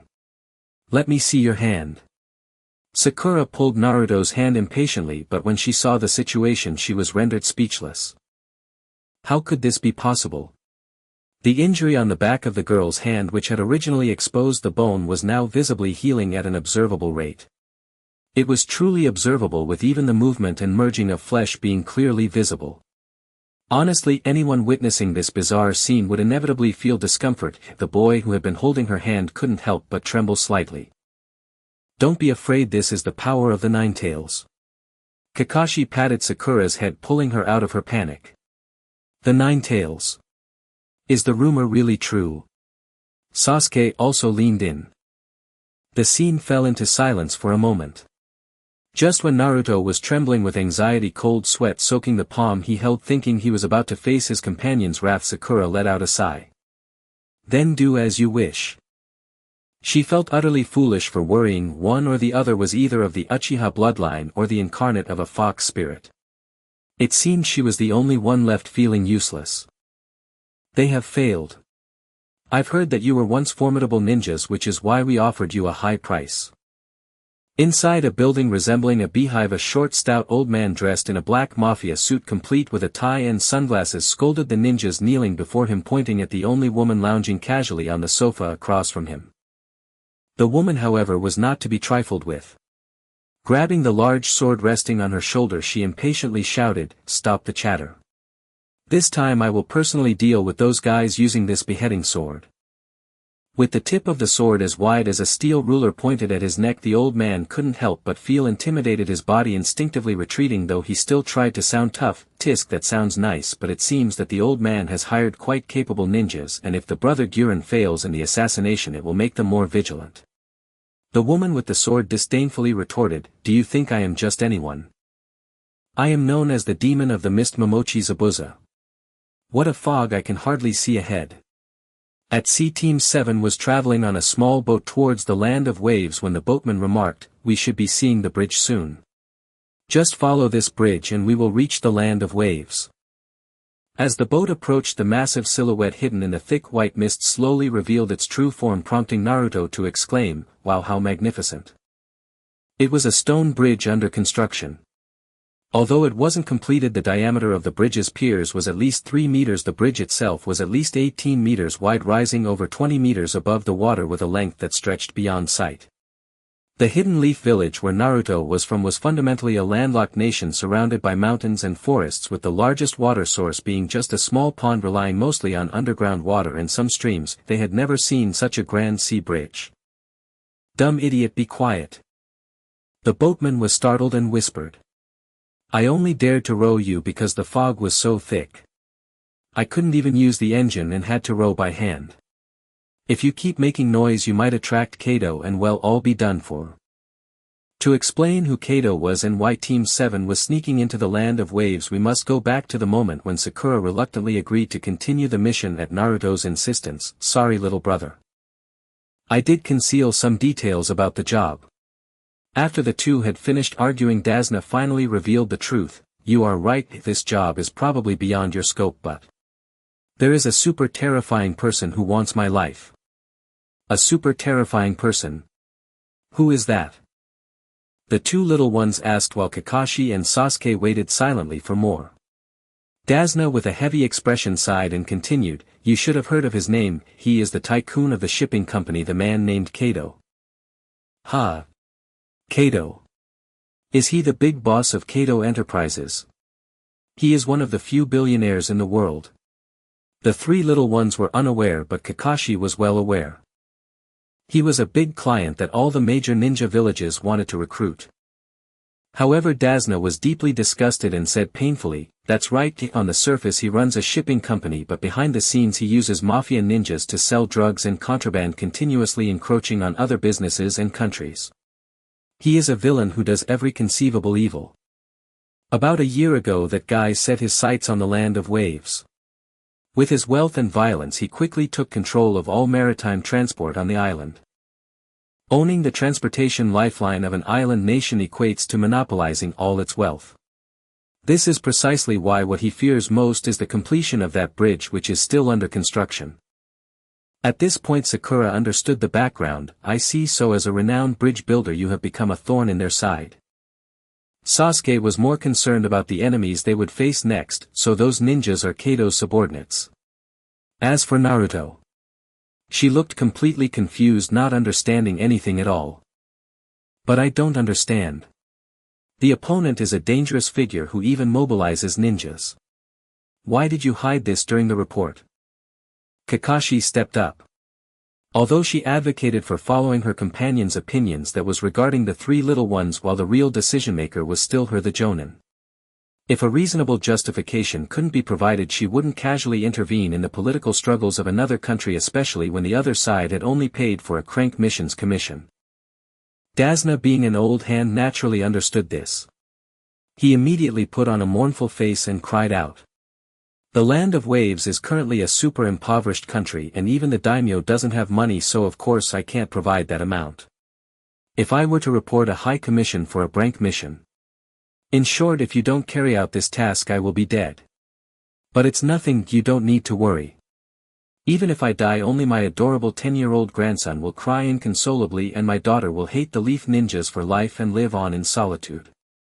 Oh dear, this isn't your fault. The old man was getting more absurd in his excuses. Clearly he was unwilling to pay, but was trying to morally blackmail the Leaf Village into saving him. Kakashi felt increasingly troubled as he listened. Sighing, he glanced at his innocent subordinates and suddenly had an idea. He pretended to be helpless and said, fine, this time my subordinates all want to take on this task, so I won't say anything. Just when Dasna thought he could get free labor and was pleased, Kakashi changed his tone. But there will be no next time, and once your bridge is built and the economy restored, you must make up the commission for the brank mission, otherwise we will dismantle the bridge just as it was built. Do you understand? After all, someone had to bear the cost of confronting this old man against a top billionaire. Kakashi certainly didn't intend to dig into her own pockets to fill this gap. Under her one-eyed gaze the old man Dasna could only concede, awkwardly laughing and repeatedly agreeing. Thus concluded the negotiations between Team 7 and this most terrible client. Although they were taken advantage of, being able to reclaim a brank mission commission afterward was not a total loss, which is indeed a cause for celebration. We are about to reach the gate of the land of waves. It seems we have not been detected so far. To be cautious, I will bring us ashore through an underground channel thick with aquatic plants. It will be damp and bumpy, but it is a natural waterway. Please endure it. My apologies. Emerging from the narrow shadowed tunnel beneath the bridge into sunlight, a lush sea of mangroves unfolded before their eyes. These trees, rare for taking root at sea, lent an exotic air. Though the mosquitoes and leeches in the grove were vexing, the novelty of passing through them filled Ming Ren with genuine delight. I wonder if I have been here before, she thought. Though the memories from before the sealing were lost, as a former fox demon she must once have seen many scenes she has now forgotten. This is where I leave you, be careful. The boat finally came ashore, mooring at a shabby pier of crudely laid planks. Thanks, you were a great help. Dazina turned back and offered the boatman an apologetic smile. After seeing him depart safely, he faced Team 7 with an air of command. Now then, please get me home in one piece. Yes, she replied weakly, though he sighed inwardly. If anyone were to attack, it would not be a Chunin but a Jonin. How vexing. Mingren, fearless as a young colt, glanced at the composed Zhuo and resolved silently, I will never let that fellow have the limelight again. She began to sweep her gaze over the surroundings, searching for anything suspicious. Suddenly a cold, murderous sense crept up her spine. There. A shuriken hissed into the grass behind them, yet for a long moment there was no other sound. Was it my imagination? Embarrassed for a beat, Mingren turned and, mimicking Zhuo's usual manner, put a hand to her brow and said lightly, just a rat. What a performance, there was nothing. Chun Yi-ying's taut heart, jolted by her, was racing. She had hardly time to recover. Hey, please don't play with shuriken so casually, okay? It's really dangerous. She felt worn out by their antics. Shuriken cost money. Even if mission supplies could be reimbursed by the village, they should not be squandered carelessly. You little idiot. Don't go scaring yourself. Dazina, untroubled by enemies but nearly frightened by his own people, was thoroughly annoyed. Mingren paid no heed to their complaints and continued to peer about him. There looks to be a shadow over there. There. Another shuriken flew out, but this time Kakashi sensed something wrong. Rather than scolding Mingren, he stepped forward to check the situation. Ing had not realized the danger and in anger struck Mingren on the head with a knife hand. I told you not to do that. Ouch. There really is an ambush. And Ing, you hit me. Mingren clutched her reddened head in aggrievement and pouted, Bah, it's nothing, you're not afraid of cuts or poison anyway. Ing would not be taken in by such feigned misery.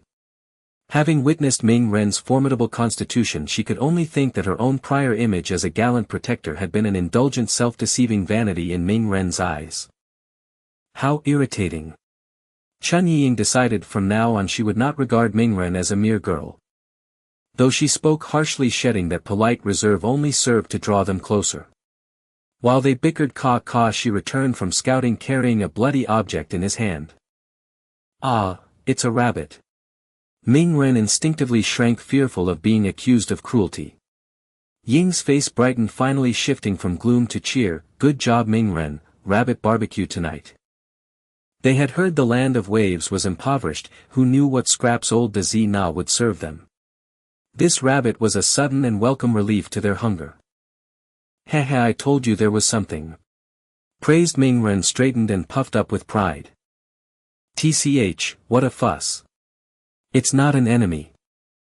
Dazina grumbled in a petulant tone, it's only a rabbit, yet they fuss as if he could not even afford a meal. Even if the land of waves is poor, it is an island nation. As a respected bridge builder, he had no trouble feeding a few kids. Thank you very much. Who is he trying to shame here? Kakashi did not join their farce. He tossed the rabbit to Ing to prepare and turned inward, thinking white fur but brown-black pupils. This is not an ordinary albino, it is a snow rabbit. But it is spring, why is its fur white? Normally a snow rabbit's fur changes color under sunlight. In the natural world only the short days of winter make it white, at other times it should be brown. This one must have been raised indoors with little sunlight, kept specifically as a substitute for the substitution technique. Have the pursuers come so quickly? As Kakashi suspected, neither the sensation of being watched nor this ill-timed white snow rabbit could have appeared by chance. Lurking in the shadows, Tao Di Zai Bujan watched his underlings' carefully bred snow rabbit being skinned and strung on the fire amid the three youngsters' merry atmosphere. The scent curled to his nostrils and his hand closed tight on the hilt behind his back. I see now. With the Gueiren brothers' level they cannot handle them. This is a Konoha copy ninja Sharingan Kakashi. But things belonging to me, Tao Di Zai Bujan, are not so easily consumed. He gathered power and hurled the great blade. It spun like a gigantic shuriken toward the three who were about to feast. Everyone get down. Zhuo was the first to evade. Ying reacted swiftly and instinctively leapt onto the nearby Dazina. Mingren was half a beat slower and was pinned beneath Kakashi, narrowly escaping disaster. The just roasted rabbit scattered to the ground as the blade lodged in a stump and came to a stop. Zai Bujan stood with the sword in the earth and made a dramatic entrance. Leaves fluttered down around her as she made that motion, giving her the air of a wandering swordsman. This person is Kakashi regarded the figure before him, the head wrapped tightly yet the clothing shockingly scant, her upper body nearly bare, the only cover a wide knitted scarf around her neck shielding her breasts, and he felt a complex stirring of emotion. Does she even know what shame is? Heh, here I come. This time I will not lose to Zhuozhu. Mingren staring at the exhibitionist on the tree, imagined sword in hand. Come with me, let us slay bandits and seize glory. Ah, this is the rogue ninja from the mist village Tao Di Zai Bujan, is it not?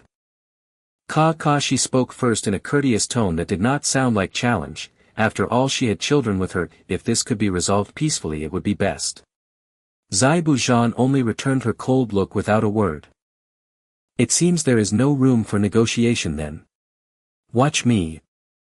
At that moment the eager Mingren leapt forward with a shout, but Kakashi seized her collar, tossed her into Chun Yi-Ying's arms so that their faces were nearly touching, and ordered, "Get to the side and stop getting in the way. All of you step back, this one is not the same as the two before." While the three stared in stunned silence, she raised a hand and gripped the forehead protector that had been covering her left eye. If this is the opponent, and given my current condition, it may be a little taxing. I didn't expect to see the Sharingan Kakashi here. Excuse me, could you please hand over that old man? Tao Di Zai Bujan spoke ominously, his tone seemingly diplomatic, yet the cold light in his eyes revealed no intention of reconciliation. What? Washing eyes. What is that? Naruto continued to be confused. The Sharingan. Could it be that teacher Kakashi is? Sakura seemed to have thought of something. The Sharingan. Sasuke's expression stiffened and his gaze towards Kakashi turned unfriendly. But Kakashi had no time to care about the three little ones' thoughts. After instructing them to protect Tazuna, he lifted the forehead protector from his eye, revealing his right eye that he had kept hidden, a blood-red eye that resembled flames with three black tomo-like lines slowly flowing within. What kind of eye is that? Watching from the sidelines, Naruto felt uneasy. Even though it was his first time seeing this eye, he instinctively sensed something ominous, feeling a strange familiarity. Oh! I didn't expect to see the legendary blood will eye so soon. What an honor! Although Zai Bujan appeared serious, he showed no fear, instead displaying a strong fighting spirit. Then let us begin. Hey! You guys have been talking about the Sharingan since earlier, what exactly is it? Kakashi was just about to start when Naruto interrupted him with a question, feeling blocked and reluctant to speak. What's up with this kid? He's been acting like he's lost it since earlier. There was silence, and the only one left who could answer Naruto's question was Sasuke. Although Sakura had heard bits and pieces about the Sharingan, it was still just superficial knowledge compared to the true Uchiha clan. Seeing everyone looking at him, Sasuke, though reluctant, had no choice but to step up as the explainer. The Sharingan. The user of the eye technique can see through all illusions, body techniques and ninjutsu in an instant, and can counterattack without any alteration, and the Sharingan is a special eye exclusive to the eye technique users. No, I feel that. The abilities of the Sharingan must not be limited to just this. Naruto interrupted, although he didn't know why. He just had this feeling as if he had encountered this eye before. Moreover, he must have suffered a great loss. Zai Bujan laughed heartily. Ha ha ha, well said. Of course, that's not all. What's even more terrifying is that she can instantly see which ninjutsu her opponent will use and copy those ninjutsu. When she was still in the Mist's assassination unit, she had information about Kakashi in the handbook she carried. It was recorded as, a woman who can copy over 1,000 ninjutsu, the copy ninja Kakashi. No wonder. No wonder this woman is supervising Naruto and Sasuke. It seems. I truly am lucky to be part of this. Sakura swallowed hard. How could an ordinary ninja who knew nothing other than studying be assigned to a class full of such monsters? That old Hokage must really think highly of him, or perhaps he was just short on numbers. Is this good luck? Or misfortune? And although Naruto still felt something was off after hearing Zai Bujan and Sasuke's explanation, he remained silent. As Sasuke said, the Sharingan was merely an embodiment of the eye technique user's abilities. Perhaps the abilities varied according to the individual. As for the eye, he remembered. It might not be related to this copy ninja before him. Yet Sasuke still felt uneasy. Even in the Uchiha clan the Sharingan was a special trait possessed only by certain bloodlines, and how did Kakashi, an outsider, obtain this eye? Could it be that this guy? Before she could think further, Zaibujan on the tree grew impatient. Sorry, but our chat ends here, I need to quickly kill that old man. However, with those words Zaibujan felt that he had already acted kindly enough, yet Kakashi still stood in front of Tazuna, and the three little ones followed their teacher's orders to form a triangular formation shielding the old man behind them, neither side showing any intention of retreat. It seems that we can't avoid fighting you, Kakashi. Having exhausted his patience, Zaibujan stomped his foot but did not charge at Kakashi. Instead he landed beside a pond. Surprisingly, she who should have sunk to the bottom of the lake now stood steadily on the water's surface as if walking on flat ground, while mist rose from her feet swirling around her body, faintly taking on a misty form. She actually used so much chakra.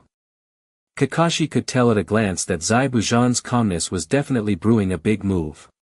As expected, the swirling water around her grew faster and faster, and in the next second it exploded into a sky full of white mist enveloping the surroundings.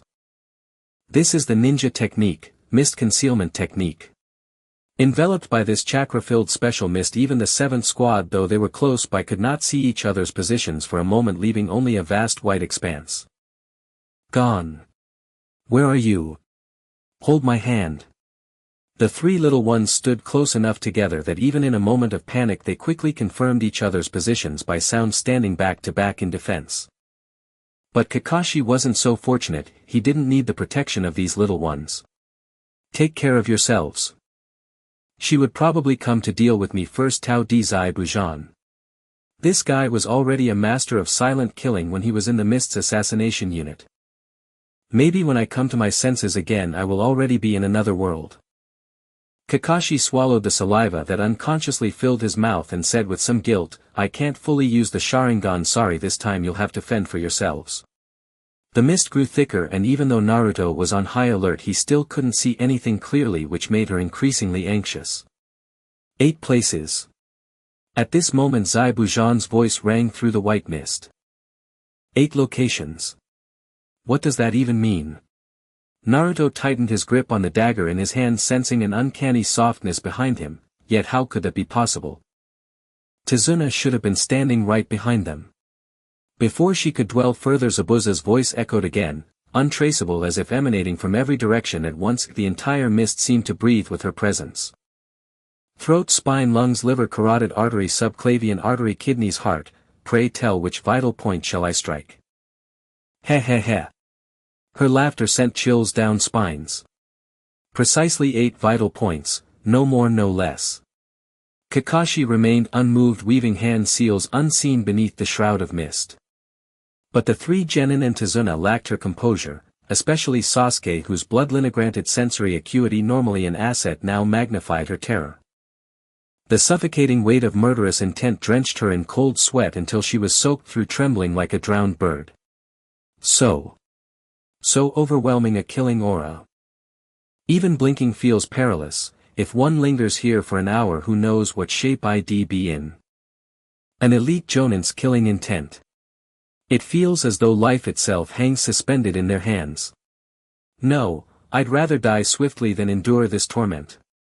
Her kunai hovered poised to plunge into her own throat, when Kakashi's voice pierced the fog, arresting every soul present. Truth be told, speaking aloud in such dense mist was tantamount to suicide, an amateur mistake no jonin should commit. Yet she spoke nonetheless. Sasuke, rest easy. I will protect you, even if it costs me my life. I will never allow her to slay my comrades. Though invisible, the gentle warmth in her voice conjured unbidden the image of Kakashi's ever-smiling face, eyes crinkled with quiet kindness. A wave of profound reassurance washed over them. That remains to be seen. A frigid voice sliced through silence, behind them. The mist parted. Zabuza stood impossibly at the very center of their triangular formation. It is over. Her great sword swept horizontally, on the verge of claiming all 3 lives, when Kakashi lunged forward, intercepting the lethal arc with his bare body. Simultaneously a white-fanged short blade pierced Zabuza's chest. Crimson gushed uncontrollably from the wound. A mutual death. Before the thought fully formed, an unscathed Zabuza reappeared behind Kakashi. No, it's a clone. Sensei, behind you. Naruto shouted, but her blade moved faster. A sweeping horizontal cut cleaved Kakashi cleanly at the waist, catching him utterly off guard. Crimson droplets splattered across Zabuza's masked face. A water clone. Then. Did she replicate my jutsu within the mist itself? Don't move. The white-fanged blade pressed against her throat. It is over. Kakashi returned her earlier declaration, word for word, tone for tone. Incredible. The three genin erupted in exhilaration. Naruto's cheeks flushed crimson as he burst out, voice trembling with awe. Beneath her bandages Zabuza's Adam's apple bobbed, then she laughed. Heh heh heh. You truly don't grasp the situation, do you? She didn't flinch, instead leaned deliberately into the blade at her throat. Such parlor tricks won't defeat me. Not in the slightest. Her unshakable confidence settled like ice in Kakashi's chest. Impressive, impressive indeed. You must have copied my water clone technique long before this. Those earlier taunts were mere misdirection, to draw my focus onto your clone while you slipped unseen into the mist, observing my every motion. No wonder the legendary prodigy Kakashi wouldn't grow so naive. Your performance. Far too theatrical. A dagger pressed against Kakashi's throat from behind. Did you really think you could fool me? Zabuza chuckled. The figure in Kakashi's grasp was merely another clone. Everything I said was the truth. Kakashi sighed. Her mastery of illusion, deception and counter-illusion was so absolute it had deceived even his Sharingan. Such a peerless shinobi, how tragic that fate cast her as an enemy. Combat allowed no respite. Barely dodging Zabuza's thunderous overhead strike by dropping flat, Kakashi assumed the sheer mass of that colossal blade, taller than a man, shaped like a guillotine's executioner's axe, would leave her momentarily rigid. Instead Zabuza spun mid-swing, launching a whip-like roundhouse kick that slammed squarely into Kakashi's abdomen, hurling her backward into the lake several meters away. As she surged forward to press the advantage, searing pain lanced through her foot. Kakashi, even mid-flight, had scattered iron caltrops across the ground. Iron caltrops. Humph. Pathetic trickery.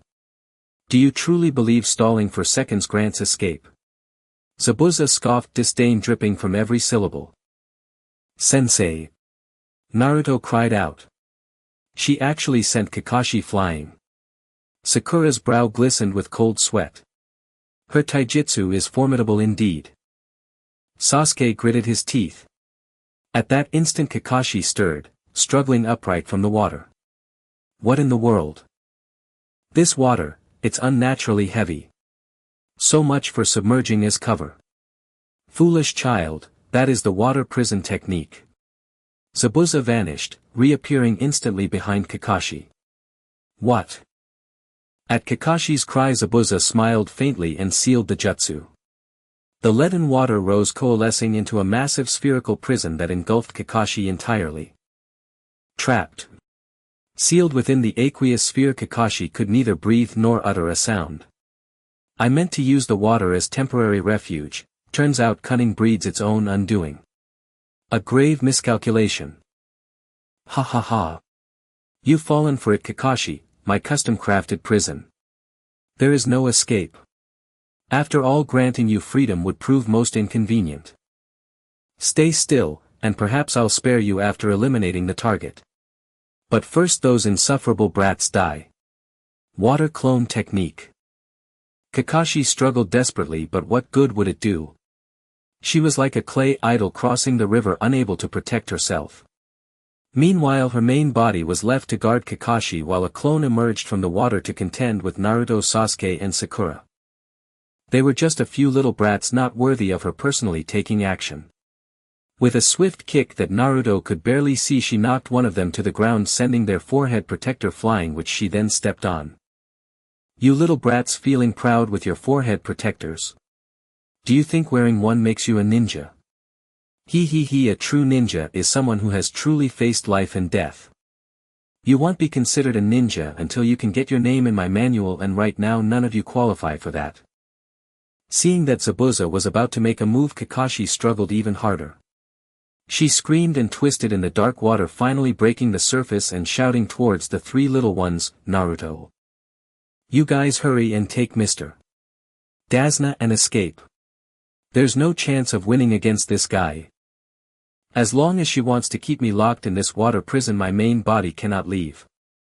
But if the water clone moves a certain distance away from the main body, it won't be able to maintain itself. Take this chance to escape now. Zabuza frowned and kicked Kakashi's head back. You talk too much nonsense. Seeing this scene, Naruto shook like a leaf. That kick from Zabuza not only sent her forehead protector flying but also knocked her courage to the ground, trampled underfoot. This was a jonin if this was a true ninja. If I don't escape quickly, at this rate I really will be killed. She pushed herself off the ground to escape, but the pain in her left hand pulled her back to reality. Looking at the wound that Sakura had treated and her teacher had carefully bandaged, Naruto suddenly found she couldn't move. Do I really want to leave my teacher behind and escape on my own? I swear on the pain in my left hand I will never let anyone come to save me again. I will face this calmly and will not run away again. I will not lose to Sasuke. I have graduated. I will surpass the Hokage. I am no longer that little brat who only knows how to play pranks. That's right, I am a ninja and I have made up my mind not to run away anymore. This is a mission that started because of me and I must take full responsibility for it. Naruto gritted her teeth and shouted as she rushed towards Zabuza's clone, ignoring Kakashi's anxious face and her companion's attempts to stop her. Humph, what an idiot. The clone showed no mercy and kicked Naruto away again. This time without the protection of the forehead protector, she fell to the ground bloodied and unable to get back up for a while. What are you thinking? If you die, Kakashi-sensei's sacrifice will be in vain. Sakura tried to forcibly carry her away but was pushed aside again. This time Naruto's strength was weak, unlike before. Sakura truly couldn't understand what she was thinking. Even though Naruto had the 9 tails, she had already been forcibly suppressed into a human form under the seal's power, utterly unable to contend with a ninja of this level. But Naruto simply raised the forehead protector she had snatched back when Zabuza had kicked her, holding it high as she stood up shaking. Hey! You over there, exhibitionist. Take out your manual and remember this. I am destined to surpass the Hokage and become the woman who stands above all ninjas. Kyubi no Yoko Uzumaki Naruto. She declared as she firmly tied the forehead protector, a symbol of a ninja, around her forehead, her eyes reflecting her resolute confrontation with life and death. Even Dazna, witnessing this scene, couldn't help but feel moved for the first time. Hehe, this little one, although she seemed unreliable when we first met. Sasuke, come here. Naruto called back without looking, in a commanding tone. What is it? At this moment Sasuke couldn't be bothered to argue and replied in a low voice. I have a plan. In this situation you can still think of a plan. This guy really. Sasuke chuckled lightly with cold sweat. Was this the first time this person had asked for her help? But was she taking her to die? Humph, you can actually cooperate as a team. Isn't that just a jonin? This time I will accompany you to the end. Ah! What a bunch of idiots! Sakura shouted in despair, yet her feet did not move away. It seemed she wasn't too clever either. Seeing that no one present was retreating, Naruto wiped the blood from her forehead that had trickled into her eyes and smiled. Next, let's make a big commotion. Hearing this, Zabuza laughed heartily. He, quite the bravado, but do you think you have a chance of winning? Naruto fell silent for a moment, then pointed at Dazna and said, a chance. We don't need to surpass you, right, old man? Run quickly. Dazna understood. Even if he ran away alone, what difference would it make? If these kids fell, how far could his old arms and legs run? It would be better to stay here and die together than to let these kids feel disheartened, right? So he raised his gaze and smiled brightly. What are you saying? All of this is the cause and effect I have sown. At this point I will not think about surviving alone. I'm sorry, no need to worry about me.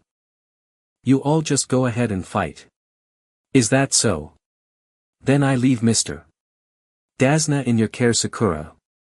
It was only at this moment that Naruto first addressed Dasna with a respectful title, acknowledging this uncle before her. At this moment Sakura also set aside her prejudices and quietly stood in front of the old man. Though she wasn't as open-minded as Naruto, she cared more about her companion's feelings than her own. It was better for her to protect Dasna than for Naruto to be distracted by worrying about him during the battle. Sasuke, seeing everything arranged, chuckled lightly. This is how it should be. Although they were short one person in battle, Uchiha Sasuke would not back down. Are you mentally prepared? Naruto provocatively challenged, provoking Zabuza to laugh again. He he he he. You really haven't grown at all. How long do you plan to play ninja games? When I was your age my hands were already stained with blood. Upon hearing this the entire scene fell silent, leaving only Zabuza to recount her story. The story of the infamous Zabuza. In our mist village we once experienced an era known as blood mist, during which becoming a ninja had a significant trial. What trial? Naruto's expression stiffened, sensing something ominous. Sure enough, she heard Zabuza slowly say, that was to force students to kill each other. What? This revelation was too shocking. For a moment even Naruto could not make a sound. Zabuza, uncaring, continued to speak, perhaps having not vented this tragic past in a long time. We were originally comrades who grew up sharing the same food, but were forced to pair up and kill each other until one side was exhausted and died. We were once partners who helped each other, shared dreams and competed with one another. She clenched her fists. Back then I was still a mere child without official shinobi status. No hesitation, no doubt, I slaughtered all 100 of my fellow candidates in that exam. That is how I earned the name Zabuza Momochi, the demon of the hidden mist. Evil. A demon. Naruto's hands trembled, not knowing whether Zabuza, who had slain every comrade with his own hands, was more monstrous, or whether the village itself, which had instituted such a brutal rite, was truly more sinister. So, a shinobi's life is worth so little to the village. In that instant Naruto felt the path he had long idolized, the shinobi way, lose some of its luster, dimming before his eyes. Ironically, after that incident the village abolished this graduation ritual. And from it I learned one truth. Zabuza's voice cut through her thoughts. Her expression shifted abruptly, no longer heavy but twisted into a chilling, mirthless grin. Kill enough and you can change everything. Her eyes crinkled with deranged, bloodthirsty glee, a gaze so warped it struck terror into Sasuke's very soul. Before Naruto could raise a defense, Sasuke froze for a heartbeat, and in that fatal lapse Zabuza seized the opening. A thunderous Iron Mountain crush sent him flying, followed instantly by a crushing twin fist descent that slammed into his abdomen, hurling him violently to the ground as he spat up a mouthful of crimson blood. No one cared any more about Zabuza's tragic past. Naruto's eyes burned emerald with fury. Hands flashing through seals he summoned thousands of shadow clones encircling Zabuza in an impenetrable seething mass. Now, attack. At that command Naruto and his clones surged forward en masse, each gripping a kunai, swarming Zabuza from every angle, layer upon layer, binding her like a living chrysalis. Yet this time she faced no half-trained Chunin like Mizuki nor a restrained Kakashi holding back during an exam, but a true enemy nation shinobi, battle-hardened and lethal. Zabuza granted them no quarter. Chakra flared across her skin, reinforcing her body. Even this most fundamental enhancement rendered Naruto's childish strikes utterly futile. Dozens of kunai struck home, yet not a single blade pierced her flesh. She had grown weary of the game. With a sudden savage swing of her executioner's blade she unleashed a whirlwind of razor-edged force. Every clone clinging to her shattered instantly, leaving only Naruto's original body hurtling backward through the air. Is she a monster? Even with so many we still can't defeat her. It seems there's only one way left to bring her down. Rapidly forming two-hand seals, shadow clone technique, transformation technique, Naruto morphed into a colossal shuriken and hurled himself toward Sasuke. Now. Sasuke caught the massive shuriken, cleanly gauging its weight in his palm, and in that instant the plan crystallized. So that's it, Naruto. For you this is already quite impressive. Rolling with the shuriken's momentum, Sasuke planted his foot firmly into a groove in the earth, absorbing the impact. With a sharp click he unfolded the concealed blades, revealing to everyone's astonishment a monstrous black Fuma shuriken, its serrated edges resembling turbine vanes. Fuma shuriken, shadow windmill. To launch the weapon, Sasuke leapt skyward, then plummeted downward using gravity's full might to hurl the shuriken at Zabuza with devastating force. A mere shuriken cannot harm me. Zabuza drew her blade, only to watch the projectile veer past her, arcing toward her blind spot behind. There, so the real target is me. But, you're still far too naive. As a jonin, catching a shuriken mid-flight was elementary. Kakashi, even while reading his orange book, could deflect Naruto's thrown kunai without looking. What then was it to Zabuza? It's just larger than usual. Just then, another shuriken erupted from the shadow cast by the first, hurtling toward her like death's scythe. What? A second shuriken hidden within the shadow of the first. I see, it strikes the blind spot. That is the shadow windmill technique. Sakura, watching from the sidelines, nearly cried out in triumph, only to see Zabuza leap aside with effortless grace, her voice calm and unshaken. Well done. But still, far too naive. She evaded it. Sakura's heart plunged, yet Sasuke smiled. Now. With twin explosive pops, both shuriken, the one in Zabuza's hand and the one behind her, detonated, dissolving into Naruto's forms. One lunged in, close fingers darting toward her eyes, forcing Zabuza to raise her arms in defense and break the hand seal sustaining the water prison technique. The other from afar hurled a single kunai, its edge slicing cleanly across Zabuza's cheek and severing the watery prison, imprisoning Kakashi. You dare to mar my face. Blood and water splashed together and Zabuza's gaze drastically changed, rage flooding her mind, causing veins to bulge in her eyes like a vicious demon. She retaliated with a punch, shattering the adhesive bandage stuck to her body, and charged towards another Naruto with her large sword. Clang! The sound of metal clashing resonated in everyone's ears. It was Kakashi finally returning to the battlefield. She wielded a kunai to block the decapitating sword, but at the cost of shattering the kunai as well. The remaining force of the sword could only be resisted with her tightly wrapped chakra fist. Blood gushed uncontrollably from the wound on the back of her hand, but fortunately it was merely a flesh wound and her bones were unbroken. If one were to say she and Naruto were not teacher and student, this moment was quite the coincidence, with the wounds positioned almost identically, one injured her left hand, the other her right. Naruto, what a brilliant plan. You've all grown. Naruto did not possess the lightfoot skills of those two jonin and had just finished throwing the kunai when he fell into the water. He had only just surfaced for air, his hair soaked and heavy, hung down like a ghostly figure, looking quite disheveled. Yet the smile on his face remained unwavering. The purpose of transforming into the wind demon shuriken was not to defeat Zabuza, but to allow me and my shadow clone to approach her and destroy the water prison. Tch, crafty little brat, Zabuza scoffed. What else would I expect from my student? Kakashi smiled proudly. Then Zabuza, I must make it clear that I will not fall for the same ninjutsu trick twice. What do you plan to do next? Kakashi's smile ignited Zabuza's fury. A vein on her forehead throbbed as she abruptly retreated to create distance, her hands forming seals continuously. Renzi yao in su ren yi wu zi cho hai si cho shin cho in yu in shin yu wei si zi yu mao yu wei shin wei chen zi wu yu wei si zi yu in yu wei shin wei chen zi cho in cho wei.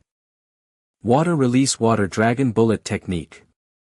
The complex and intricate seals were completed in mere seconds, but Kakashi with his Sharingan whirling not only executed the seals perfectly but also completely mimicked her ninjutsu.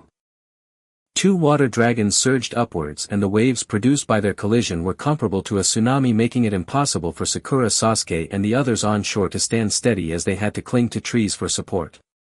In the water, Naruto narrowly avoided the whirlpool formed by the giant dragon, relying on sheer luck, otherwise his life would likely have been forfeit. Of course, that luck might also have involved Kakashi's protective intervention. But for Zabuza this was irrelevant. She was perplexed that the woman before her could not only use ninjutsu but also mimic her own movements flawlessly. When she raised her hand, Kakashi raised his. When she lowered her hand, Kakashi did the same. The sensation of looking into a mirror sent chills down even Zabuza's spine. Is this the Sharingan? It can completely replicate my movements. Learn from the past. What? Clearly she had only thought this in her mind. How did Kakashi know? How could he know what I was about to say? Under the gaze of that eye Zabuza felt nauseated. Damn it, that bastard. She formed seals once more, but Kakashi continued to perfectly mimic her actions, creating an eerie and disgusting feeling. Your gaze seems so arrogant. Am I right? Kakashi's voice once again echoed her inner thoughts. She could only feign calmness, her voice trembling. You're just copying me.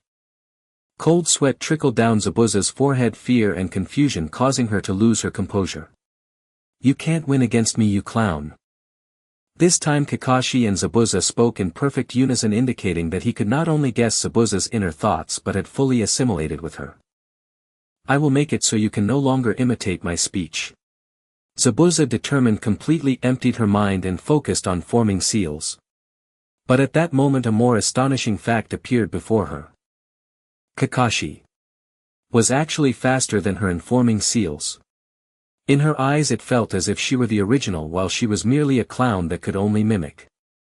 Just as she slowed down her sealing due to shock, Kakashi had already completed the seals, unleashing a water release great waterfall technique directly at her.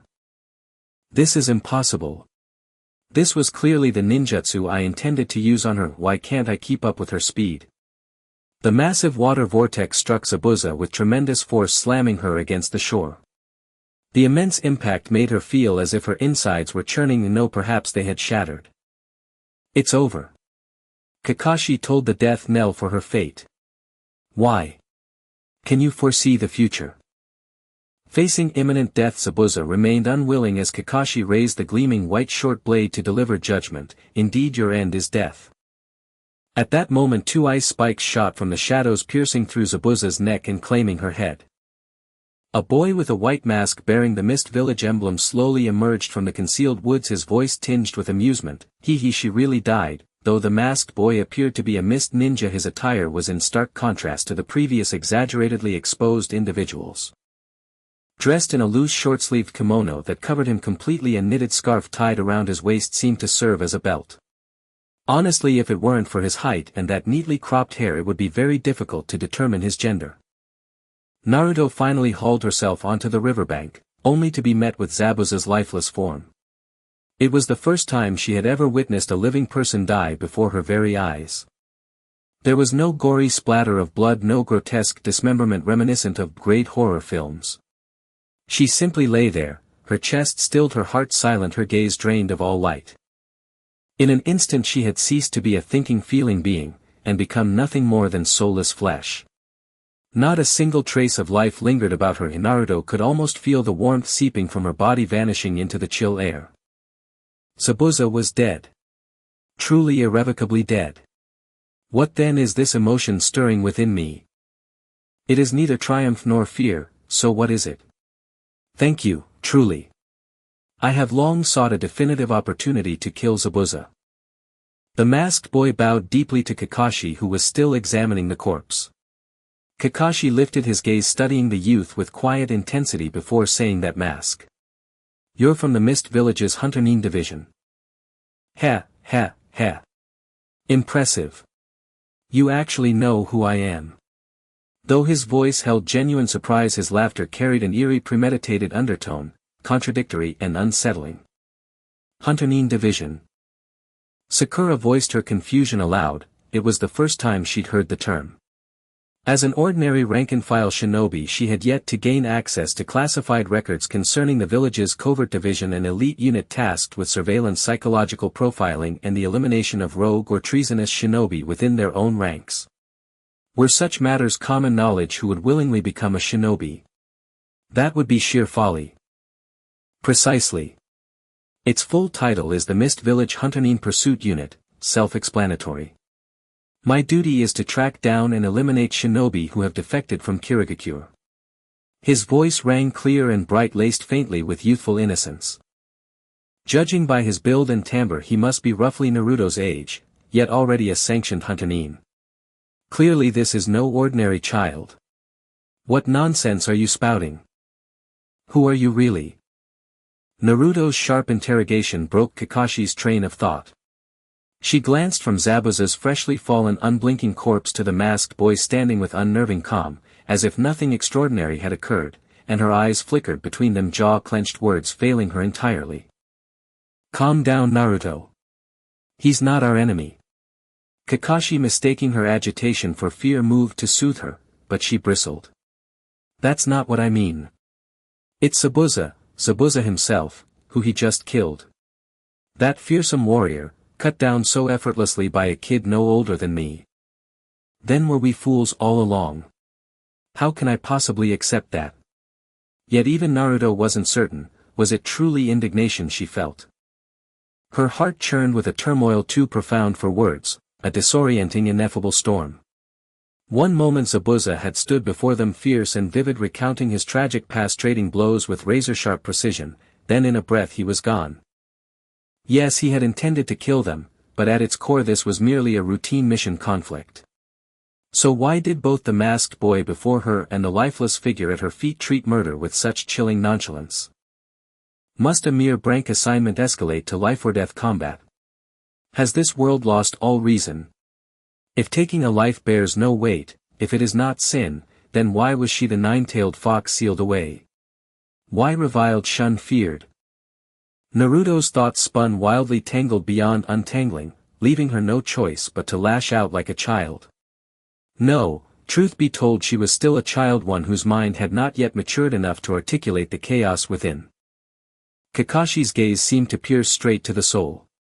Gently he placed a hand atop Naruto's tousled hair and murmured, Naruto, I understand how you feel, but this is also reality. In the shinobi world, death is as commonplace as rain. There exist those younger than you who surpass even me in strength.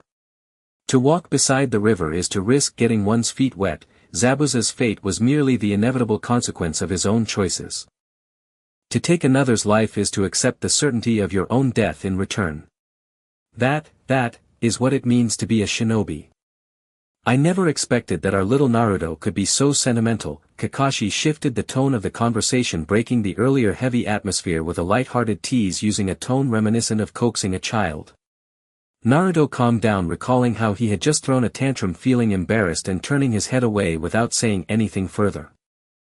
After all, the tragedy of Zabuza was caused internally by the hidden mist village. What does it have to do with her, a Konoha ninja?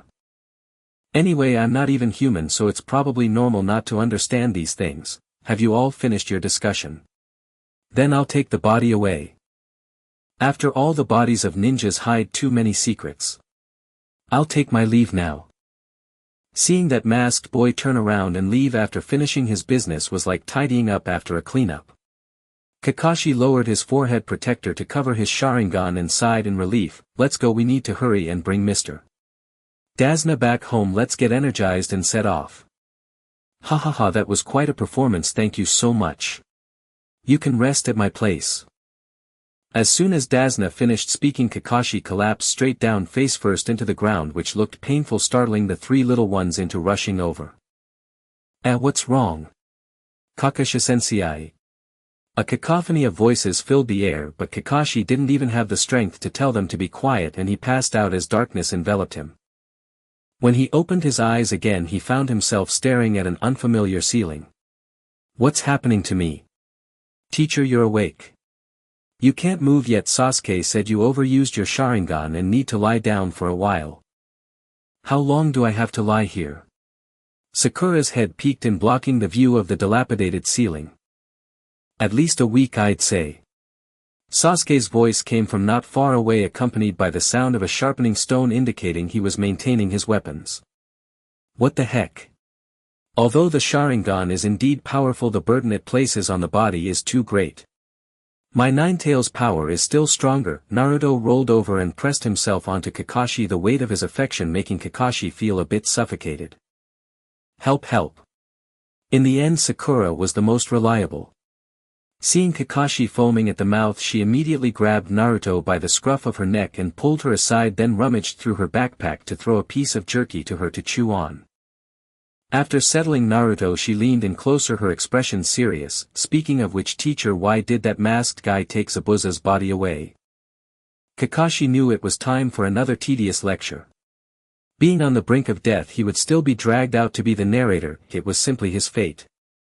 He sighed and lay back on the bed resigned. The boy from earlier was part of the ninja assassination team, also known as the Body Disposal Unit. They are responsible not only for hunting down rogue ninjas but also for handling their corpses, thoroughly erasing any traces left on their bodies during their lifetime. The bodies of ninjas can reveal the unique secrets of techniques from each ninja village, the nature of their chakra, and the composition of any special drugs they have used. For example, if I were to die, they could study my body to uncover all the secrets of the Sharingan, potentially increasing the risk of this ninjutsu being taken by enemies. The bodies of ninjas reveal too much information, which means that the ninja pursuit team specializes in erasing the corpses of traitorous ninjas who have abandoned their villages, ensuring their bodies completely disappear to prevent any village secrets from leaking out. No trace left, vanished without a sound. That is the fate of a ninja. Feeling the atmosphere grow heavy, Kakashi turned his eyes and put on a bitter expression to interrupt. A bunch of little brats, I've been using my voice to lecture you for ages and none of you have shown any concern for me. Get me some water, you heartless kids, boo-hoo. Hearing this, Sakura hurriedly ran out to fetch water and Naruto and the others quieted down, giving Kakashi a moment of peace. Just this little bit of information has made these kids so scared. What kind of education are we providing to ninjas in Konoha now? Kakashi felt somewhat exhausted, wondering why as the leading jonin she had to teach everything herself while those chunin teachers at the ninja academy were just slacking off. Aren't these things basic knowledge for ninjas? What she hadn't mentioned was that Zabuza's fate as an ordinary ninja was already considered fortunate. If it were a ninja with a family secret art, their body would likely be taken by their own people for dissection and study after death, reclaiming all usable parts to enhance the village's strength.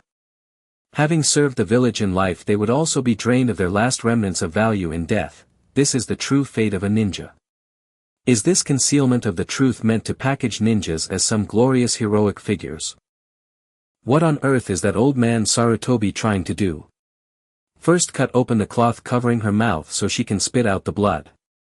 The young boy in the forest took out a pair of scissors from his ninja tool pouch, moving closer to Zabuza's face, his hand steady like an experienced butcher.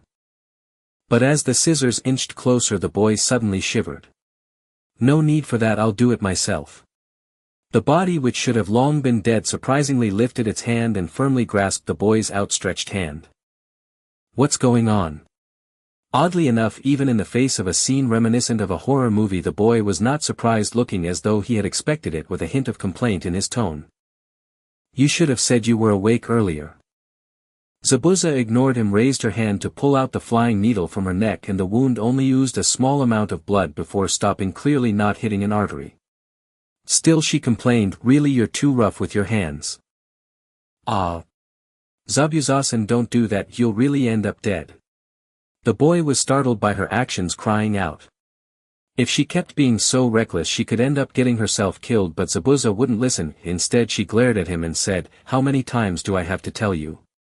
Don't call me auntie, call me big sister. And how long are you going to keep wearing that cursed mask? It makes me uncomfortable just looking at it. Hurry up and take it off. Isn't that inappropriate? Calling you big sister, you're almost my mother's age.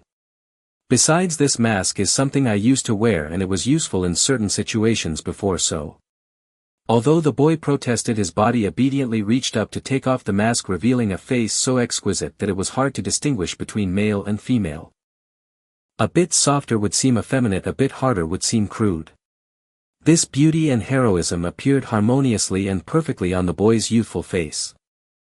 It could be said that no matter if one was a man or a woman, one could not say this face was ugly. It was truly a fine visage. By the way, if I hadn't made my move this time, you would really have been killed. With this face, even if he teased Zabuza, her fiery temper wouldn't ignite even a hint of anger. Instead, she pouted, feigning impatience, and said, if you wanted me to fake my death, there was no need to aim for my neck. Wouldn't hitting an acupoint on my body be safer? You're still the same, really annoying. Saying this, but the boy only found her contradictory behavior cute, smiling without any apology. Moreover, Zabuza-san's body is so beautiful, it would be a shame to leave a scar. Also, the neck doesn't have much muscle, so it's not easy to hit the wrong spot. However, faking death would damage one's vitality. An ordinary ninja would probably be unable to move for a week.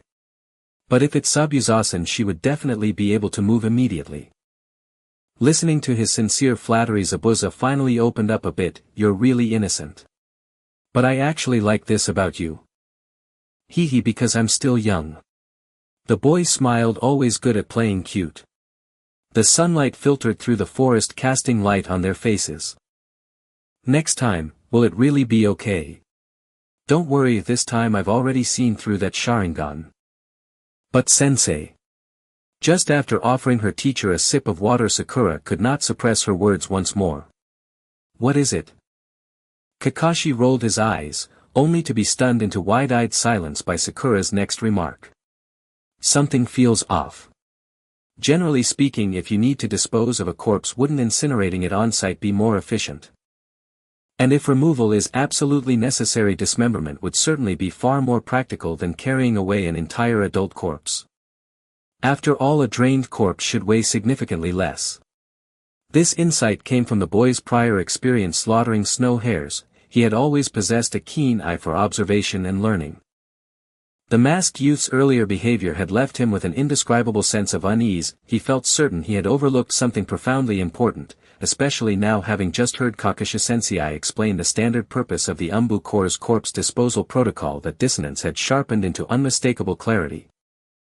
At Kakashi's words, even the dying man jolted upright in shock, while Naruto, startled like a cat spotting a cucumber, launched himself skyward in sheer reflex, claws shredding poor Tazuna's ceiling before dangling upside down and protesting loudly. Sensei! What are you doing? Having risen too abruptly, Kakashi swayed, vision darkening as he clutched his head. Only after a long moment did he regain his composure and waved dismissively. Sakura is right. Typically, corpse disposal team's process remains immediately on site. Even when identification is required, only the head needs to be severed and taken. There is absolutely no need to transport the whole body. Sasuke's expression shifted as if struck by sudden realization. Then the weapon that man used was also suspicious. Those flying needles couldn't guarantee lethality. Could it be that? At last comprehension dawned upon him. Exactly. That's precisely what I mean. Kakashi nodded in affirmation as she watched him, yet Naruto remained utterly bewildered, ears open but mind adrift. What on earth have you all been talking about since just now? Kakashi regarded her blank stare with a lifeless, ashen expression and declared flatly. I suspect Zabuza is still alive. Naruto flinched, his grip tightening so sharply the wooden plank in his hand splintered instantly, sending him plummeting from the ceiling. Scrambling upright, he scanned everyone's faces, only to find aside from himself and the elderly Tazuna, all others wore expressions of quiet, unsurprised certainty. Stunned disbelief flooded him. That can't be right, sensei. She definitely had no pulse before. He'd even grieved her death so intensely, it had all been for nothing. Faced with Naruto's protest, Kakashi sighed helplessly. As a shinobi, failing to deliver a finishing blow after merely confirming apparent death was undeniably her lapse. Correct, no breath, no pulse, pupils dilated and unresponsive. Yet such signs can also be mimicked in feigned death. The needles wielded by that boy are inherently low lethality. Unless striking a vital point, they inflict minimal damage, even serving as substitutes for acupuncture needles. For Umbu operatives who handle corpses daily, human anatomy is second nature. Inducing a convincing state of suspended animation would pose little difficulty. Not only did he omit the final strike on Zabuza's body, he carried away the entire corpse despite its considerable weight compared to his own. Taken together, this strongly suggests the boy's objective was not assassination, but rescue. Indeed, that possibility is highly plausible. Sakura and Sasuke nodded in unison, while Tazuna dismissed their concern as baseless anxiety. Aren't you overthinking this? Umbu Corps, Umbu Corps. Clearly he came to kill a shinobi. No. When suspicion arises, preparation must precede irreversible consequences. That too is an ironclad shinobi principle. Having refuted him, Kakashi continued. Moreover, regardless of whether Zabuza lives or perishes, Gato's forces may well harbor even stronger shinobi. As she spoke, she glanced toward Naruto, expecting fear yet finding instead unbridled excitement. She actually looks delighted upon hearing Zabuza might still be alive. Just as she began planning their next steps, Sakura interjected. Even if Gato commands other shinobi, what relevance does that hold for us? Our mission, to ensure Tazuna's safe return to the land of waves, is already complete. And since you're currently incapacitated, shouldn't we retreat to Konoha for reinforcements? If you can't walk, I'll carry you myself. Kakashi offered a faint noncommittal smile. Heh, you mean well, but who can guarantee Mr. Tazuna will survive until Konoha dispatches aid? His payment for this mission remains unpaid, and unless this bridge is completed our mission will end in failure and we shall receive no reward. Seeing her poised to object again, Kakashi added. Besides, this is also an opportunity. What opportunity? An opportunity for rigorous training.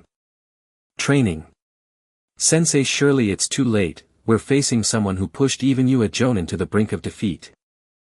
Sakura stared at the woman as if she'd lost her wits. Chunin versus Jonin plus an enigmatic masked youth whose abilities remained wholly unknown.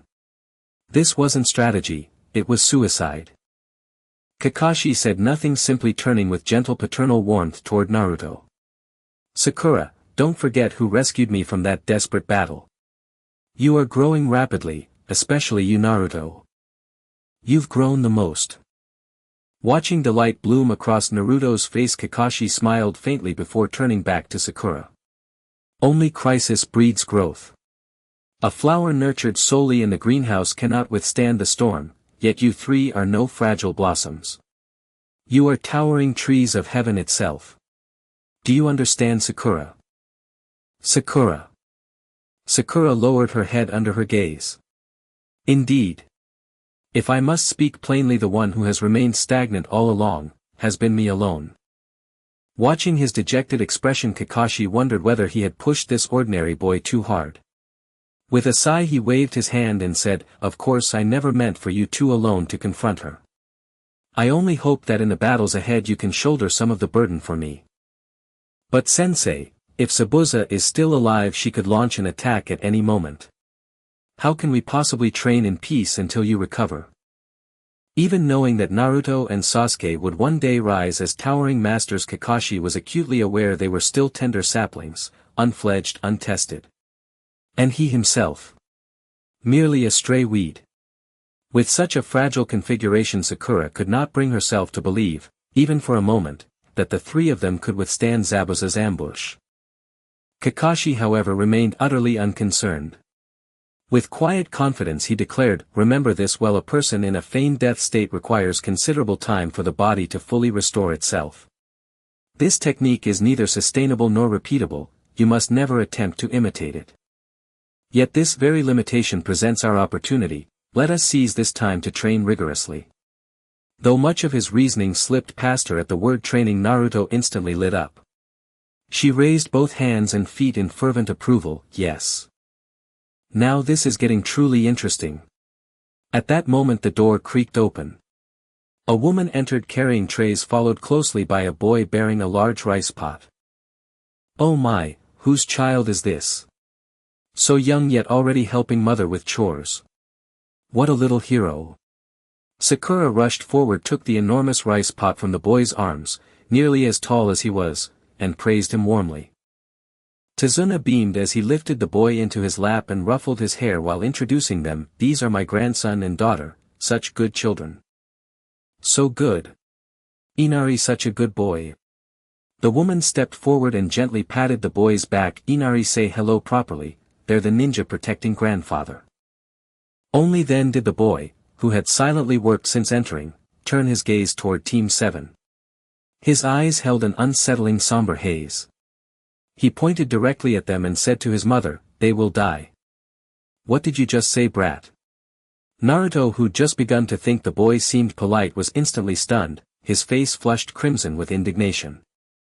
Resisting Gato. You stand no chance of survival. Brat. Hey, don't lay a hand on a child. As Naruto lunged forward, Sakura clamped down, firmly pinning him in place.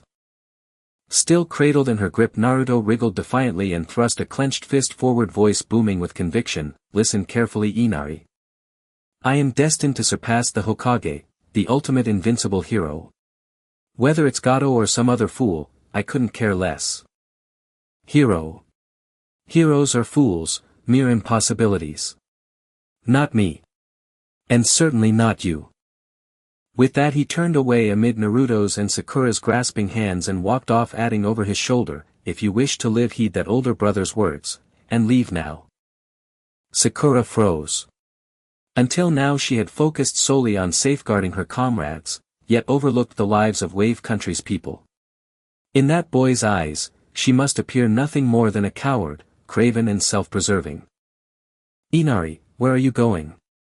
I'm going back to my room, to watch the sea.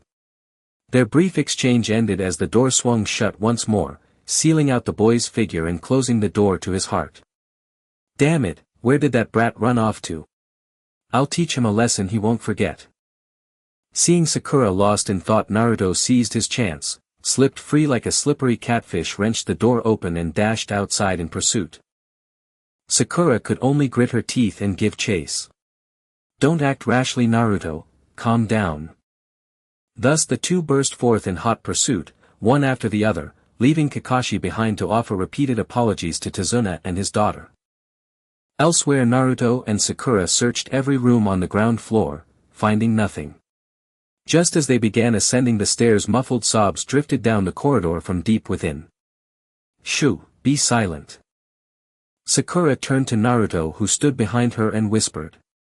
Naruto rolled her eyes, hands clasped behind her head. My hearing's sharper than yours, why do you sound like a nagging grandmother?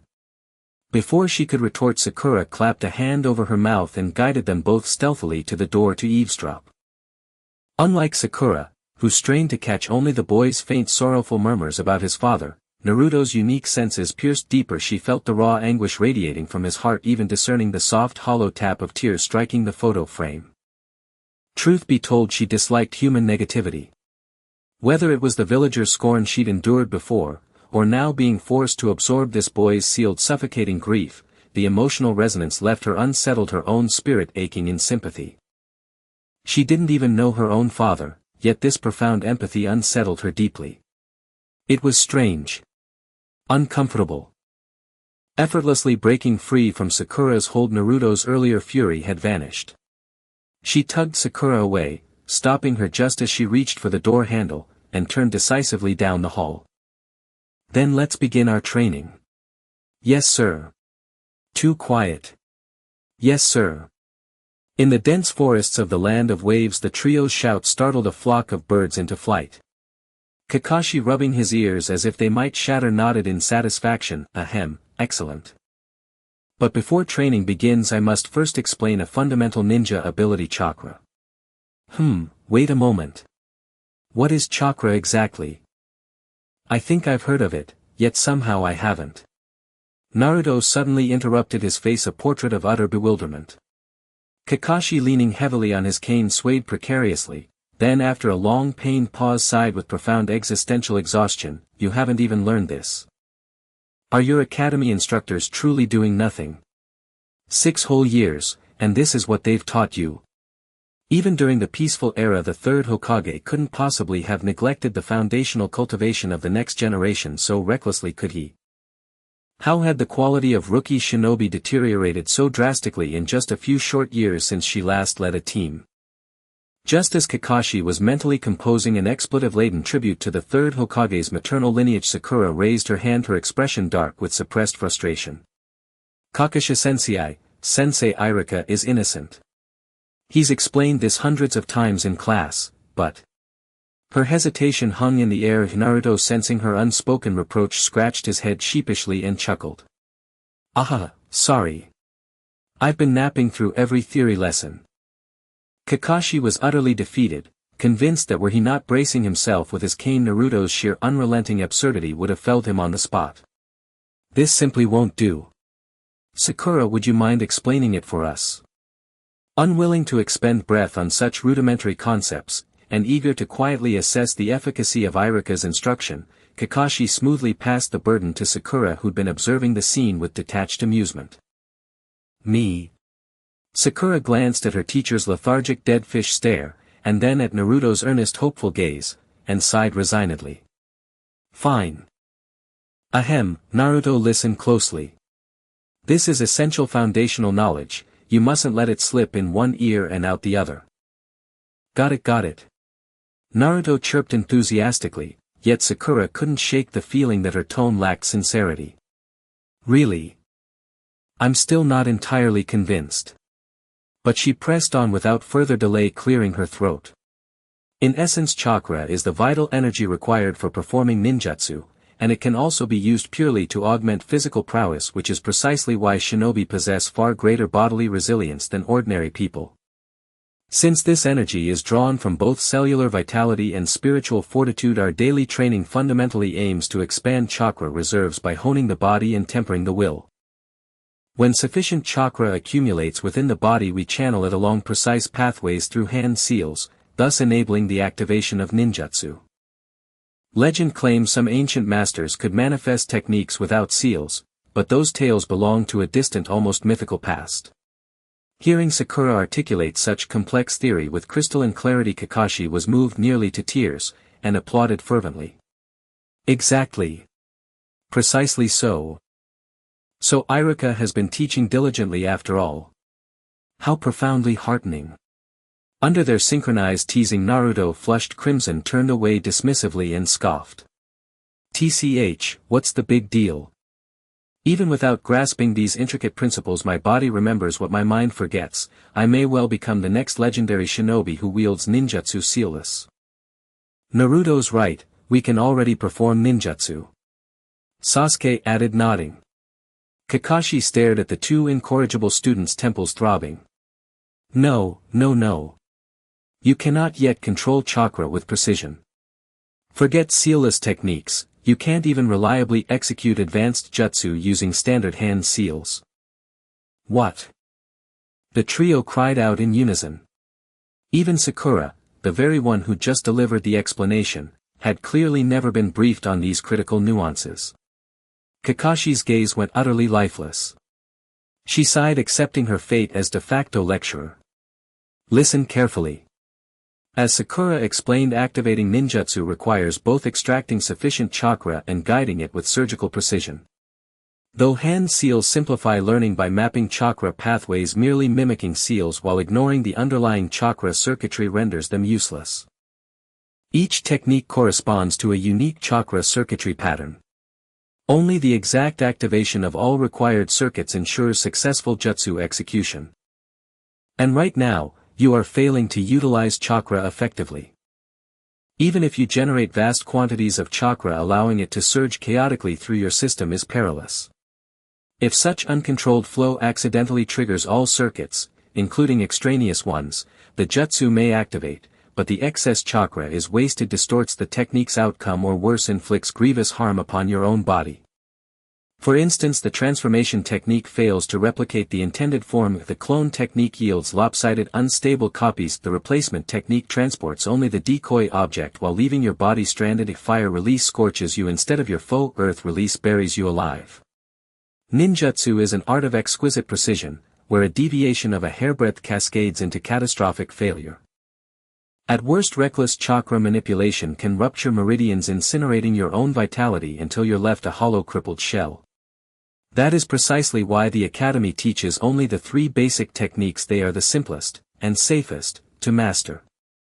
Therefore, imprecise chakra control doesn't merely drain your reserves faster, compromising endurance in battle, it also guarantees grave danger when advancing to higher-tier techniques, inflicting devastating collateral damage upon yourself while striking your enemy.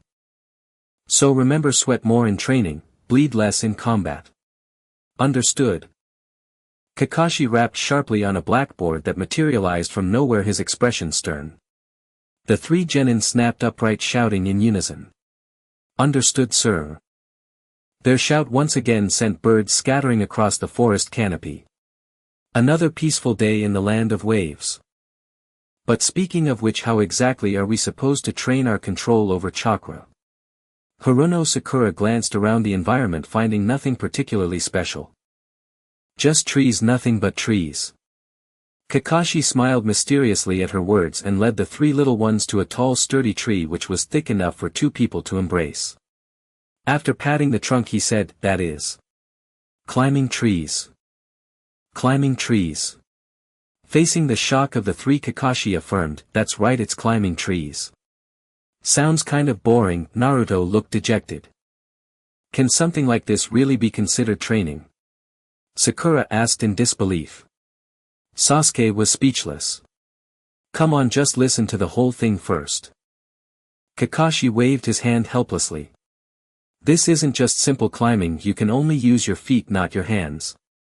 That sounds quite interesting. Naruto perked up. How do we climb then? Sakura furrowed her brows tighter. Hee hee, you all better watch closely. Kakashi chuckled and formed a hand seal gathering light blue chakra under his feet. With the aid of his cane he effortlessly climbed up the towering tree. He climbed up. He really climbed straight up using just his feet. It's like walking on flat ground. The three little ones stared in awe, their faces filled with envy. Kakashi hung upside down on a branch like a bat, showing off rather dramatically, "This is probably how it feels." By gathering chakra at the soles of your feet and adhering your body to the trunk, if you use chakra properly you can reach this level.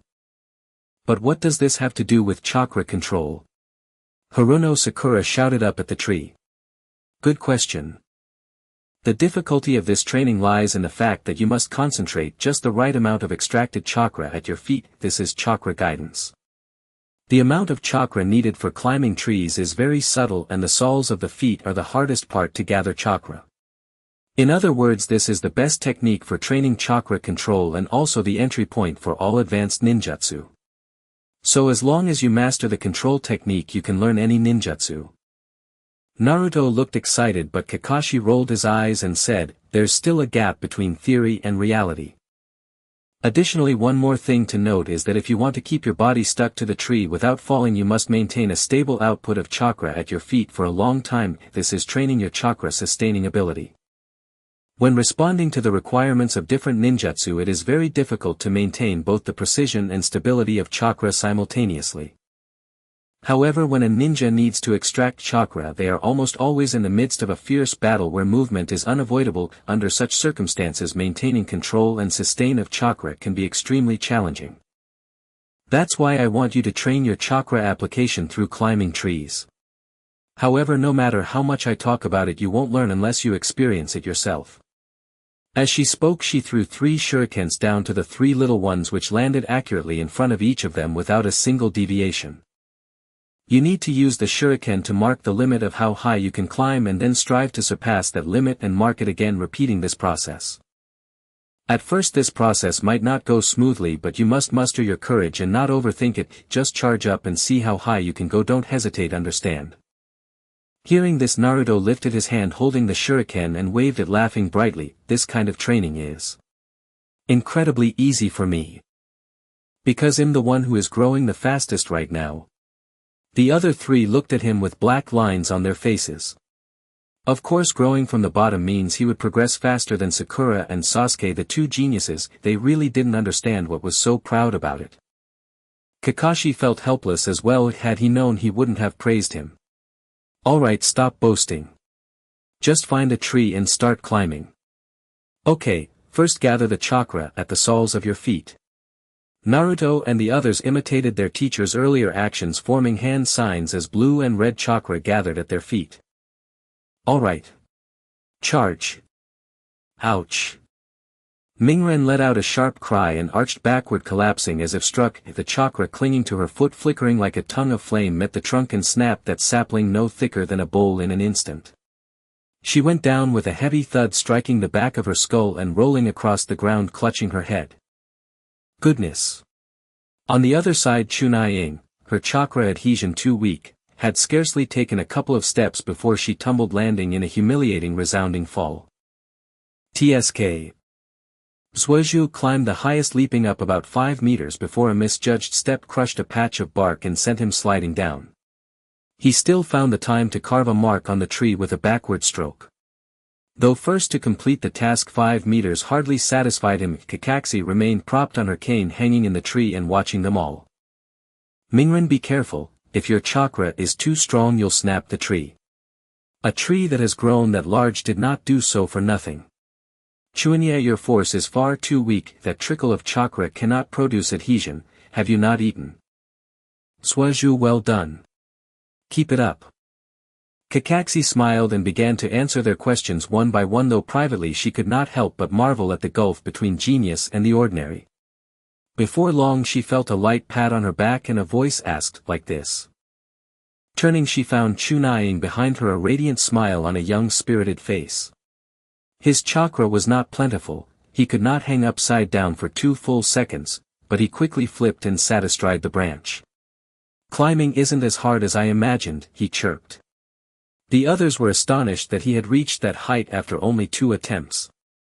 The remaining 3 were stunned beyond words. Kakashi was the first to react, but rather than offering outright praise she seized the moment to tease Mingren and Suiju. Well then, looks like the one best at controlling chakra is the only boy here. Perhaps boys truly are more gifted. The 2 girls beneath the tree felt their chests tighten at the remark.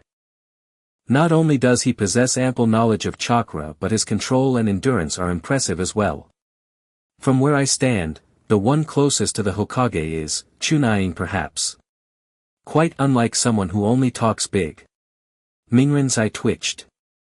And the Yuzhibo family really isn't all that extraordinary either. Suiju's brow rose. The 2 exchanged a glance and each saw the other's unwillingness reflected there. Chunying was far from pleased, he could tell Kakashi was singling him out. He complained while urging her to teach him more so he could make up for his shortcomings. Since being assigned to Team 7, the youth had for the first time felt a spark of superiority and was eager to learn more to prove himself. Kakashi, seasoned and observant, did not reply at once. She could see that Chunying's problem was far greater than the other 2 who could not even climb. Mingren and Suiju both suffered from an overabundance of chakra. The surge was difficult to control, so they repeatedly damaged the trees and failed to climb. Yet such voluminous chakra once harnessed would become a tremendous asset. Chunying, however, stood at the opposite extreme. His chakra reserves were measurably thin, which explained why he could not even manage basic adhesion to a trunk at first. The very scarcity that hampered him also made it easier for him to master full control of what little chakra he had. Learning would be more efficient. But what use is rapid learning if the reserves cannot sustain power? The greater a ninjutsu's potency, the more chakra it demands.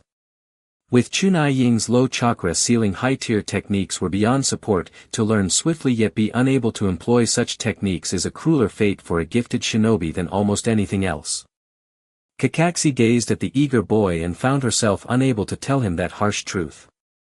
On another front, Zai Bujan's failure on a mission had once again drawn Kadwa and his men to her doorstep. 2 hulking swordsmen flanked him as Kadwa brimmed with confidence and berated the prone, seemingly weakened Zai Bujan. You got dealt with again and slunk back with your tail between your legs. The shinobi of Wuji country are utterly useless. You can't even clean up after your subordinates. What kind of Zai Bujan are you? It's laughable. He advanced heedlessly toward her bedside as the pale by cast them a cold glance. The 2 sword-clad men reached for their blades. A thought flashed, an Iajutsu drawcut perhaps. Wait, Kadwa said, waving the men back and stepping toward Zai Bujan's bed to demand answers. Hey, don't play mute, answer me. Before his hand drew near, Bai's grip closed on his wrist with such force that the air itself seemed to whisper of bone shredding. Do not lay your filthy hands on Aunt Zai Bujan. Bai's warning cut through the room. Ugh, you. Kadwa winced as pain sweated at his temple. Only then did the 2 guards react as they reached for their blades. Bai blurred between them, disarming each man and pressing their own swords to their throats with effortless speed. I advise you not to act rashly.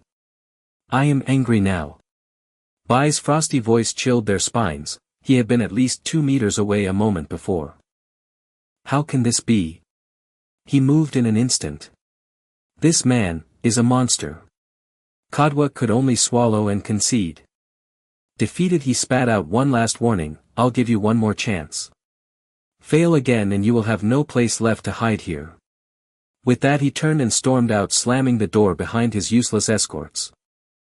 Zai Bujan folded back the blanket to reveal a kunai already gripped in her hand. Had Bai not intervened, she would have sent that old Kadwa to his grave. Bai merely smiled, helped her tuck the blanket back in and spoke gently, "I understand what you feel, but killing Kadwa now would be premature. If we stir up trouble here, Wuyin village will hunt us down. We must be patient for the time being." "Is that so?" she murmured, conceding that he was right. In the forest far away the three youngsters' screams still echoed unceasingly. Ugh, arg. So painful. Naruto rubbed the massive bump swelling on his head, feeling as though had been smashed into a living Buddha, his very brain liquefied and scrambled. Sasuke fared no better. Having climbed higher, her fall was inevitably more brutal. She could only roll desperately across the ground to dissipate the impact, ending up caked head toto in mud, transformed from a pristine black cloud stepping on snow into a model tortoiseshell. Sakura suffered worst of all. Though she'd been smug moments earlier, Kakashi, madwoman that she was, had summoned from her ninja tool pouch a set of specially forged ultra-concentrated weighted iron rings, slamming them onto Sakura's body. Their crushing weight snapped the branch outright, hurling Sakura down with cataclysmic force, leaving behind an impact crater resembling a meteor strike. Had she not instinctively channeled chakra to shield her internal organs, Sakura was certain that single blow would have ended her shinobi career, and her life, forever. Yet even this wasn't enough for Kakashi. She demanded Sakura continue climbing the tree while still wearing the weights. Reasonably speaking, Sakura felt she might expire merely from shifting her limbs twice. Climbing became an agonizing act of sheer adhesion, hands and feet pressed flat against bark, chakra output barely sufficient to hold her in place like a cicada nymph frozen mid-crawl. Glancing sideways at Naruto and Sasuke, who were still expending chakra relentlessly in vigorous motion, Sakura's vision swam. "I'm collapsing from exhaustion, yet their stamina is boundless. Heaven truly deals unfairly.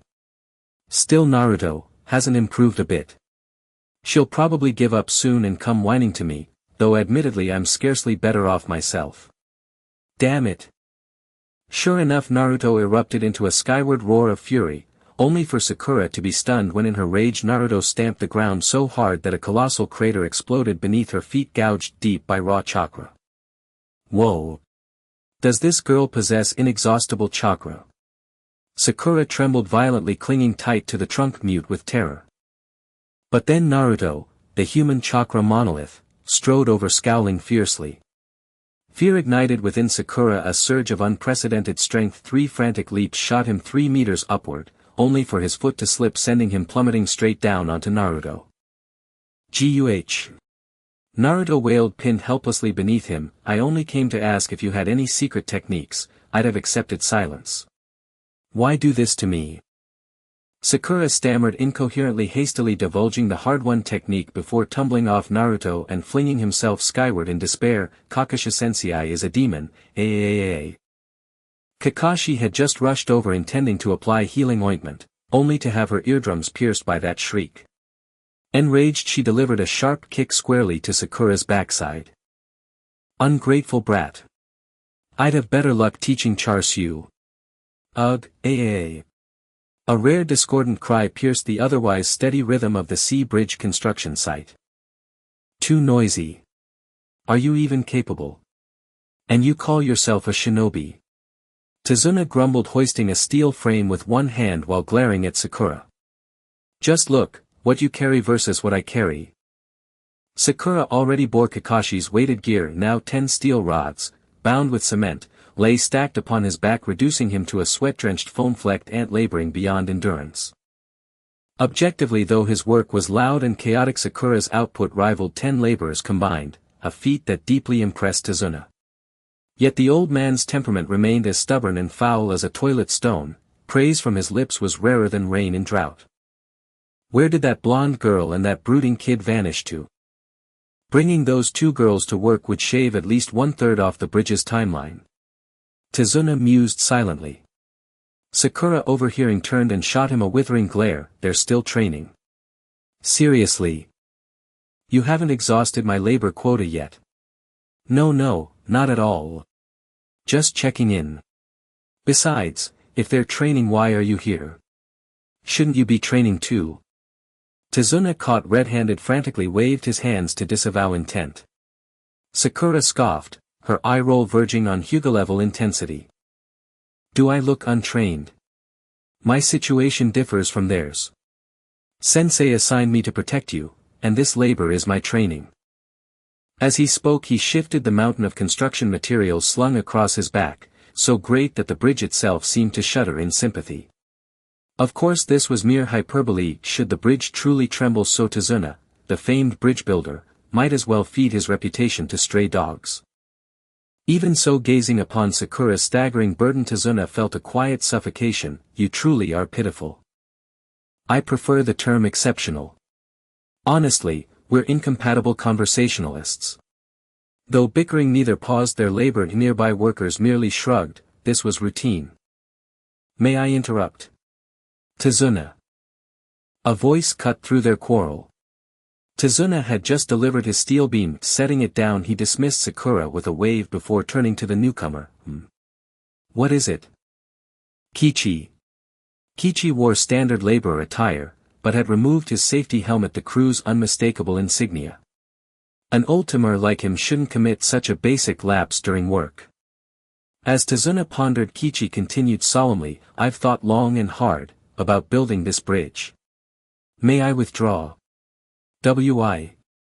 How sudden, you too? This is the third resignation in just 2 days.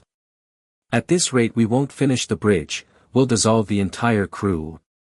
Can we really rely solely on this foreign shinobi and an aging man like me? This was a transoceanic bridge.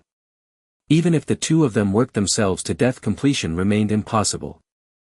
Kichi remained grave and unmoved. Tazuna, we're old friends. I want to help you.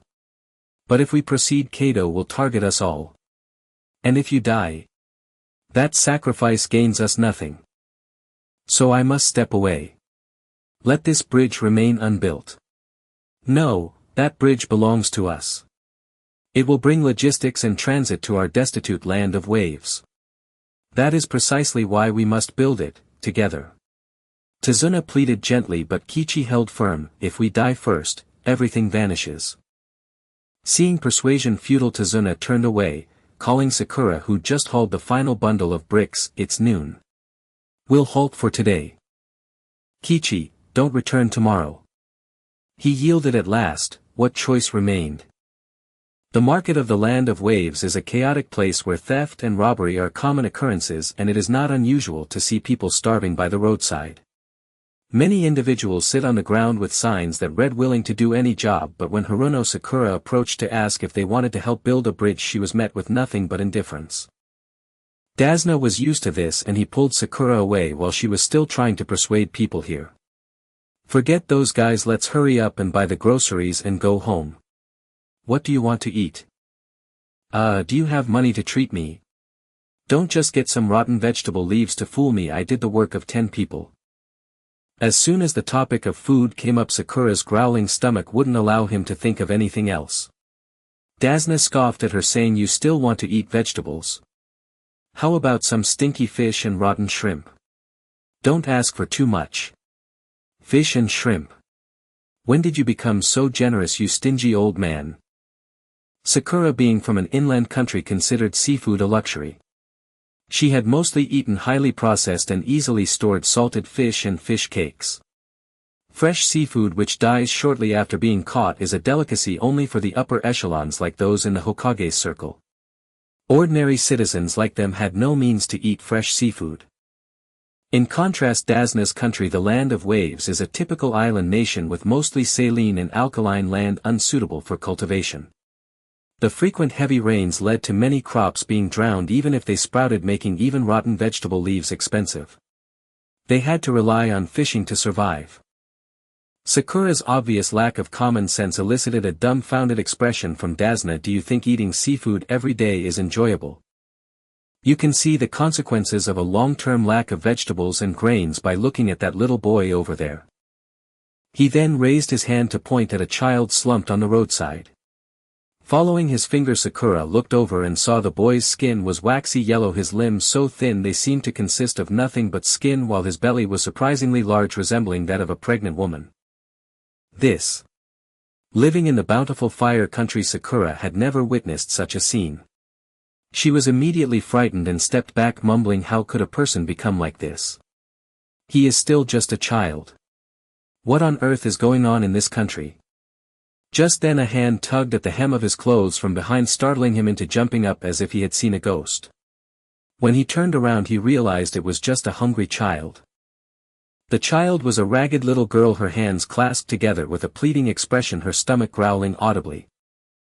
Recalling Dazna's earlier words, Sakura abandoned the idea of giving the girl jerky, rummaged through her belongings and pulled out some dry rations that were often despised by others. She handed them to the girl and whispered close to her ear, this is a type of compressed noodle that ninjas use. If you break it up and boil it, you'll get a big bowl of noodle soup. This amount is enough for a child like you to eat for 10 days. Don't eat it directly, it will stuff you. After saying this, she made the girl hide the food before letting her leave. She was being cautious because of the dangers of possessing something valuable. If she openly gave food to the girl, she could easily attract unwanted attention. Sakura couldn't guarantee what desperate people might do. You actually have a kind heart, huh? Dazna joked sarcastically. Sakura rolled her eyes and replied, if I didn't have a kind heart, would I be building a bridge with an old scammer like you? Dazna burst into laughter as if he had heard the funniest joke in the world, unable to stop for quite a while. He finally wiped the tears from his eyes and sighed, you can save one person with that kindness, but you can't save an entire nation. We are an island nation and the food production is insufficient. We rely entirely on seafood trade to survive. As long as the bandit cartel is not dealt with, the bridge will never be built and the people here will forever be trapped in poverty and hunger. But they just don't understand. They would rather lie down and wait for death, be slaughtered like pigs, than stand up and resist. Those people say they are willing to do anything, but when it really comes to something they all pretend not to hear. Sometimes I really don't understand, is such a country really worth saving? Looking at Dazna's tearful yet mad expression, Sakura didn't know what to say. In the end she just sighed and patted his back, saying, you're drunk, I'll pretend I didn't hear that. I'm not drunk. Dazna swatted her hand away. Alcohol is made from grain, and in a country like the Land of Waves how could there be any wine for him to drink? Before he had only pretended to be drunk in Konoha to bolster his courage. The weaker people are the less they dare to resist. We really need that bridge. It is not just a symbol of hope but also a symbol of courage to help the people of this country who have been submissive to regain their courage to face reality. As long as that bridge is completed, the town will return to what it once was and everyone will be able to live better lives. Watching this stubborn old man who had shown no fear in the face of threats now weep like a child because of the people he wanted to protect, Sakura felt a heaviness in her heart. For the first time she genuinely wanted to protect this old man before her. I want to protect this, the last courage of the Land of Waves. In the depths of the Land of Waves jungle, Naruto and Sasuke were still desperately climbing trees, tapping every bit of chakra to train. The trees were covered with numerous knife marks, and the marks on Naruto's tree were getting closer and closer to Sasuke's. Damn. Sasuke is climbing even higher. Every time Naruto made progress, Sasuke would also improve. Naruto felt as if the distance between them was forever unreachable, while the pursued Sasuke was driven to distraction by Naruto's relentless pursuit, managing to stay ahead by only 3 body lengths, which was utterly intolerable for the proud Uchiha. That guy is almost catching up. What kind of technique did Haruno teach her? Why is she improving so quickly? This matter is actually not complicated. Chakra is the product of the combination of physical energy and spiritual energy. You can't just focus on controlling the body, you must also maintain a calm mind. Only by calming yourself can you better guide your body. Move and be still in harmony, don't be tense, relax your spirit and continuously gather a certain amount of chakra at your feet while focusing your attention on the tree. This was the essence Sakura taught Naruto. Although the technique wasn't profound, it was not something that the always tense Sasuke and the impatient Naruto could easily comprehend on their own. It was precisely for this reason that the calm Sakura became the first among them to grasp the secret of climbing trees, a true elite. Because of this, even though Naruto learned the method, it was still hard for her to calm herself in a short time. She could only force herself to suppress her anger and impatience through sheer willpower during one failure after another. This intense concentration was naturally not something that could be easily disturbed. However, "Hey Naruto." Just as Naruto finally managed to shake off her excessive focus on Sasuke and concentrated her mind, feeling confident that she would succeed this time, Sasuke's unexpected call brought her crashing back to reality. She lost her balance and fell flat on her face into the mud. "What the hell are you doing? Are you looking for a fight? Don't interrupt my concentration," Naruto exclaimed angrily as she struggled to get up from the ground. Sasuke, however, seemed unusually hesitant. It's just that." "Which that are you referring to?" Naruto asked, her arms crossed and looking suspicious. She always felt that Sasuke, who usually acted so cold, was oddly initiating conversations with her. "Ugh." Naruto shivered, rubbing the goosebumps that had emerged on her skin. She racked her brain but couldn't think of any connection between them apart from that accidental kiss before. Especially seeing Sasuke's face turn redder and redder, Naruto began to contemplate how to make her give up. Fortunately, the next moment Sasuke inadvertently cleared her name. "What did Haruno tell you before?" Hearing her question, Naruto instantly breathed a sigh of relief. Once she realized it, she became smug, grinning with a mischievous smile. "I won't tell you. You idiot." That night the people of the Dazuna residence gathered together. Ah, how delightful it is to have so many people dining together after such a long time. Dazuna scratched his head in happiness. Sakura Haruno, not adept at eating fish, was currently struggling with a fishbone, while Sasuke and Naruto were not so picky. After enveloping their mouths and intestines with ample chakra, they crushed the fish meat along with the bones into their stomachs. However, their reckless eating style combined with the indescribable nausea that came from overeating seafood caused them to vomit all over the place just as they attempted to have another bowl. "You two better not throw up. You rascals." Sakura slammed her hands on the table. Although she herself was not accustomed to this food and missed the rice noodles of the land of fire, it was still a hard-earned meal in the land of waves. Dazuna, as the host, said nothing. He did not want to constantly bring up poverty, waving his hand and saying, forget it. It's normal for you inland folks to find these things hard to eat, so don't force yourselves." However, Sasuke spoke up, wiping the residue from his mouth. "No, I want to eat more." Naruto, surprisingly in agreement, although he was on the verge of vomiting with tears in his eyes, gritted his teeth and said, "Even if I have to endure, I must eat more because I need to become stronger quickly." Indeed, the gathering of chakra requires a strong physique, but a strong physique also requires sufficient food. One must force themselves to eat even the most unpalatable things, and even when full one must strive to continue eating. In a sense, for a ninja, eating is also a form of training as long as one does not throw up. After these two devoured everything in a whirlwind, the food on the table was quickly cleared away. While clearing the dishes, Sakura happened to pass by a hanging portrait in the corridor and curiously asked, "Excuse me, may I ask why a damaged photo is hanging here?" During dinner, Inari had been staring at this photo. "It looks like someone deliberately tore this corner off." He pointed at the torn family portrait. Unbeknownst to the speaker, Dazuna's daughter Tsunami paused in her dishwashing and after a long while said, "That was my husband." Her words seemed to open a floodgate, prompting Dazuna to continue, "That was someone who was once called a hero of the land of waves."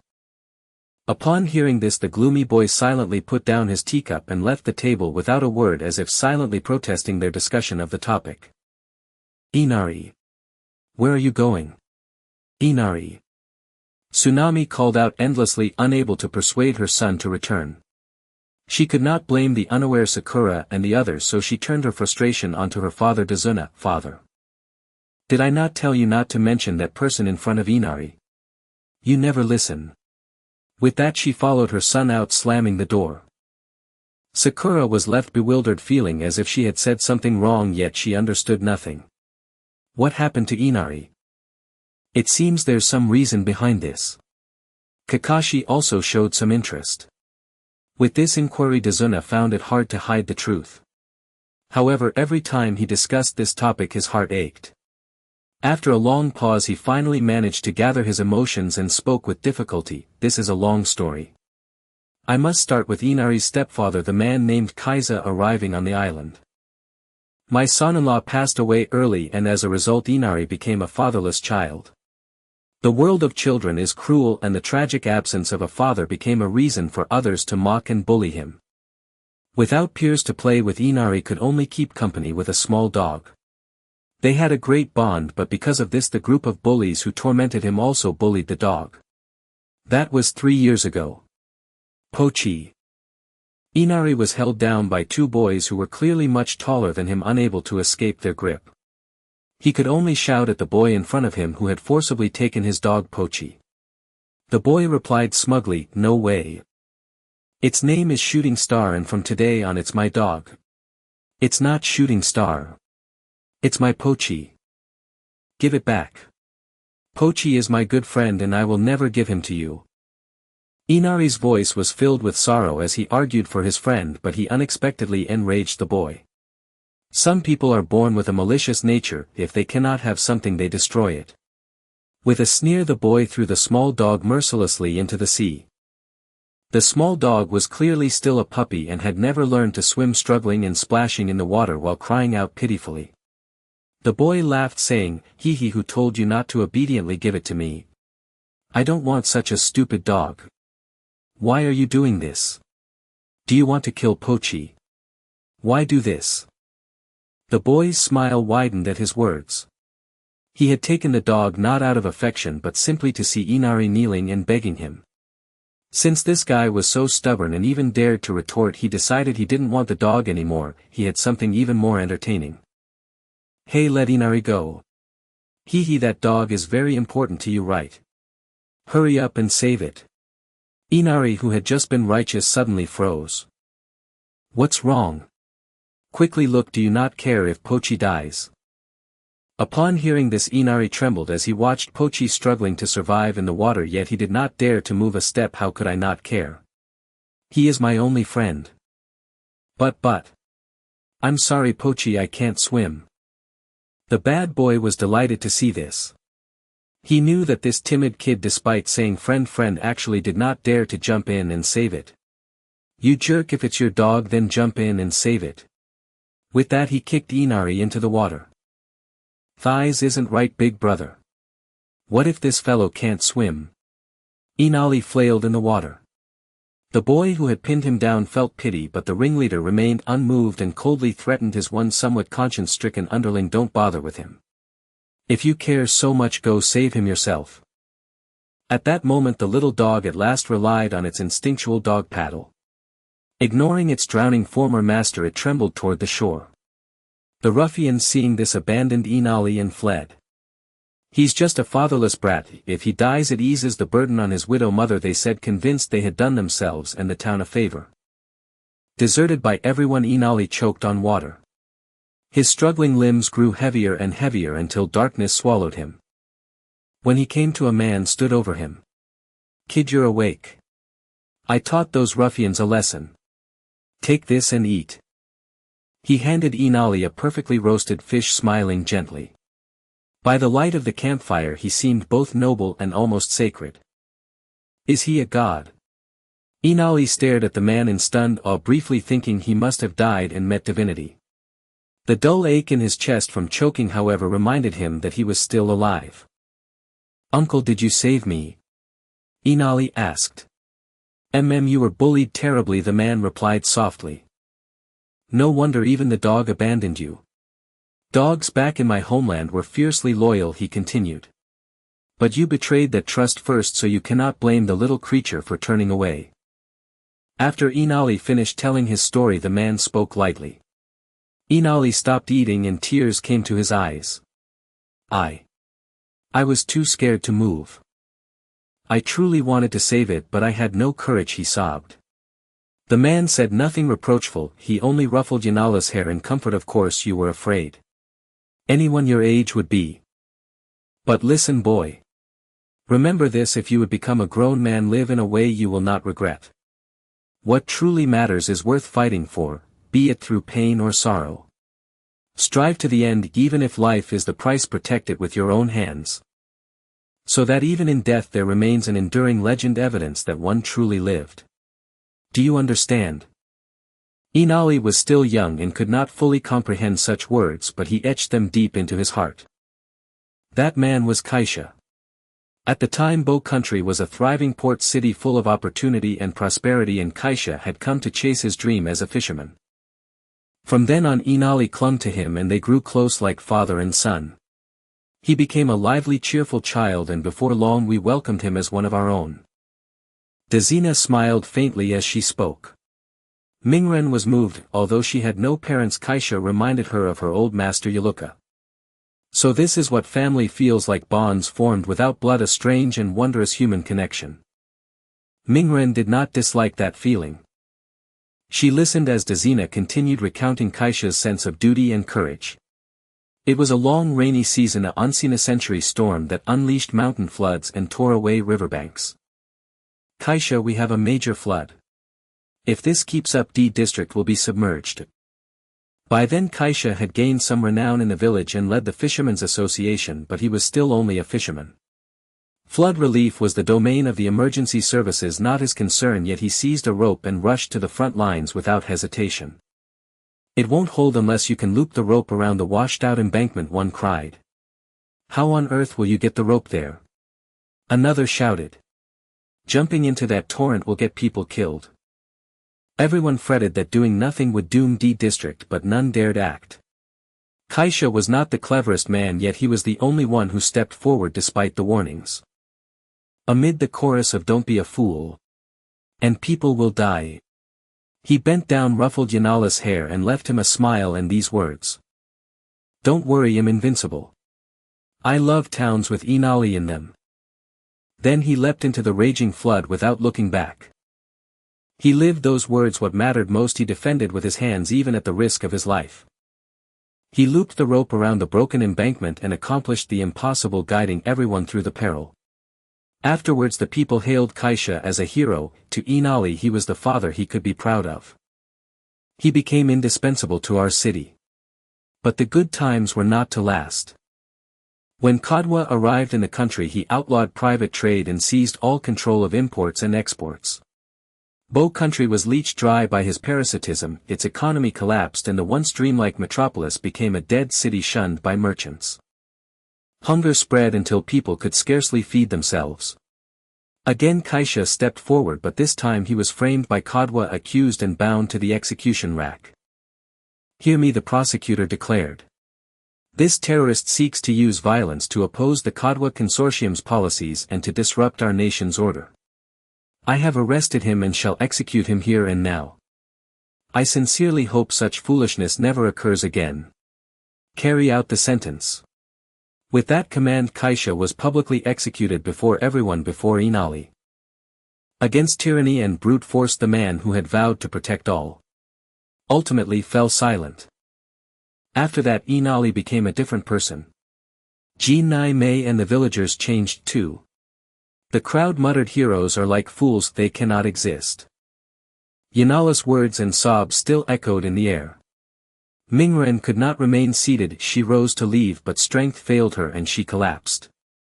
Everyone was startled and confused. Kakashi however guessed her intent and spoke slowly. If you intend to train, I advise against it. The chakra you extracted today was excessive. If you do not restrain yourself you will risk death. Mingren forced herself up. I will go prove to him. Prove what? I will prove that heroes still exist in this world. On the morning of the 6th day after the training began, Naruto lay exhausted in the depths of the forest which had been used as a training ground by Team 7. Birds landed on her, hopping and pecking, but she remained unresponsive. Of course, as our protagonist Naruto would not easily meet her demise, she was simply sleeping too soundly. While lying down in such a place like she did was typically a way to invite mosquitoes, given the sparsely populated area and the fact that large animals had already been nearly eaten by a few famished individuals days ago. Those that survived were scared off by their brutal hunting activities. At least sleeping here posed no life-threatening danger for Naruto. However, this was only theoretically safe. Since it was theoretical, unexpected events were unavoidable in practice. This morning a familiar figure appeared in the depths of the forest where theoretically no passers-by could be found, unknowingly approaching the sleeping Naruto while focused on gathering herbs with a small bamboo basket. The person was none other than the young ninja who had previously accompanied Zabuza. Bei's gaze swept over her forehead protector, and with a sudden glint in his eyes he reached toward Naruto's unguarded neck, startling a flock of birds. The morning sunlight streamed through the window, waking the people who were sleeping on the floor of the Dazuna household. Has Naruto not returned last night either? Due to the gender-segregated sleeping arrangements, Haruno Sakura could only inquire about Naruto from the female team leader Kakashi. Kakashi, yawning and appearing indifferent, nonchalantly replied, "Ever since she heard that story about Kai-sha, she has been climbing trees alone every night. After all, she is a simple-minded creature.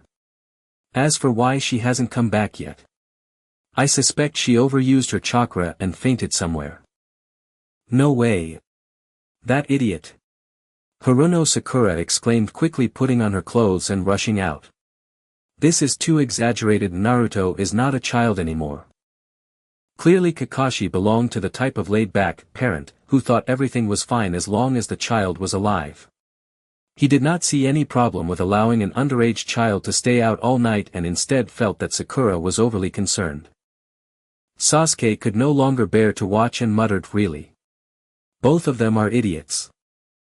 Though he said this after complaining a couple of times, he grabbed the rice ball bento he had prepared at great expense and followed after them, leaving Kakashi, the unreliable one, to enjoy the heartfelt breakfast made by Dazuna's daughter Tsunami.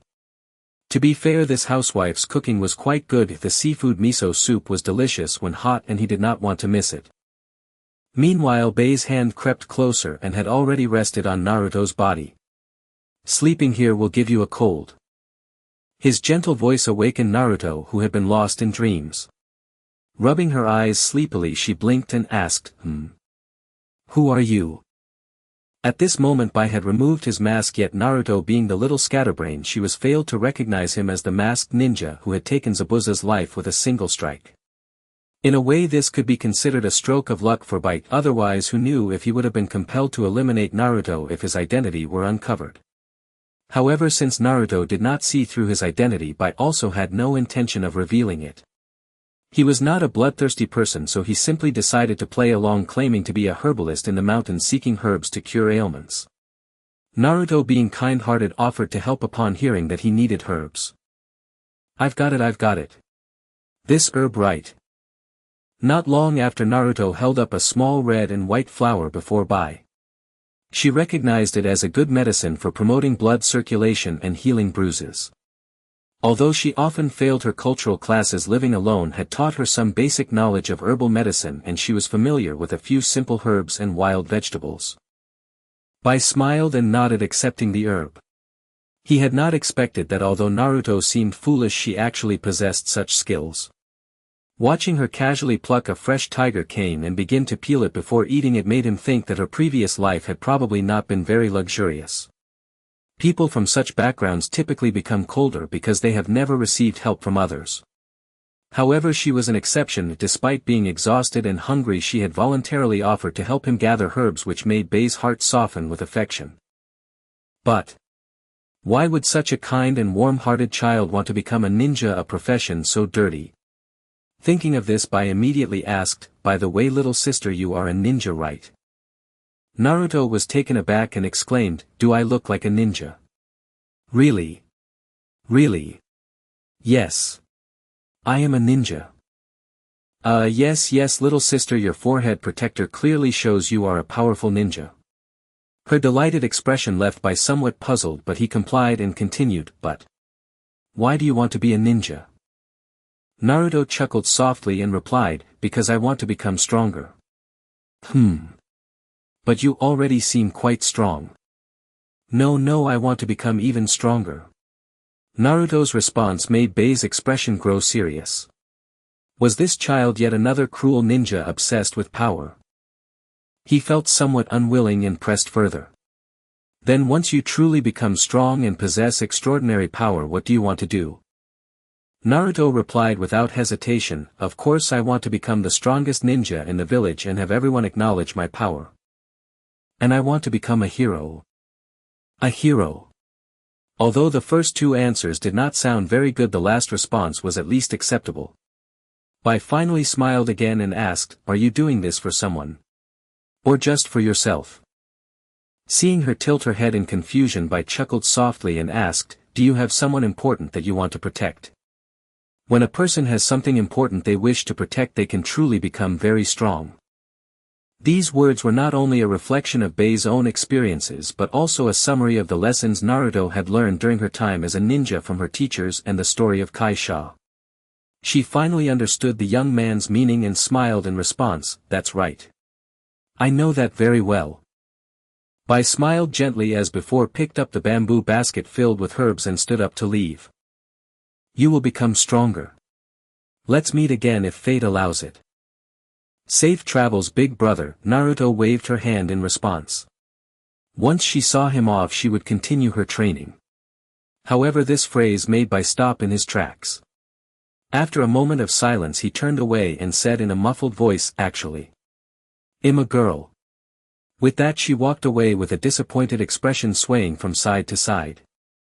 "What? How is that even possible?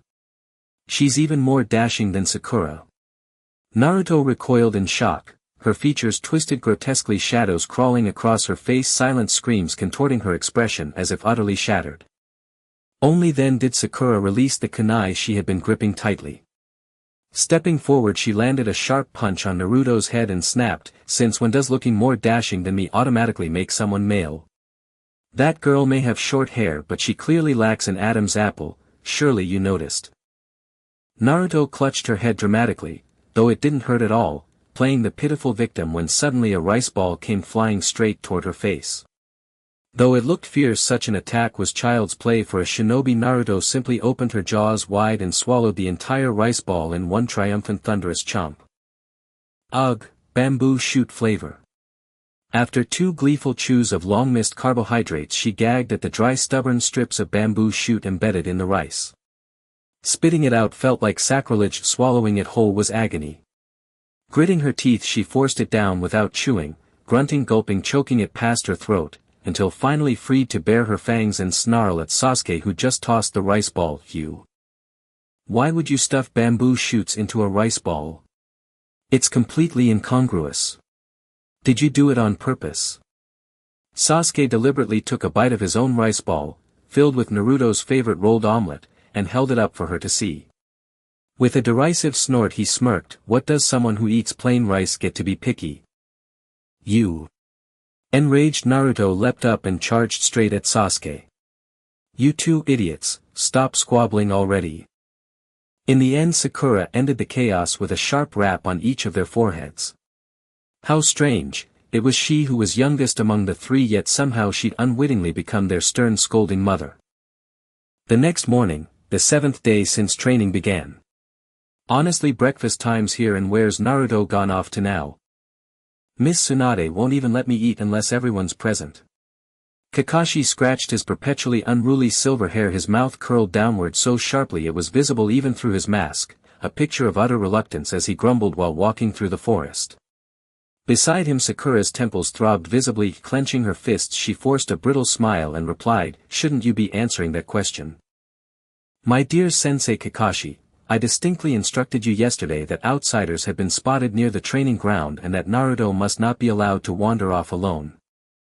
"Ahaha, well, she slipped away by herself, I couldn't stop her.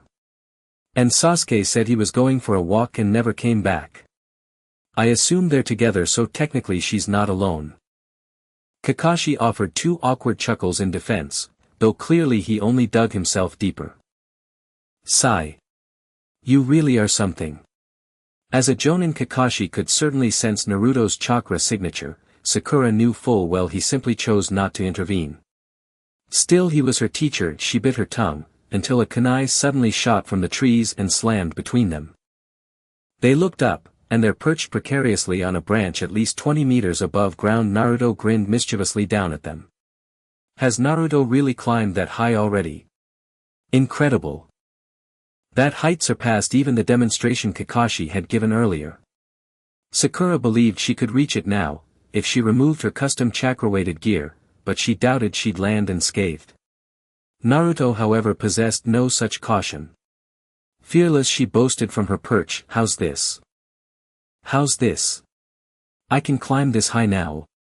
She swayed wildly attempting to stand, then lost her footing toppling backward teetering on the edge of calamity. Ah! Idiot! No, she'll fall from that height. Both Kakashi and Sakura froze beneath the tree, alarmed. But Kakashi's body remained weakened from overusing his Sharingan and Sakura hadn't yet undone her weighted gear. Neither dared risk rushing in to save her. Yet in the next instant chakra flared beneath Naruto's feet, she flipped upside down clinging bat-like to the slender branch cackling wildly, "Just kidding. Ahahaha, you fell for it. You fell for it. Idiot, don't joke about that. Get down here and I'll beat you black and blue."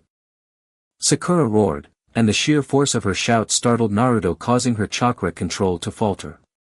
The branch exploded beneath her and she plummeted straight down. Now the prank had turned real, and Naruto panicked utterly. Her shriek tore through the air. At least she'd climbed high enough to buy herself time to scream before becoming a pancake. But precisely because she'd climbed so high her descent granted precious seconds, enough for Sasuke the only one present capable of saving her. He sprinted leapt onto the treetop and caught Naruto midair, like a monkey plucking the moon, just 10 meters above the ground. As Sakura gasped, Unbelievable. Sasuke's absolutely incredible. A bead of cold sweat glistened on Sasuke's temple. They've both grown considerably. Kakashi meanwhile merely smiled, as if he'd anticipated everything, and dissolved into smoke with a soft poof. Ah! A shadow clone. That irresponsible sensei. Sakura's furious bellow echoed through the woods. She silently thanked fortune that Kakashi's true body wasn't there, otherwise her weighted gear would surely have gained another punishing tear. Uzumaki Naruto. At Tazuna's home Inari sat quietly cradling his father's photograph, tears for once held in check. 196. 197. 198. Kakashi's true body meanwhile balanced Tazuna and his daughter atop his back, and performed weighted push-ups using only one finger, his stamina fully restored. Tazuna sat awkwardly atop him scratching his head before broaching the subject. "I've been meaning to ask, since I concealed the true nature of the mission and paid only for a blank assignment, was it truly worth your staying to help me?" Kakashi's expression remained serene, as if he'd merely completed a trivial task. Calmly he replied, "To witness injustice and remain idle is cowardice. Under a strong commander no soldier is weak." These were the words of our former Hokage, and the very way of life for every shinobi of Konoha. A shinobi does not sell his life for coin alone. Elsewhere Zabuza, now fully healed by meticulous herbal treatment, casually crushed an apple in his palm. "Looks like you've recovered completely." Haku, who had served as his de facto physician, nodded in quiet satisfaction. "Excellent. Let's go, Haku." Zabuza tossed aside the apple fragments, his impatience to confront Team 7 unmistakable. It was already deep into the night with the moon hanging high in the sky. As the door creaked open, two figures, one in black and the other in yellow, finally assisted each other back to the small dilapidated wooden house of Tazuna. "Oh, how rare for you two to come back on time today." The dining table was already set with a steaming dinner just waiting for their arrival. Both of us made it to the top of the tree today." Naruto gasped for breath, utterly exhausted and leaning heavily on Sasuke for support to avoid collapsing, yet his voice brimmed with pride as he sat down at the table. Sasuke looked at her pitiful state, feeling somewhat helpless. "I told you not to practice until you couldn't even move. You're such a huge idiot." Kakashi didn't say much about it. Although ordinary people shouldn't be as impatient as Naruto, ignoring one's physical limits during training could easily stunt their growth. However, Naruto was not an ordinary person. As the host of the Nine Tails, her training was more about gradually mastering the power that inherently belonged to her, leaving no cause for concern. Thus Kakashi simply instructed Naruto and Sasuke to start aiding in the protection of Mr. Dazuna from tomorrow onward before eagerly grabbing his chopsticks. Due to Sakura being sent to assist with the bridge's construction in recent days, the construction team had dwindled down to a few scattered workers. However, thanks to Sakura's ninja strength and Dazuna's seasoned experience, their progress on the bridge had not only sustained but actually increased, nearing completion by tomorrow. Because of this, if Kato wanted to prevent the bridge from being completed, tomorrow would be the final deadline. In other words, the decisive battle would be tomorrow. However, Kakashi didn't intend to disclose this in advance. Whether it was a blessing or a curse, one couldn't escape their fate. Informing them of this information now would do nothing but affect their state of mind. It would be better to finish eating quickly and rest well to gather their strength for the coming battle. But things never go as planned. While she wanted to rest well, there was always someone who disagreed. The boy named Inari was restless again. As he watched Naruto's determined efforts, memories of his own father flooded his mind. His father had also worked hard for the land of waves, but what was the outcome? Why? Tears streamed down his cheeks uncontrollably as Naruto sensed the boy's deep anguish and lifted her eyelids. What's wrong? This question asked casually ignited Inari's long-accumulated resentment like a spark. He glared at Naruto and slammed the table, exclaiming, "Why do you have to try so hard? No matter how much you train, you still can't defeat Kato's subordinates. No matter how nice the words sound, no matter how hard you try in front of truly powerful people, the weak will ultimately lose." He was outwardly shouting at Naruto, but inwardly he was questioning his deceased father. Yet these questions would forever remain unanswered. Sometimes heroes can hurt others. Their sacrifices often become an eternal pain for those close to them. If given the choice, Inari would rather his father not be a hero. He just wanted his father to be alive, saying he would use his own hands to protect what was most important, yet he ended up dying so easily. His father was simply a liar. Naruto didn't want to deal with the child's misplaced anger after a tiring day. She waved her hand impatiently, dismissing him. "Stop whining. I told you I'm not like you." Inari, however, ignored her warning and shouted even louder, "Just seeing you irritates me. You, a foreigner, don't understand this country at all. You're just trying to show off. You don't understand me at all. I'm the one who's different from you, who has never experienced pain and always smiles. Don't understand." Naruto frowned, truly angry for the first time at this child who cried every day. You see yourself as the protagonist of a tragedy, crying every day. If you think that will solve the problem, then just keep crying forever, useless crybaby. Inari was startled by her anger. He was inherently someone who bullied the weak and feared the strong. It was because Naruto seemed like the weakest link in Team 7 that he dared to speak so boldly.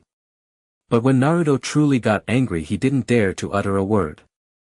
The dining table fell into a deep silence. Naruto felt that the food had lost its flavor. She got up, patted her bottom and turned to leave. Inari also ran out, crying shortly after. Sakura and Sasuke exchanged glances at Kakashi, who seemed unfazed and focused on his meal side, and hastily packed 2 lunchboxes before following him out of the room. "Aren't you going to look for Naruto?" Seeing that Sakura was not walking the same way as him, Sasuke frowned. Sakura scratched her head, feeling somewhat embarrassed as she replied, "Well, you're here, so I'm a bit worried about Inari. After all, he's been under his mother's care for quite a while." Sasuke said nothing and merely quickened his pace. Just as her figure was about to disappear, a faint comment floated into Sakura's ears, "Good for nothing nice guy." Good for nothing nice guy. Sakura recalled her past attitude towards Naruto, scratching her head. That probably doesn't suit me. Dazuna's small dilapidated wooden house was built over the sea. Although it had the downside of being damp, stepping outside meant facing the vast ocean, offering a unique charm. Inari's figure set against the expansive seascape appeared small yet striking. "Can I sit here?" The enticing aroma of Sakura's lunchbox made Inari's stomach growl. He finally nodded shyly. Sakura sat down beside him but did not immediately offer him the lunchbox. Instead, she calmly opened the lid while enjoying the night view and took a bite, her delighted expression making Inari's mouth water even more. Only then did Sakura smile at him, chopsticks in her mouth, and ask, "What's wrong, are you hungry?" "You're just pretending to ask." Inari turned his head away, his small face puffed up like a pufferfish. Sakura stopped teasing him, handed the lunchbox over to the boy and waited until he had devoured it before continuing about Naruto. You don't need to take it too seriously. She just doesn't know how to express herself, she means no harm. Seeing Inari silent and not responding, Sakura was undeterred and continued, we've already heard Mr. Dazuna talk about your father. In fact, Naruto is just like you, she has never seen her father since childhood. Or rather, she has no parents at all. Moreover, due to certain reasons, the adults in the village all despise her and avoid her. We children, due to our parents' demands, couldn't be friends with her. This situation continued until she started school, and only then did it ease up when we broke free from our parents' constraints. At this point Sakura fell silent. She had also once been part of the group avoiding Naruto and had not understood her pain. To be honest, he might never truly empathize with Naruto, and he didn't wish to feel that way. Because, frankly, I think her past is even more tragic than yours. Yes, tragic. Although he would never say such hurtful words in front of Naruto, this was the truth. Sometimes Sakura would feel troubled by family matters and parental constraints, yet if he were to be like Naruto, he truly couldn't accept that. He couldn't match her strength. She has also felt lost and confused due to her pain. In the village she was a notorious problem child, but crying solves nothing. She has verified this and has cried enough. Tears won't bring your father back, nor will they bring her parents back. Naruto trains desperately, striving for others' recognition.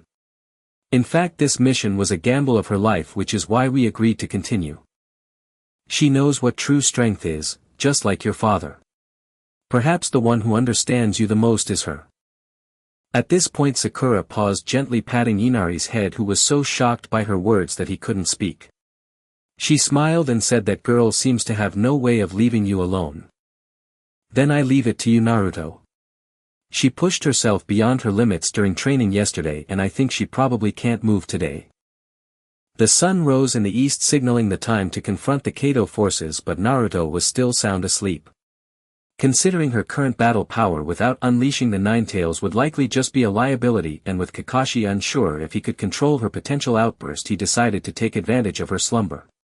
He quickly advised Inari and his mother to look after Naruto before discreetly taking today's bridge-building team and slipping away. On the other side, Kado was leisurely making a call, commanding Zabuza and the others, are you ready to attack? Hey Zabuza, are you listening? Zabuza casually tossed the communicator to the ground, completely ignoring him, and set off with Haku. I overslept. Contrary to Kakashi's expectations, Naruto's special physique far exceeded what he had imagined. They hadn't been gone long when Naruto woke up, startled by the sudden emptiness and silence of the usually crowded room. Gone was her lethargy from the night before, she was now full of energy, racing around the house. Strange, where is everyone?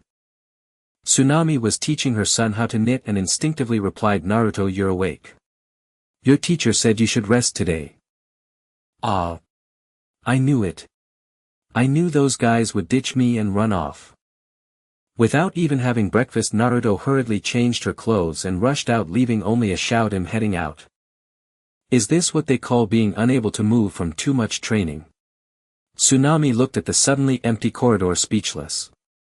Damn it, they didn't even wake me up.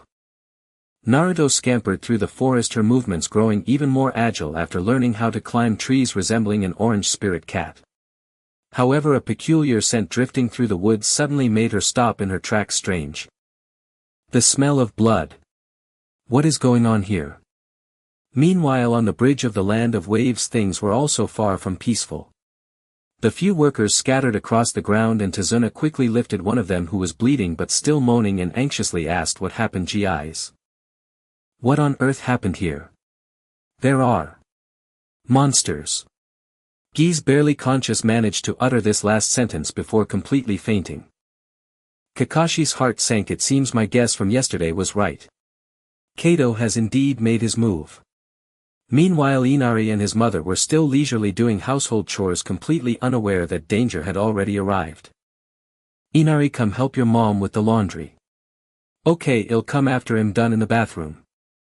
The two knife-wielding warriors listened to the warm conversation inside the house, both revealing cold smiles. This fog. A familiar thick fog enveloped the nearly completed bridge in the land of waves. Kakashi was the first to sense something amiss and quickly took a fighting stance, urgently saying the enemy is coming. Haru and Sakura quickly drew their weapons, surrounding Tazuna to guard him. Zabuza, you're still alive. And you've recovered so quickly. Kakashi formed hand seals with a grave expression. Kakashi-sensei, this is. That's right, this is Zabuza's mist jutsu. Upon hearing this, Sasuke trembled like a leaf. Zabuza's haunting voice echoed, long time no see, Kakashi. You're still the same, bringing along a bunch of useless kids. Look, she's trembling again, how pitiful. Instantly 5 shadow clones grinned menacingly and surrounded Kakashi's team. In this moment of crisis, Sasuke finally crossed the hurdle in his heart and said with a smile, I'm just trembling with excitement. Then like a flash he spun around like a deadly gyroscope, easily shattering the 5 clones that once made Naruto and him feel threatened. Oh. You were able to easily cut down my water clones, it seems this little brat has grown quite a bit. Haku, you've gained another formidable opponent, it seems so, Zabuza. Zabuza's true form and Haku, who had put his mask back on, appeared boldly together, seemingly having completely abandoned the assassination tactic. It seems our predictions were correct. That masked brat is clearly Zabuza's accomplice, standing together so brazenly. Seeing the other party's confident stance, Kakashi also put away his hand seals and began to make sarcastic remarks. Sasuke added, I'll take care of that guy. How dare he pull such a lousy trick, I despise those who play tricks like that. Seeing Sasuke step forward, Haku understood and was just waiting for Zabuza's command to unleash the spinning technique that Sasuke had just performed, turning into a whirlwind rushing towards Sasuke. The clash of kunai and ice needles rang out, heralding the beginning of the girls' battle. Bang! With a thunderous crash, the already dilapidated front gate of Tazuna's home was hacked inward from outside, repeated brutal slashes cleaving it into splinters. Through the rising dust strode 2 sword-wielding mercenaries under Kakuzu's command, who fixed their gaze upon Tsunami still clearing dishes from the table and demanded, Are you Tazuna's daughter? We apologize, but you must come with us. Inerui had just stepped into the bathroom to relieve himself, a stroke of luck that spared him the assault. Yet his mother's piercing scream drew him instinctively toward the scene of chaos. Mother! That cry instantly seized the mercenaries' attention. They exchanged a glance. Who is this brat? Shall we take him too? One hostage is sufficient.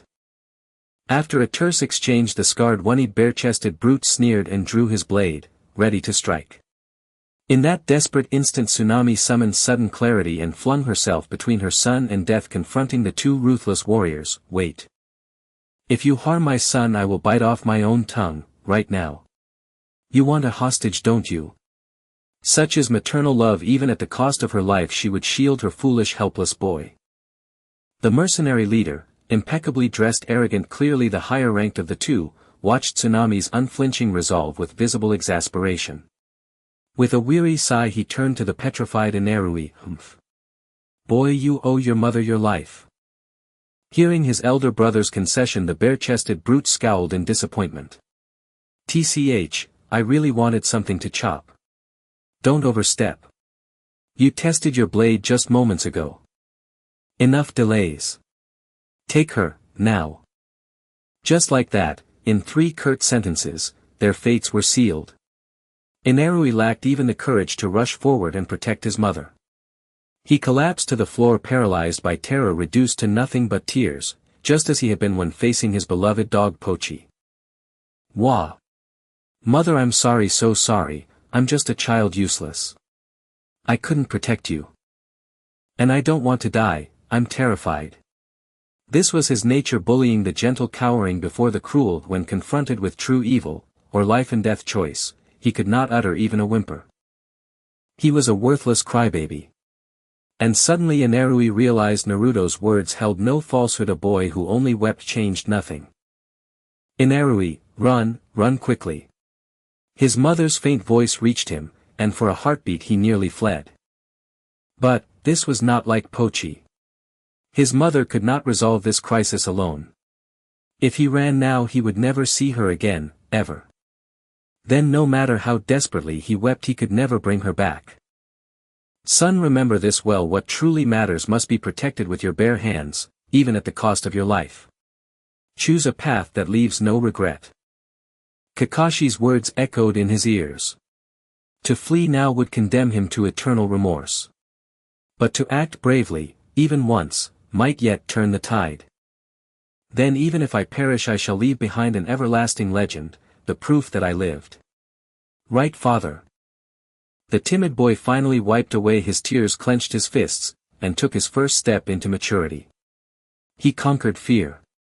He charged, not against odds but against injustice, against those who dared humiliate his mother. It was a fool's charge, yet also a hymn to courage. Sigh. What are we to do with this brat? Prepare to strike. Understood. The mercenaries showed no mercy, their hands flew to their swords. Masters of Iajutsu, they excelled at countering sudden attacks. Inarui's charge merely hastened his own demise. Yet in the blink of an eye, two swift cuts flashed, blades sheathed, and only scattered wooden fragments fell to the ground. This is a substitution jutsu. Sorry, I almost missed the timing. But heroes always make their entrance at the perfect moment, right? Naruto's warm radiant smile filled Inarui's chest with light. At that moment she truly shone, like a hero sprung from the pages of legend. Inarui, you did great. Because you drew their attention I was able to rescue your mother. Only then did the mercenaries realize, somehow the woman they bound stood elsewhere entirely, now safely sheltered behind Naruto.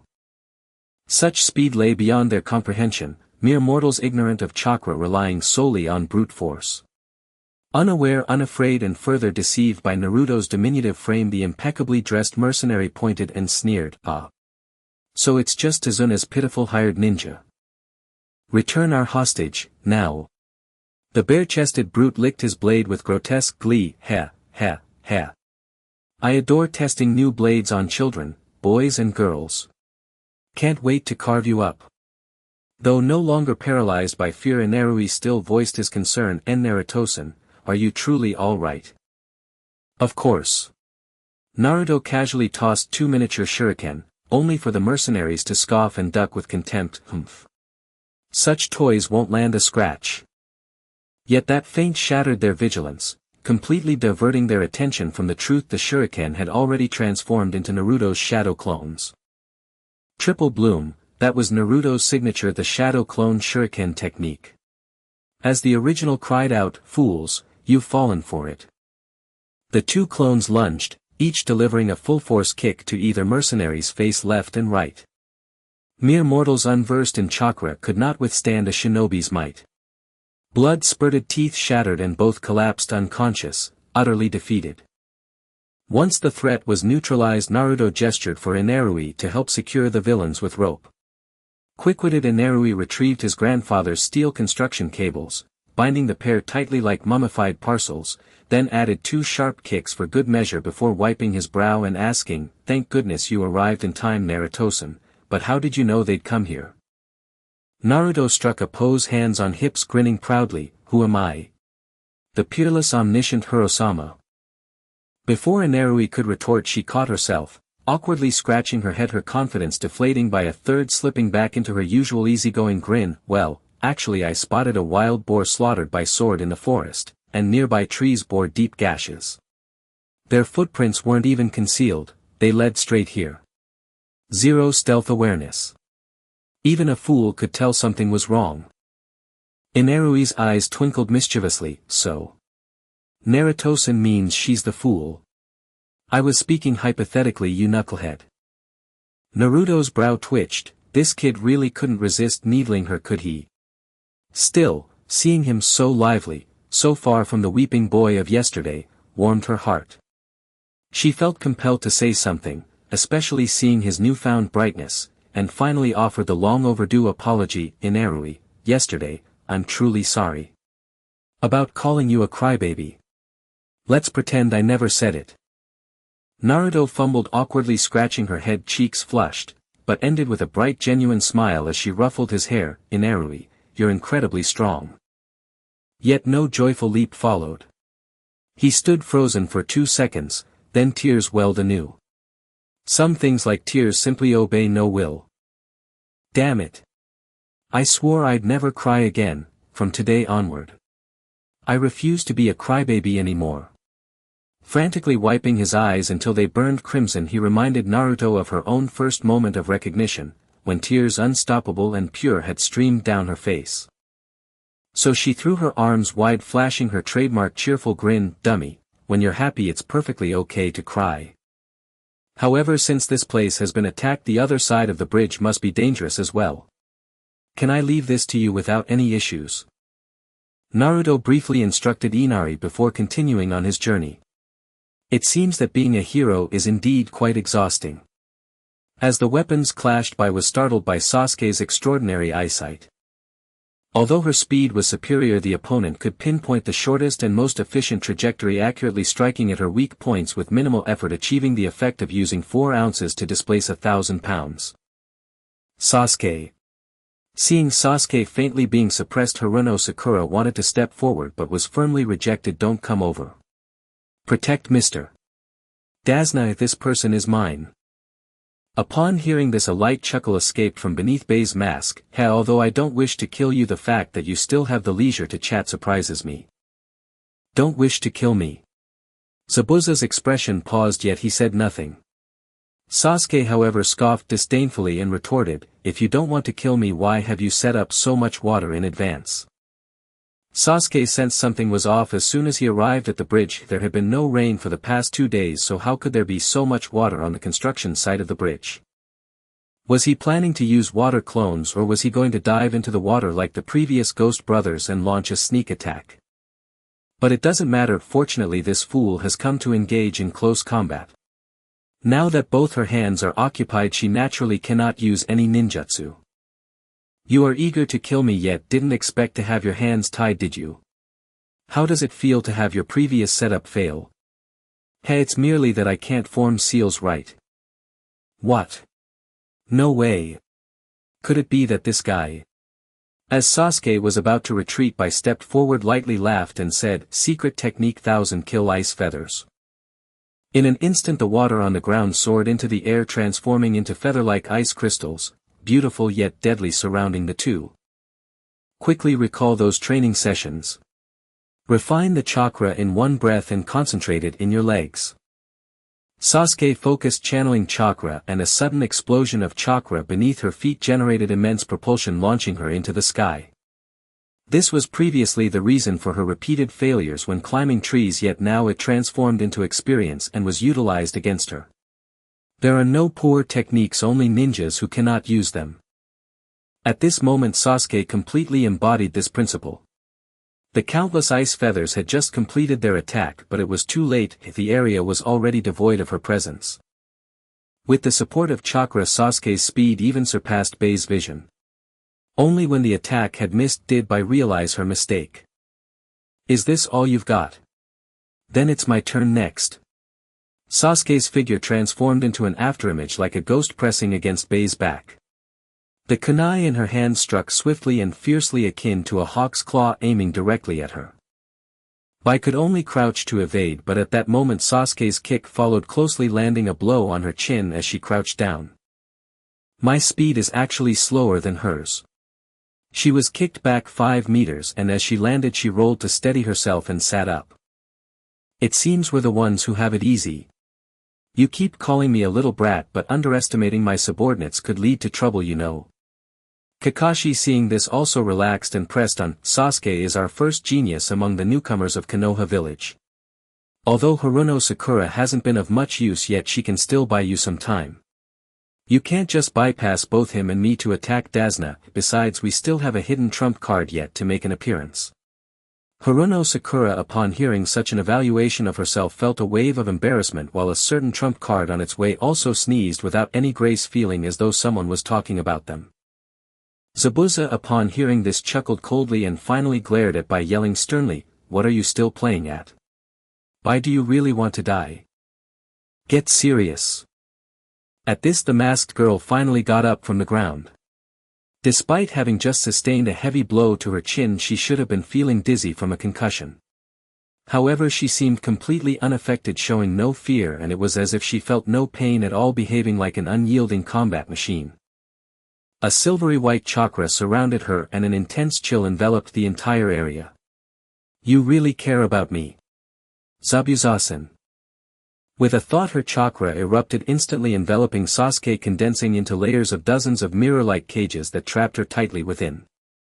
This is the secret technique, crystal ice mirrors. This is the second time I've failed to form seals. What on earth is this person?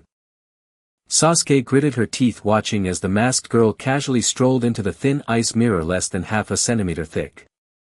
Instantly dozens of reflections appeared within the mirrors. Kakashi realized in an instant that he had underestimated the situation. This was not an opponent Sasuke could handle. As she moved to intervene in the duel, Zabuza flashed out and blocked her path. Your opponent should be me, right? Disturbing a sacred and just duel is not a virtue. Are you ready? I'm nearly about to begin. Bei's voice came from every direction, ethereal and hollow, as Zhu could not discern from the sound where she stood or whether each mirror housed her true body. What kind of technique is this? To enter so many mirrors at once, who is she and what does she intend? Let me show you my true power. At Bei's words, a slender ice needle shot from the mirror and nicked Zhu's cheek. The blood welled crimson at once. That was only the beginning. Like a signal given, dozens of ice mirrors erupted furiously, spitting needles. From all directions the assault fell like a sudden torrential rain. However swift and agile was Zhu's footwork, there was nowhere to hide. He curled inward to shield his fragile organs and neck, taking 100 or so strikes on his back and limbs. It was no longer a matter of seeing the attack. Even if he saw it, he simply could not evade. The needles were thin and short, not lethal, but the bone-piercing cold brought pain beyond measure. Even Zhu, usually stoic and never one to cry out in training, screamed aloud, pouring out his agony. Yet Kakashi remained intercepted by Zai Bujan and could not come to assist. Perhaps now only Chun Ying could save her. But Dazina was right behind them. If he left and lost that safeguard, Zai Bujan would need only a single water clone to end the old man's life. What should I do? Comrades on one side, the mission on the other. Chun Ying could not help but recall Kakashi's private question from that Genin exam afternoon. Chun Ying, which is more important, comrades or the mission? At the time, having just witnessed Kakashi's esteem for comrades, Chun Ying had chosen comrades without hesitation. But now, after these days together, Chun Ying had come to understand the gravity of this mission. He knew that Mr. Dazina was not merely another living soul, but in a sense embodied the fate of the people of Bojigua. How could one choose? There is no choice. This is an insoluble dilemma. No life is more precious than another, not even my own. But Chun Yi, go. Dazina's voice sounded behind him, steady and utterly without fear. Chun Ying turned and only saw his comforting smile. This man had clung to life by any means to build a bridge to save the nation, lying, tricking, even morally coercing to survive, and yet on the cusp of its completion, on the eve of dawn, he unhesitatingly handed his hope for life to others, as resolute as when he first met Zai Bujan and refused to yield. My wish is nearly fulfilled. You followed me these many days and surely learned the craft of bridge building well enough. I'll entrust the remaining work to you, rest assured. So go, don't worry about me. Seeing Chun Ying still hesitate, the old man even reached out and gave him a push. At that moment the situation shifted. A kunai suddenly flew from under the left side of the bridge toward Bai within the ice mirror. Bai instinctively thrust a hand through the surface to seize the kunai, and in the next instant it burst with a boom into the shape of Mingren. In a heartbeat Mingren seized the arm Bai could not withdraw, and with a fierce yank as if pulling a radish wrenched her free from the mirror. Got you. The two tumbled to the ground together, pressed beneath Bai with the back of her head on the earth. Mingren then exploded in a puff of smoke and vanished. A shadow clone. That show-off idiot. Zhu lay on the ground seeming to complain, but the corner of his mouth betrayed a reluctant smile. So this is the hidden ace. Bai's golem-like ice crystal technique fused her with the mirrors, being forcibly pulled from that union felt like skin being flayed and tendons torn. Such agony was almost unbearable even for Bai. She collapsed and could not rise for a long while. Xian Mingren thus made his entrance. But he was foolish in spirit, ignorant of the merciless logic of striking a wounded foe. Rather than finishing the job, he struck a showy pose and babbled, "Heh, now that I've arrived everything's fine. Protagonists in stories always appear like this. Leave any enemy to me." She was nearly driven mad, that fool. Such an ostentatious entrance, he's practically putting a target on himself. As expected at the sight of Ming Ren's brazenness, Zai Bujan remembered the humiliation of being tricked and forced to feign death, and furious sent 5 shuriken flying straight at him. Bai, just recovering, had thrown out a dozen or so ice needles toward him. "They're coming." Ming Ren braced his kunai and thought how to defend, only to see the needle's trajectory miss his position by at least 3 meters. What is happening? Did she fire them too weakly and miss?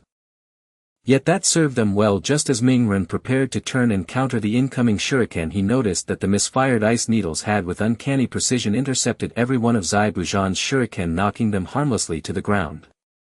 "Bai. What do you mean by this?" Zai Bujan's expression darkened in an instant, but Bai rose unhurriedly and said, "Aunt Zai Bujan, leave these two to me. I wish to handle this battle in my own way." "You mean I should stand down?" "Bai, you are truly naive." "Naive?" Zhuo Zhu felt the pain and cold sweat running uncontrollably down his skin. Though the ice needles had melted and would cause no secondary harm, and the wounds themselves were small, their sheer number was unbearable. "Indeed, from these wounds I have only suffered superficial flesh wounds and am not in immediate mortal danger." "So what does she intend? Is she naive or cruel? Does she lack the will to strike, or does she wish to savor my anguished cries? And what kind of ninjutsu is this? The attacks come from all directions, utterly unpredictable. It's as if every mirror were her true body. But am trapped inside and cannot even dodge, let alone assault the mirrors. Must I rely on Ming Ren to attack from the outside and see if that works?" No sooner had she thought this than a shout cut through her reverie. "Hey! I'm here to save you." Looking up, Ming Ren's foolish face was suddenly pressed against hers again. "Good grief, this guy's a pervert. Trying to kiss me again. No. Idiot. A ninja must remain calm and judge carefully. How could you walk into a trap like that? You bastard, I really can't stand you, you idiot. Great, soon we'll both be pricked like hedgehogs." Realizing the severity of the situation, Zhuo Zhu's shame turned to anger, and she delivered a merciless punch to Ming Ren's head. This was no symbolic reprimand like Chun Yi-Ying's. She had wrapped chakra around her fist. Quick and brutal, it shattered Ming Ren's guard, making her already unaware head swim with stars and her skull ring with pain. "You bastard. I came all this way to save you, and this is the thanks I get." Ming Ren clutched the swelling lump on her head, grinding her teeth, and seized to wrench hard at Zhuo Zhu's most injured upper arm.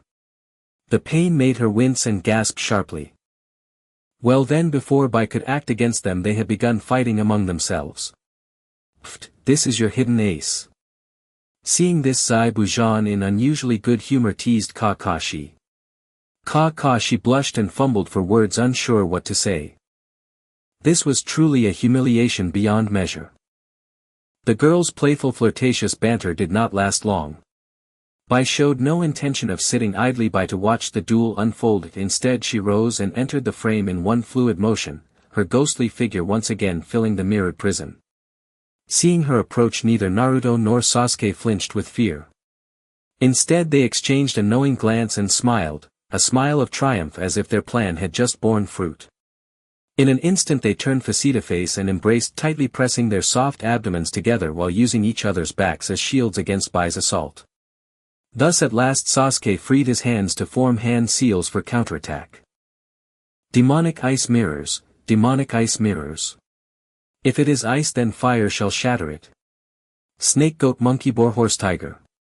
Fire release, great fireball technique. As Sasuke's cheeks swelled, a colossal fireball shot forth, grazing Naruto's ponytail as it soared past. Spinning and leaping in unison, the two incinerated the dense barrage of ice needles surging from all directions. Yet the icy mirrors imprisoning them remained utterly unscathed.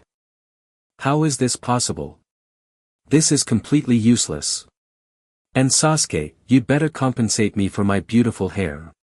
Furious Naruto stomped her feet, shoved Sasuke aside and clutched the singed tips of her hair, heartbroken. Within the mirror Bai still wore her mask, but her voice trembled faintly, barely suppressing laughter. Yet she mastered herself, dutifully slipping into the role of the verbose antagonist who during battle spills every secret like spilled rice, patiently elucidating the mechanics of her technique to enlighten Naruto and Sasuke. Fire release HM. To wield such a potent jutsu at such a tender age, truly impressive. But alas, my demonic ice mirrors are forged from unique chakra, not true ice at all. Your efforts are in vain. Sasuke responded with a quiet, disdainful click of his tongue, Naruto eyes blazing with fury swiftly formed hand seals. Ox, dog, dragon, rat, dog, boar, snake, tiger. 8 seals, forged in righteous rage, shattered her limits. The shadow clone technique, which normally took 4 seconds to complete, now coalesced in half a second. Dozens of clones instantly flooded the arena. The lead clone thrust a finger toward Bai's mask, its narrow squinting grin absurdly mocking, and shouted, "Sisters, charge! For the sake of our beautiful hair, revenge!" Hearing this, the Narutos glanced at one another's scorched hair ends, blackened and frayed like foxes whose tails had been singed. Rage surged within them. They leapt 3 feet into the air as if injected with lightning, fists raised high, and charged the surrounding mirrors. The mirrors reflected identical figures, clenched fists poised just like theirs. Yet lost in fury, the Narutos failed to notice the illusion. With no hesitation they hurled their punches straight at the mirrored faces before them. In that very instant the mirrored reflections punched out of the glass, solidifying midair, and struck each Naruto's face with identical force and precision. A brief aside: in boxing exists an extraordinary self-sacrificing strike, the cross-counter. It requires harnessing the opponent's forward momentum, redirecting their force through precise opposition and torsion, like twisting rope, unifying power into a single devastating blow, hence its name.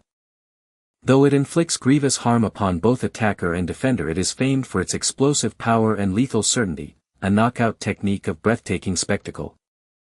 And so utterly unprepared, Naruto's clones were struck with perfect execution of this technique, not only detonating instantly into smoke but sending her original body flying 3 meters backward, crashing hard into Sasuke's arms. Mirrors reflect attacks, that is only natural. Bai's voice drifted from every direction, calm yet laced with quiet amusement, like a haunting melody. A suffocating wave of helplessness washed over the two. So it's true. I never imagined that clan still existed. Kakashi gasped from the sidelines. What clan? Naruto shouted toward the mirror's edge, hoping to seize any clue that might break the deadlock. Kakashi glanced at Zabuza, who stood confidently before him, utterly unconcerned with interrupting their exchange. Muttering a curse under his breath, Kakashi continued, "That masked girl is a yokai unique to the snow region, the Mirror Witch of Snow. She shares bloodlines with humanity, yet only females within her clan inherit this rare lineage, a hereditary power known as a Kekii Genkai." So, that means... Sakura's expression darkened, she sensed danger looming. Precisely. In other words, it mirrors my own Sharingan, yet even I cannot replicate or dispel such a jutsu. Kakashi's face grew grim. No wonder Zabuza exuded such unwavering confidence. Sasuke fell silent. If Kakashi, whose eyes bore 3 tomo, could not unravel this technique, then what hope did she have still lacking even a single tomo? So what? I cannot die here, not when I carry a vow I must fulfill. Naruto slammed her fist into the ground in frustration, raising her reddened knuckles as she gritted her teeth. I swore it, I would protect everyone with these hands. I will become a true hero. Protection. Bai fell silent. Zabuza's figure surfaced unbidden in her mind. Was there not someone she too longed to protect? Yet precisely because of that yearning she had to fight, even if it meant sacrificing her conscience. Thus to Naruto and Sasuke, strangers bearing no grudge against her yet already scarred by her hand, she said, to sever all emotion and become a true shinobi, that is profoundly difficult for me. If I could, I would not kill you. But neither do I wish to be killed by you. Once you draw your weapon, you must accept the possibility of death at another's hand. Having chosen to strike first, I will steel my heart, cast aside all feeling, and become a true shinobi. This bridge is a battlefield where every soul's conviction converges. We each guard something worth dying for, so please do not hate me. There is someone profoundly important to me, I work for her, fight for her, and would give my life for her. That is my dream. To achieve it, I will become a true shinobi, even if it means killing you without mercy. By then Bai's voice had grown utterly cold, devoid of warmth, devoid of hesitation. Her impassioned monologue served not only to grant Naruto and Sasuke precious time to recover, but also to fortify her own resolve to fight unwaveringly for Lady Zabuza. Isn't that a bit too cruel?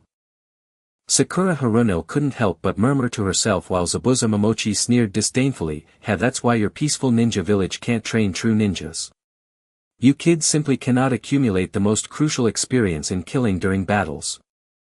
Does that mean a ninja is merely a killing machine that suppresses his own emotions? This was the boy's first time leaving Konoha, his first time away from home, his first encounter with the world's good and evil. The overwhelming information left him bewildered, and Kakashi shouted, "Snap out of it. I will make sure this guy shuts up, and you should fight for Mr. Dazna.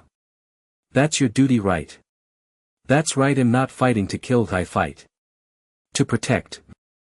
Sakura's mind sharpened, finally solidifying her resolve. Zabuza chuckled coldly, "Do you really think you can make me shut up? I've seen through all your boring tricks with those eyes."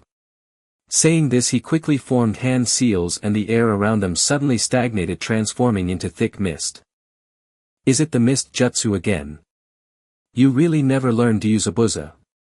Kakashi had already activated his seemingly cheating Sharingan while she was forming seals, his eyes spinning with confidence. However, he suddenly realized that this mist was different from before. Its density was such that even his Sharingan couldn't discern it. Yet she remained unfazed, smiling as she said, "Is this the method you came up with? This level of mist is something even my Sharingan can't penetrate. Have you become blind with your eyes wide open? You're really shooting yourself in the foot. Oh really? Did you forget that I'm a genius who can locate targets just by sound with the silent killing technique?" Upon hearing this, Kakashi's expression changed. She certainly hadn't forgotten. She had intentionally spoken loudly to expose her location and draw him out. But why hadn't he launched a direct attack and instead seemed relaxed enough to chat with her? What is her real aim? Time passed second by second, and in the dense white mist where visibility was zero, Kakashi's nerves tightened, yet she had still not received the expected attack. Stay calm, think carefully. Who is her target? With eyes closed, Kakashi's mind raced, and suddenly a terrifying thought struck her. Not good. Just as she turned around, Dazna's voice reached her, "Sakura. Haruno. Is that Sakura? What's wrong with her? What is happening outside?" Inside the ice crystal, Sasuke had exhausted too much chakra trying to block the ice needles with his great fireball technique and had fainted. Only Naruto remained desperately holding on to her, while Dazna's cries outside made her increasingly anxious. Thanks to the terrifying recovery power brought by the Nine-Tails strength, White's attacks were nothing but a nuisance to her, but she had no intention of letting it drag on. Taking advantage of White's pause in attacks due to exhaustion, she scooped up Sasuke and arrogantly declared, "You masked idiot. You finally can't hold on anymore, can you? This time I win. I'm taking her away and you can't stop me." With that, she charged towards the gap in the ice mirror. Even if she couldn't win, she acknowledged her defeat this time. However, since she could easily enter the ice crystal formation, she could certainly exit as well. Sakura clearly needed her support more than getting stuck here. Seeing this, White frowned and sighed, pulling out a bundle of specially made ice needles about the thickness of a thumb, and instantly shot them straight at Naruto. "I told you I will become a true ninja and kill you ruthlessly." Her voice was cold, calm and unwavering. A rain of arrows fell densely, but the area covered was not as vast as before. Although there wasn't enough time to dodge, Naruto still mustered all his strength to hurl Sasuke away, taking the sudden fatal blow himself, becoming a porcupine on the spot. At that moment Sasuke was jolted awake by the sudden impact of being thrown to the ground, painfully grinding against his back wound. "Idiot, what are you doing? Can you let me rest for a bit?"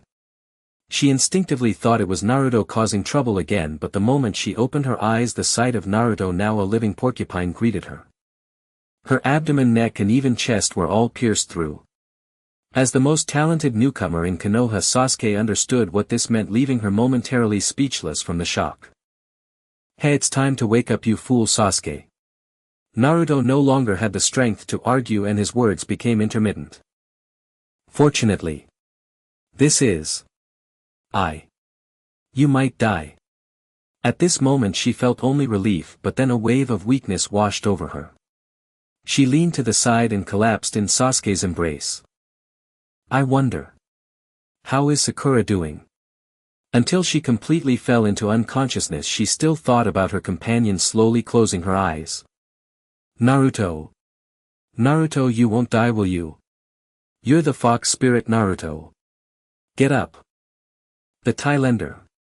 No matter how much Sasuke shouted, Naruto couldn't respond anymore. The only response she received was the gradually cold temperature of the girl. That was the temperature of a corpse. Rule number 23 for ninjas: a ninja must have a heart that never sheds tears. But why couldn't she control her tears? Tear glands, truly the most willful organs in the human body, aren't they? She unhesitatingly bore all my attacks. She died to protect you. To protect those important to her, willing to bear all dangers alone. She is a ninja worthy of respect. White's voice remained flat, droning on, irritating the mood. "Does it hurt a lot? But this is the fate of a ninja." Sasuke didn't want to reply at all, just holding Naruto and murmuring, I hate you the most. You casually took my first kiss. Always making a fuss and being angry with me. Like a pufferfish. And now you've died so easily. Thailander." She wanted to hold Naruto tighter, but the ice needles in her chest caused her pain. "I'm sorry, that must hurt, right? You're the one who fears pain the most. Gil, help you take it out." Saying this, she gently smiled and began to pull out the thorns from Naruto's body, her movements tender and meticulous, like a gardener trimming roses. Has she gone mad? White silently watched this farce until she pulled out the last ice needle from Naruto, until she finally ran out of tears, until "I will never let you go." Sasuke's head was buried in Naruto's chest, unable to hear her heartbeat or see her expression. But when she looked up again, her eyes were stained with blood, murderous intent surging wildly, and the black shuriken pattern resembling a windmill spun in her gaze. "I will slaughter you. I will kill you." As Sasuke's final words fell, all emotion vanished from her eyes, only coldness and madness remained. Tadpole-like markings crept across most of her body, grotesque and terrifying. Her crimson eyes radiated boundless malice, not the gaze of a living being but that of a vengeful Oni risen from the Azura hell. "I have truly unleashed a fearsome demon." Beneath her white mask her face glistened with cold sweat, her clothes clung damply to her skin, perhaps from that chilling slick sensation, making her shiver involuntarily. Is this the legendary Sharingan? Yet the Sharingan is said to possess only 1, 2 or 3 tomo, corresponding respectively to the insight eye, the hypnotic eye and the copy eye. Earlier Zabuza had instructed Haku to observe covertly during her battle with Kakashi. After their mission failed and they returned to base, they did not rest. They used part of the funds previously acquired from Gato to investigate historical records of the Sharingan through the underground intelligence network. The single-tomo Sharingan enables its user to perceive chakra pathways and discern even the subtlest movements and hand seals of opponents, hence its name, the Insight Eye. The double-tomo Sharingan can cast genjutsu simply by locking eyes, no training required, no hand seals needed. Its effect is nearly impossible to evade, making it the most coveted, and most bitterly envied, ability among civilian shinobi who laboriously study illusion techniques yet remain mere imitators. The hypnotic eye. Upon reaching the triple tomo stage, the Sharingan gains the power to perceive and replicate non-bloodline limitation techniques, ninjutsu, taijutsu and genjutsu alike, thus becoming the very keystone behind Kakashi's fame as the copy ninja, the copy eye. During that previous genre-level battle, Kakashi had first employed the insight eye to analyze Zabuza's behavioral patterns, allowing him to anticipate her thoughts and voice them aloud before she could even form them. Then he deepened her panic and fear using the hypnotic eye, convincing her he could read minds. Finally, he exploited his reputation as the copy eye, misleading Zabuza with the water dragon bullet technique, a jutsu she already knew and could perform faster, making her believe he truly foresaw the future. This was the truth behind that eye.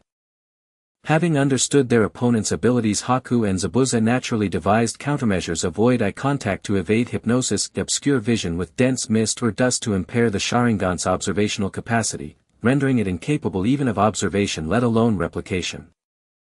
Yet all these tactics rested upon one foundational assumption, that the Sharingan possessed at most 3 tomo.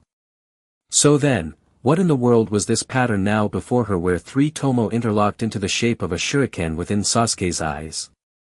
This detail was absent from all intelligence reports. Could it be a mutation?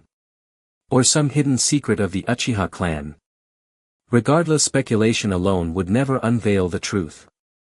Though an instinctive sense of impending doom tightened around Haku as events spiraled beyond control, she had no choice but to confront him head-on. When soldiers come, meet them with generals; when water flows, dam it with earth. Faced with no viable alternative, she could only proceed thus. She immediately shut her eyes and reshaped the ice crystal gifted by Asahi into a colossal magnifying lens, using refraction to flood her crystalline prison with intensely concentrated light, seeking to force Sasuke to close his eyes. Yet in the next instant a sudden tremor surged through her, a disorienting sensation of weightlessness, followed by the crushing grip of immobility, limbs locked fast in unbreakable restraint. This shouldn't be happening. I should still be inside the ice crystal. This feeling is all wrong. The moment that thought arose, searing agony erupted in her kidney, as if a blade had been plunged into her flank and twisted violently within the wound. Could I still be trapped in genjutsu? When did it begin? And why does the pain feel so utterly real? It's indistinguishable from reality. Just then Uchiha Sasuke's voice rang out. Do you truly believe closing your eyes can shield you from the Uchiha's genjutsu? How laughable. It seems Kakashi, the counterfeit, has tarnished the Sharingan's legendary prestige far more than I imagined. Once I've had my fill of playing with you, I'll pay her a visit next. Her tone brimmed with amusement and mockery, as though the grief-stricken broken girl moments before had never existed. Or perhaps, she truly hadn't. Haku opened her eyes, but saw only darkness and chaos. All around her countless crimson eyes gleamed like a pack of wolves in the night, dense, endless, stretching beyond sight. That surging tide of figures were all Sasuke, each brandishing a blade, each edge shimmering with lethal intent. Such overwhelming killing intent. Even children raised in peacetime couldn't bear it. This creature isn't human at all. Who are you? At those words the unspeakable entity wearing Sasuke's body laughed aloud, as if hearing a jest, then doubled over, clutching his stomach. You don't even recognize Lord Uchiha. Truly our clan has fallen into dire straits. But never mind. You need only know this: I am the most terrifying nightmare you will ever face in your life. As she spoke, she pressed those sinister blood-red eyes inches from Haku's own, her grin splitting ear to ear, wild and uncanny, utterly inhuman. As thanks for releasing me, I shall grant you a gift, a prolonged indulgence within my custom-made genjutsu, Tsukuyomi. Here space-time and mass bow to my will. I will make you relive death's torment again and again, never granting release. A sublime banquet of dying, would you not agree? With that she drew her blade and stepped back, signaling the legion of black-clad blade-wielding shadows to descend upon Haku, savoring the symphony of agony she wove in her final throes. Decapitation. Dismemberment. Flaying alive. Bone extraction. Vivisection. Once every blade-born death had been exhausted, the shadow who called himself Uchiha yawned lazily and waved a hand. Enough, I'm bored. Let's try something fresh. How about this? Another identical Uchiha shadow scratched his head and clapped his palms together. The pitch-black void abruptly flooded with light, revealing a horrifying arsenal: triangular horses, donkey-shaped racks, pig cages, compression boards, water tanks, iron grills, guillotines, meat grinders, every instrument of torture laid bare. Uchiha nodded approvingly. Excellent, excellent, you never disappoint. The other Uchiha bowed modestly, smiling faintly. Not at all, I am you. Then with a casual wave he rose and joined the execution squad, peeling skin, waist chopping, chariot splitting, the 5 punishments: lynchy, strangulation, boiling, castration, foot amputation, needle insertion, live burial, poison, cudgeling, sawing, spinal severance, lead pouring, finger plucking, gut extraction, wooden donkey riding, cruelty unfolded, without end, revelry unrestrained. As time passed, Haku's endurance crumbled from gritting her teeth in stoic silence to shrieking in utter collapse to complete numbness. Exactly 24 hours elapsed. And this marked the absolute limit of what Sasuke's body could currently channel. TCH, so little ocular power. You've hardly improved at all. Well, no matter. I hope my next awakening lasts longer. The entity calling itself Uchiha expressed clear dissatisfaction, his pout conveying profound regret. Yet he made no effort to linger forcibly. After all, so long as Sasuke relentlessly pursued power, this vessel will inevitably be mine. With that he closed his eyes, snapped his fingers with effortless flair, and the Tsukimi world shattered like a soap bubble. When he opened his eyes again, reality reasserted itself. The red light in Zhu's eyes receded, the tadpole-shaped markings across her body contracted until they reconverged into a black magatama-like birthmark with 3 commas at the nape of her neck. From the opening to the close, that one-sided illusory onslaught consumed merely 2 minutes and 4 seconds in the real world. This indeed was the true power of the Uchiha clan. An unshakable, despair-inducing power. But Zhu herself had no clear notion of what had happened. She only felt that she had almost killed that masked bastard hiding in the mirror for Ming Ren's death, when in the next moment the vexing mirrors shattered on their own. The masked fool tumbled from a high mirror and smashed to the ground face first. Even his mask was broken to pieces, a miserably pitiful sight. What on earth is happening? Is this a trap? Out of caution, Zhu watched for a long while. Bai lay sprawled and motionless like a corpse, and she hesitated to approach. At last she bit her lip, drew an explosive tag, affixed it to a kunai and prepared to throw, only for someone to seize her hand from behind. Startled, the weapon was snatched away and flung into the air, where it detonated in a burst of sparks. Ming Ren's grimy blood-specked cherubic face suddenly re-entered her world. Idiot, were you going to kill her? And if you used an explosive tag, the bridge Xiaoying and the uncle worked so hard to build would be ruined. Ming Ren as always argued with her whenever he spoke. Yet it felt strangely pleasant. She said nothing. Instead she lifted her hand to Ming Ren's cheek, feeling his warm lively heat. The tide of grief and fury inside her vanished without a trace, replaced by the joy of something regained. The extremes of sorrow and joy compounded by the prodigious waste of ocular power earlier, when that self-proclaimed Uchiha fellow usurped a body, loosened the taut string in Zhu's heart. Her legs gave way and she fainted. Ming Ren, bewildered, opened Zhu's clothing to check her and found no mortal wounds. There were no signs of blows to the abdomen. Her complexion was normal, and internal injury or massive hemorrhage seemed unlikely. After a hesitant moment, and purely to assess her condition, he placed his hand on Zhu's small pale chest. Her heartbeat was steady and strong. She appeared indeed to be all right. Blushing, he dressed the unconscious Zhu, then removed his own blood-stained tattered orange tracksuit, folded it and patted it under her head to make her more comfortable. When he wiped his brow, he remembered the masked enemy lying on the ground nearby. Humph, almost got blown up by an explosive tag and didn't even bother to dodge. That one is either dead or simply knocked out from exhaustion, right? Heh, to dare to rival the 9-tailed fox Ming Ren in endurance, what a monumental fool. I want to see what's under your mask. I bet you're hideous. Unlike timid Zhu, Ming Ren was unabashed, rubbing his hands in glee. He strode forward, grabbed by the collar and hoisted her up. One look and he was stunned. That exquisitely androgynous face, wasn't she the dashing elder sister who had gathered herbs and shared confidences with him in the woods a few days ago? Yet Bei's face was ashen cold, sweat beading, eyes clenched shut and brows twitching as if trapped in an inescapable nightmare. Mingren shook her until an afterimage remained, but she would not wake. Herbal gathering sister. Herbal gathering sister. Sister, what's wrong? Wake up. You can't fall asleep again, you'll die.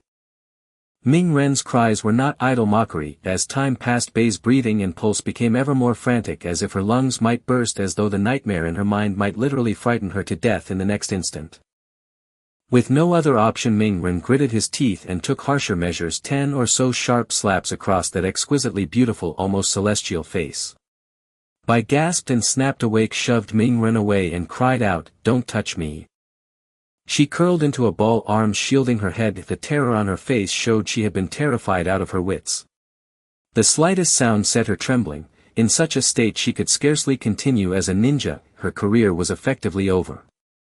Ming Ren was helpless at the sight of her misery. He did not truly hate her. Though Bai had harmed him and Zhua Zhu, her attacks had always been measured. The pin rains were little more than child's play for a shinobi, barely piercing skin, and even the oversized ice needles she finally produced avoided vital spots. What looked terrifying was in truth deceptive. Ming Ren's collapse had been a death-like faint, and Zhua Zhu's impression that Bai was growing cold was only misled by the chill radiating from the ice needles. Yet if not for Bei's peculiar fox-like constitution, such wounds would have left an ordinary person alive but ruined their ninja career ended. Had it been Zai Bujan instead, he would not have held back. If that man had struck, neither she nor Zhua Zhu would merely have been crippled. Whether their lives could have been preserved would have been uncertain. From that angle Ming Ren felt a measure of gratitude toward Bai. So he was the first to put aside old grievances and hold Bei's trembling body to his chest. Even when the panicked Bai scratched his face and tore at his hair in frantic struggle, he did not let go. It's all right, you're awake now, no one will hurt you. Ming Ren patted her back gently, soothing her like a child. She too had been roused by endless nightmares. Even if the memory of the dream faded upon waking, the terror lingered. She had once longed for someone to hold her, to comfort her, but there had been no one. So she chose to become the one who embraces others. Having endured suffering herself, she was all the more willing to reach out to those in pain. It was this very warmth that made her someone capable of saving others. Inali was such a person, Zhua Zhu was such a person, and Bai will be as well. In that warm embrace, Bei's trembling body at last began to still and her gaze cleared. She reached to cling to Mingren's warmth like a little son, but recoiled sharply when she touched the sticky blood on Mingren's skin. That was Mingren's own blood. Those were wounds she had caused. Bai understood that this warmth did not belong to her and ought not to. To have been defeated by a shinobi born in a peaceful village and to carry a shadow etched into her bones, henceforth even the slightest wound would inevitably recall the inhuman boundless pain of the Tsukimi illusion. A shinobi who cannot withstand injury cannot survive, much less be called exceptional. Bai knew that stripped of her shinobi qualifications, she no longer deserved to remain at Aunt Zai Bujan's side. So she pushed Mingren away and, looking into her eyes with a pleading expression, said, "Kill me. I'm useless. Aunt Zai Bujan does not need a worthless shinobi like me. Your comrade has deprived me of the reason I have existed until now." If it were possible, she did not want to soil Mingren's hands. She knew someone like Mingren was better suited to saving than to slaying. But she no longer had even the courage to take her own life. In this moment, killing her equaled saving her. "Please free me." Mingren could not accept it. Having forgiven Bai as the victim, why would Bai choose to die? With that thought she demanded, "Why? Is death required simply because you can no longer be a shinobi? Is your Aunt Zai Bujan truly such a cold-hearted, callous person? Is Zai Bujan such a person? Does she bear the blood of countless comrades on her hands? Is she a madwoman who proves herself through slaughter cold enough to abandon and kill a comrade for failure?" Bai did not know, nor did she wish to probe further. Let Mingren decide the answer for herself. So she said, "Mingren, let me tell you a story. Perhaps then you can tell me whether Aunt Zai Bujan would abandon me and whether I deserve to live." Our Shui clan once lived for generations upon the desolate snow-blanketed plains, yet because we possessed a powerful bloodline limit we were taken by outsiders and bred into killing machines, used, slaughtered and even slandered as omens of war and disaster. Yet in a certain sense my ancestors did take part in innumerable wars. Whether by coercion or choice, countless wronged souls rest upon our hands. My life was born upon the lives of the many who perished. Perhaps I was indeed born bearing an original sin. When my mother was young, the Third Shinobi World War finally ended. With the 5 great nations signing a peace treaty, an era of great peace arrived. Peace meant forsaking war and slaughter. Killing machines like us bred for war were destined to be buried in the dust of history, abandoned and despised. When the rabbit dies, the dog is cooked. Countless kin were thereafter executed as war criminals.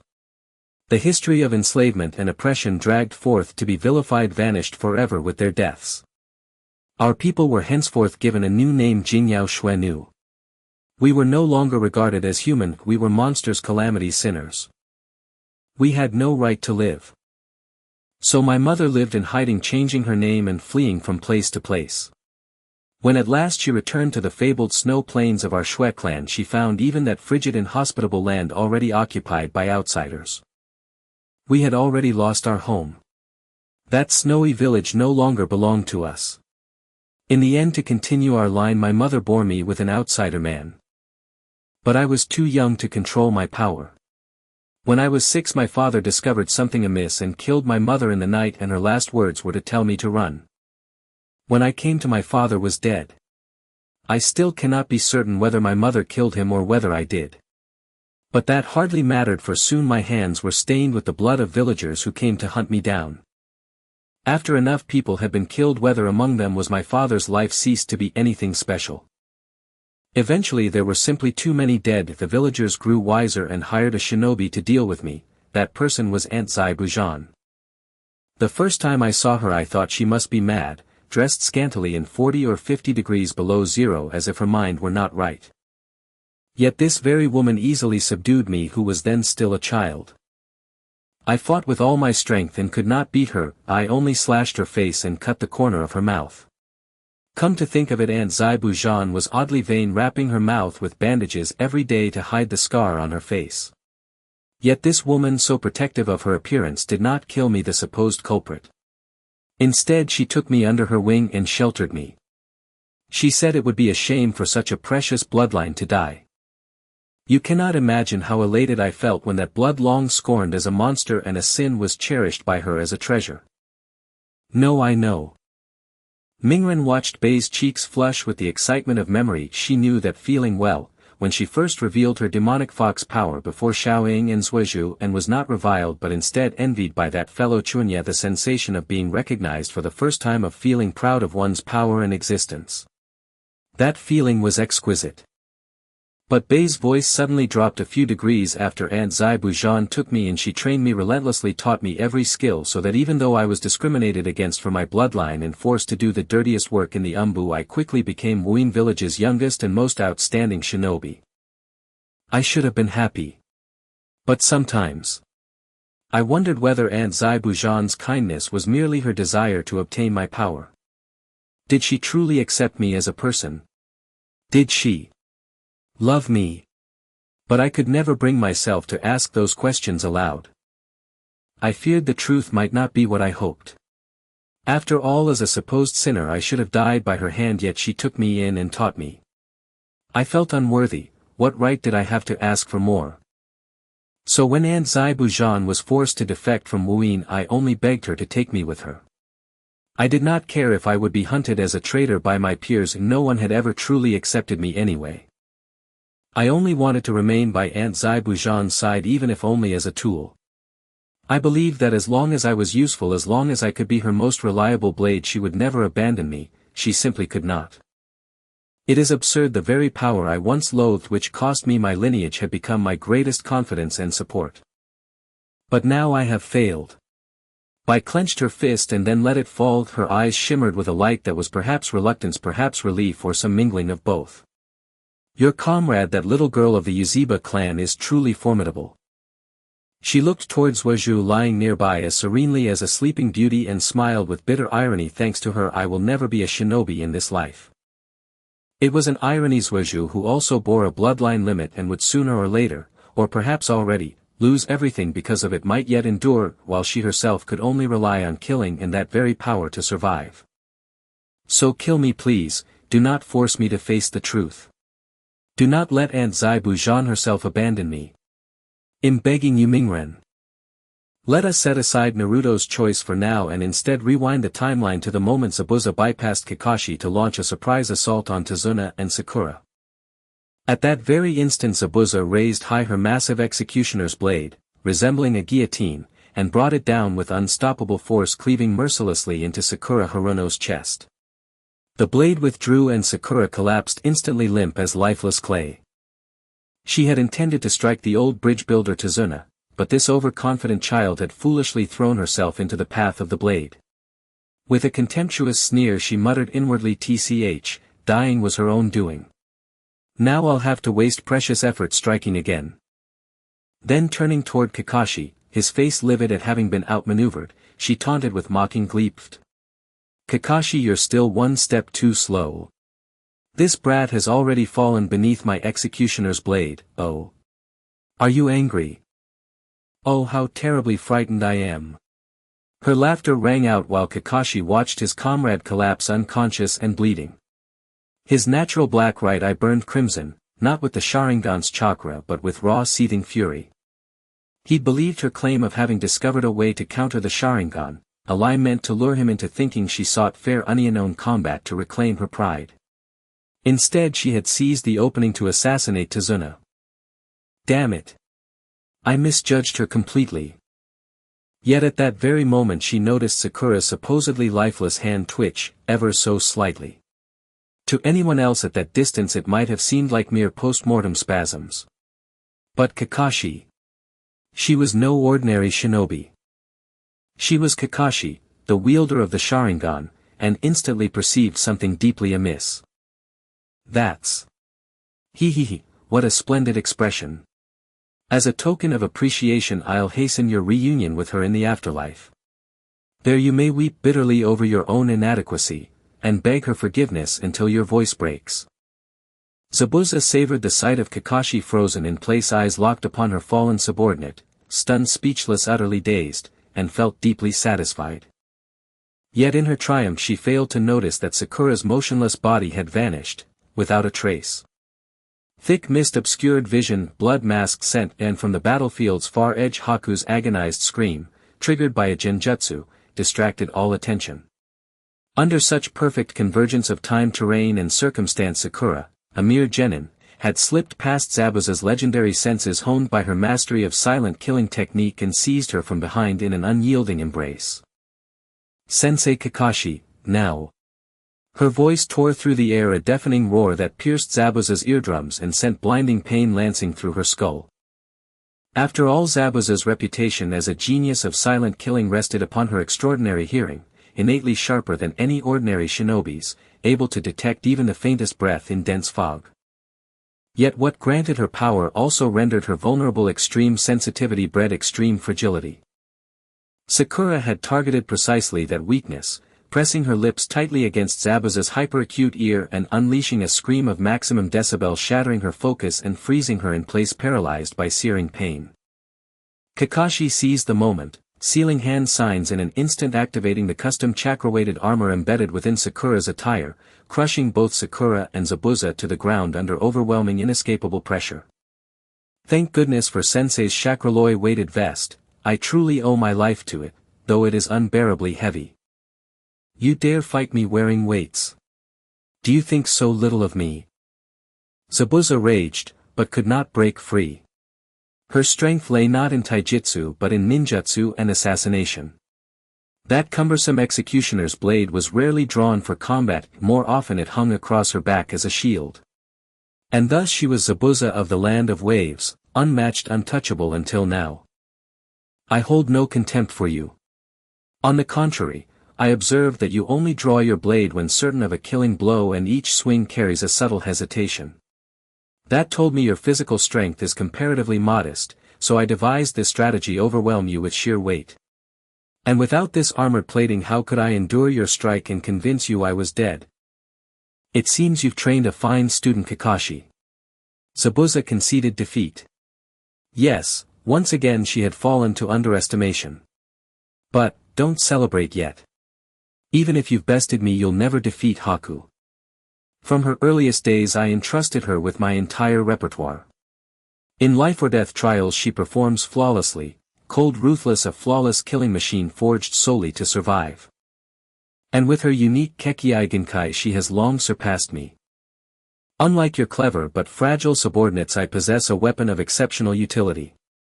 Push her to the brink, and your fate will be absolute annihilation.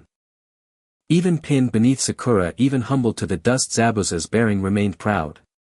Kakashi offered no reply, her gaze instead shifting toward the distant battlefield where a sinister frenzied chakra erupted, unmistakably Uchiha chakra. Never imagined Sasuke would lose control first. Truly, appearances deceive. I'd assumed it would be Naruto who snapped. I wonder whether my transplanted single Sharingan can withstand the true Uchiha variant long enough to seal her. No matter, such thoughts are useless now. Focus. Zabuza remains the immediate threat. She stilled her thoughts, drew the short blade at her waist, spun it once in a fluid flourish, and approached the two figures on the ground. Gazing down at Zabuza's defiant upturned face, she spoke with quiet certainty: the mist is lifting. Zabuza, your future holds only death. My future holds only death. Stop bluffing. Zabuza's forehead glistened with sweat, yet her voice remained defiant. Kakashi raised an eyebrow. Don't force yourself, right now you're utterly incapable of action. And this time I will not let you slip away. A blade rested against her throat, yet Zabuza's gaze did not waver. That fierce, unquenchable ambition still burned fiercely within her chest, a fire so intense it made Kakashi's own heart ache, his hand trembling, unable to bring the blade down. Sensei, what are you doing? Hurry and kill her. She's a criminal who colluded with that scoundrel Gato. Seeing Kakashi hesitate, and then sheath his blade and walk away, Sakura Haruno was baffled, nearly leaping to her feet in frustration, desperate to finish Zabuza herself. Yet even lifting her wrist proved impossible. Weighted restraints bound her limbs, rendering her utterly powerless to strike a killing blow. Kakashi merely formed hand seals, gathering chakra. Zabuza does deserve death, but not by a mere white-fanged short sword. I will end her with my ultimate technique, decisively and irrevocably. Zabuza, your legend is legendary. It is said you once dared to assassinate the fourth Mizukage, the very architect of Kirigakure's blood mist policy, becoming the spiritual beacon for the fifth Mizukage's revolution.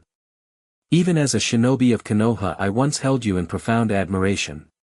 But reality is cruel indeed. Who could have imagined a hero like you would stoop to allying with vermin like Gato for mere coin? Disappointment clouded Kakashi's eyes. Zabuza, however, stood resolute. So what? By seizing control of Wave Country's economy I can channel endless resources back to Kirigakure, regardless of misunderstanding, regardless of infamy. My deeds will benefit generations yet unborn. What right do you, a mere Konoha shinobi, have to interfere? Or has Konoha itself set its sights on this fertile land? Truly deluded. Kakashi had truly given up. Perhaps Zabuza had once been a hero, but only to a few. Kirigakure's warped, blood-soaked soil could nurture nothing but monstrous thorny blossoms. You've succumbed to madness, Zabuza. She delivered her verdict. Your ideals, your ambition, they are built upon the deaths and sacrifices of foreign peoples. In that, how do you differ from the fourth Mizukage? You've merely replaced one tyrant with another, oppressing and devouring anew. At this rate Kirigakure will never change. You will forever remain tools of slaughter. Cobalt lightning crackled and roared as it coalesced in Kakashi's palm. Zabuza knew, if struck full force she would die instantly. But what then? Would her death sanctify Kakashi's righteousness? Kakashi, your words sound noble, but aren't you too surviving only through killing? Are you not about to kill me now? Shinobi are instruments of slaughter, their very purpose is to kill. I deny none of this. I only refuse to turn my blade upon my own kin. If you'd let me slay that old man Tazuna, I could shatter this nation's courage entirely, and claim it outright. Only then would I cease. Kirigakure would no longer need to risk life and limb on assassination missions. Isn't that better? It is you Kakashi who perpetuates slaughter now. You, a jonin tasked with guiding rookie genin, should never have taken on a mission of this caliber. You've pursued me relentlessly without cause or grievance. You forced my hand. You seek my death, and yet you stand there lecturing me from on high. How dare you? Do as you wish, kill me or torture me. Just remember this: my ideals will never end. Not then. Not now. Not ever. A cascade of twisted logic. It seemed clear, if a person's roots had rotted beyond repair, redemption could only await another lifetime. The lightning released Chidori blaze to completion. Kakashi spoke no more. After all, your future holds only death. Here defiance was absolute, their death was denied. Kill me. Do not hesitate. Faced with Haku's tragic past and desperate plea for death, Naruto fell silent for a long while, then spoke, her resolve deeper than ever: I refuse. Haku's face darkened as she slammed her chest. I am a murderer, my hands stained with countless lives, perhaps even my own father's. Why? Why won't you kill me? Why? This time Naruto finally found her answer, not in reply to Haku's question but in a shift of focus: will you truly run away until your last breath? Before Haku could respond, Naruto answered herself: if you die so easily, if you lack even the courage or chance to face the truth, you'll never know your true place in her heart. Perhaps in Zabuza's heart you are irreplaceable, her most cherished comrade. Haku had pondered this possibility countless times, dreaming, yearning for Zabuza to speak those words aloud, to acknowledge her. But Zabuza was Zabuza, sharp-tongued, unyielding, a tempestuous elder sister who never voiced sentiment plainly. How could such a woman ever confess her heart so openly?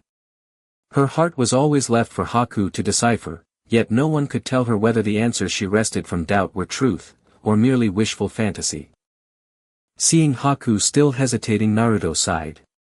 She knew this Haku was a true shinobi, not like Konohamaru, whom she could deceive with a simple transformation. To command her respect she needed something real. She strained with all her might, her face flushing crimson as she tried to summon the Nine-Tails chakra, yet after sweating profusely she succeeded only in turning her eyes crimson with vertical pupils and sprouting two small fox ears atop her head. Not a single tail emerged. But it was enough. She understood only as a fellow being branded a demon could she extend her hand to Haku. Haku, I was once the Nine-Tails fox, the very beast that ravaged Konoha and slaughtered countless souls. Shamefully I remember none of it. Yet this is my sin, I deny it not. I bear it, and one day I will atone. Don't laugh, but when my comrades learned my identity I feared they'd despise me, reject me. I trembled with terror. Here Naruto laughed, her eyes sparkling with warmth. But I was wrong. They didn't care about my past. What they accepted, what they cherish, is me, Uzumaki Naruto. Looking back, I was just a fool inventing sorrow where none existed. What truly terrified me was the timid, self-loathing girl I was inside. Zabuza must have cared nothing for your bloodline, that's why she chose to wander the world beside you. Trust her more. Believe in yourself more. Because I believe in you. Go try.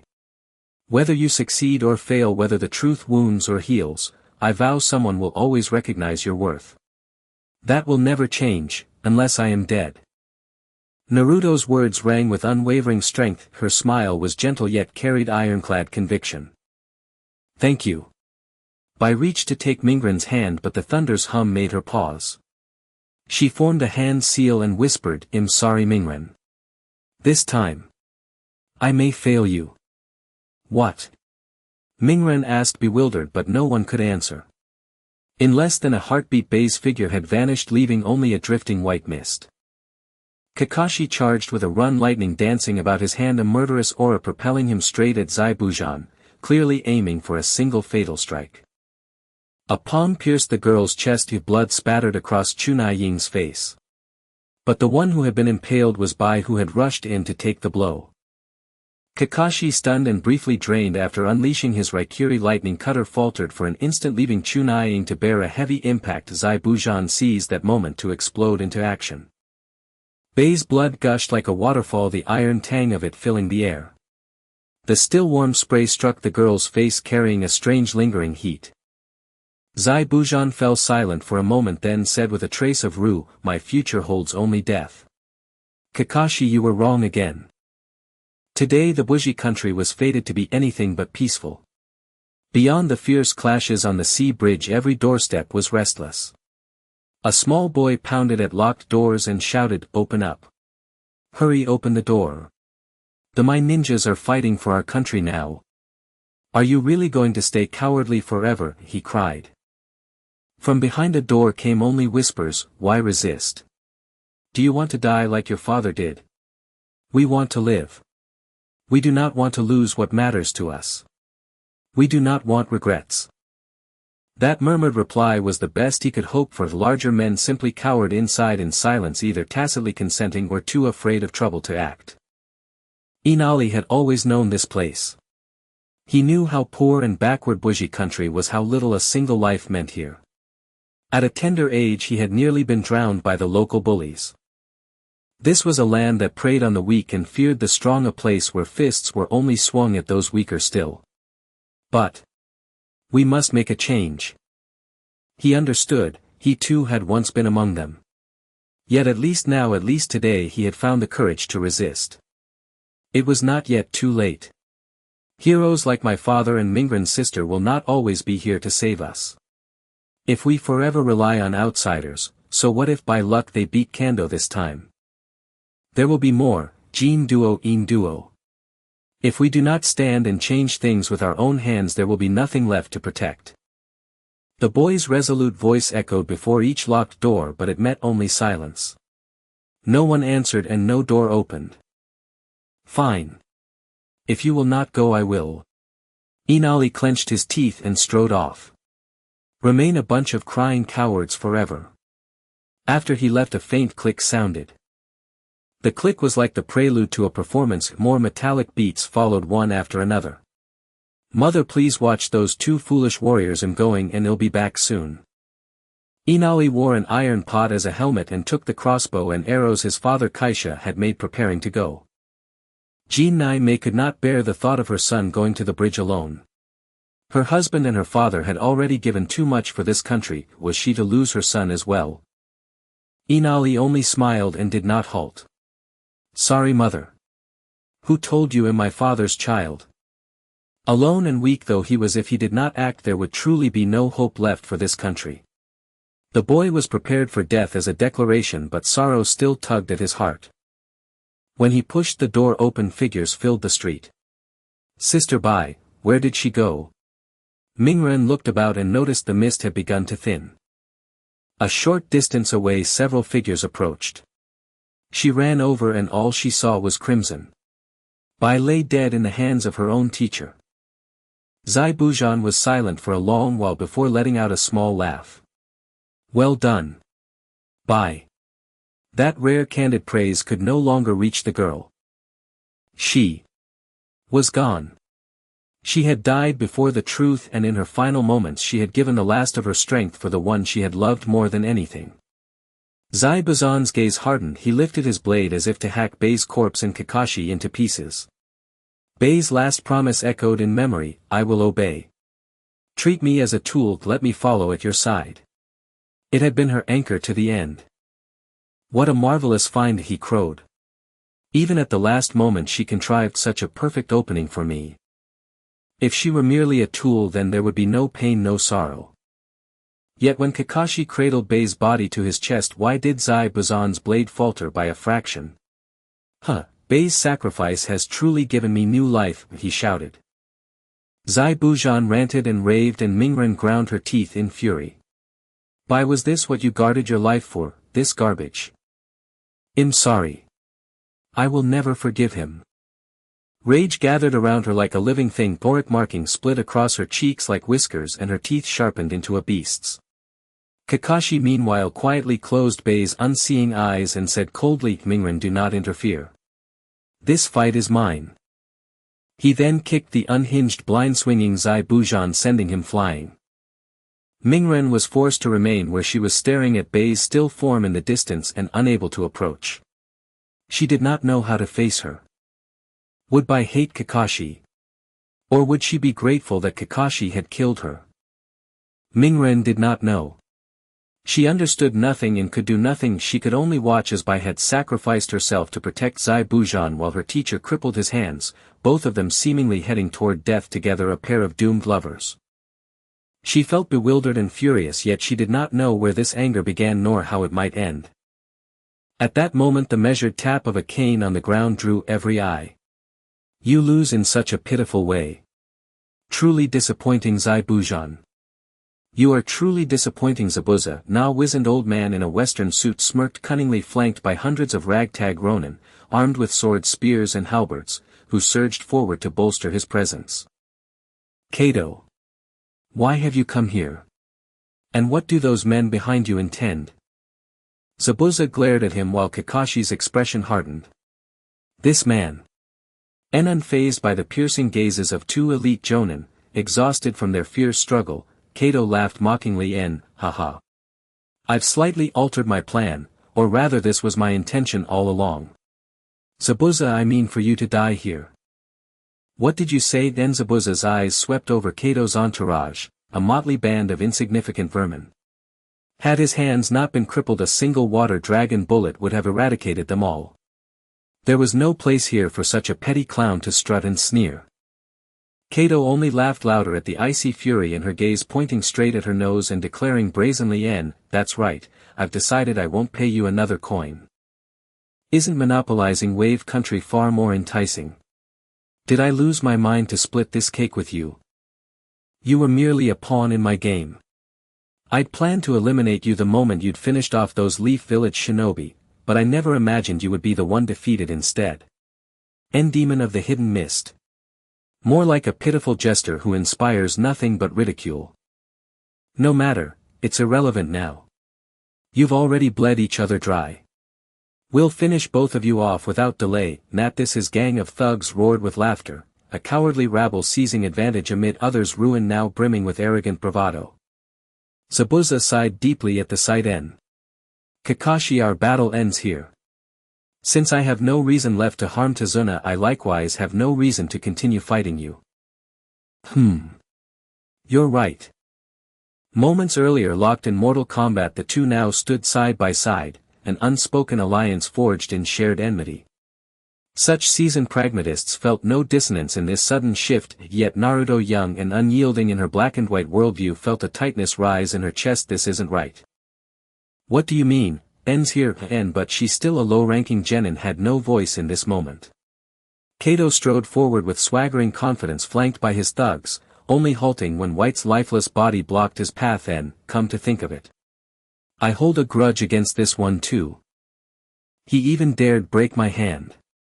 And the memory of that once arrogant boy, now crumpled like a discarded sack at his feet, sent a wave of cruel satisfaction through him. He deserved to die. With that he raised his foot and kicked White's head viciously, as if kicking away refuse. Naruto watched, and the fury long simmering within her erupted. Clenching her fists she roared and charged toward him. What are you doing? You idiot, I'll kill you. But before she could take 3 steps, Kakashi seized her by the back of the collar, lifting her off her feet. Stay calm. Count our enemies, don't act rashly. What does that matter? Frustrated repeatedly, Naruto snapped, turning her head to bite Kakashi's arm hard enough to force her release. Coward.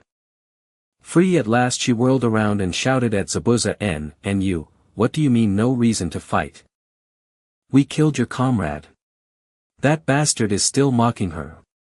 Do you feel nothing? Zabuza remained impassive, not turning back, his voice cold and hollow. Silence, brat.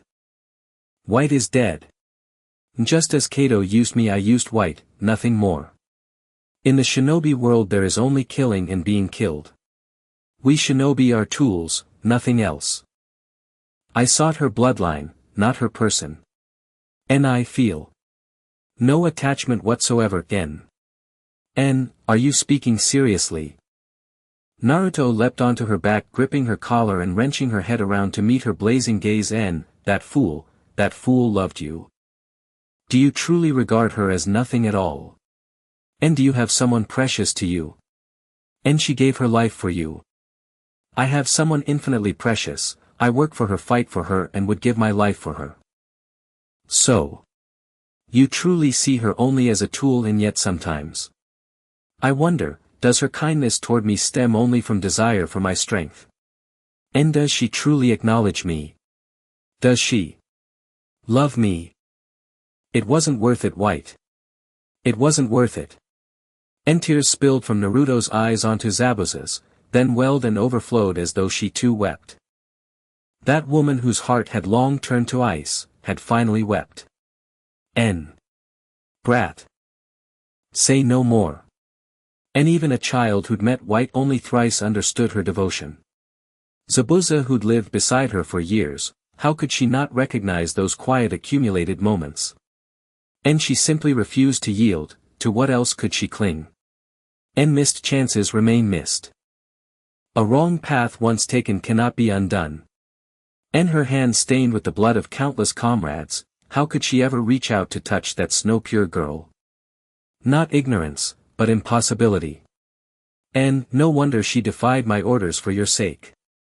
That White found someone like you in her final moments. Truly fortunate. Had White encountered not the demon of the hidden mist, but this golden-haired sunbright genin from Konoha, her fate might have bloomed brighter. And, if we'd met elsewhere, perhaps we could have been friends. And Naruto's fingers tightened, then loosened, unable to grasp the fading warmth of that vanished life. She already is my friend, and tears fell unceasingly.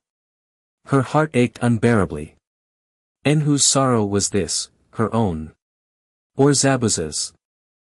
Or perhaps both?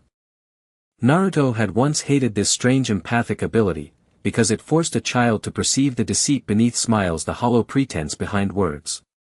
Yet now she felt a quiet gratitude, for it allowed her to glimpse the tenderness hidden beneath this woman's hardened facade. At least, White had not loved in vain. And, is that so? Then it truly is fortunate. Brat, lend me a kunai.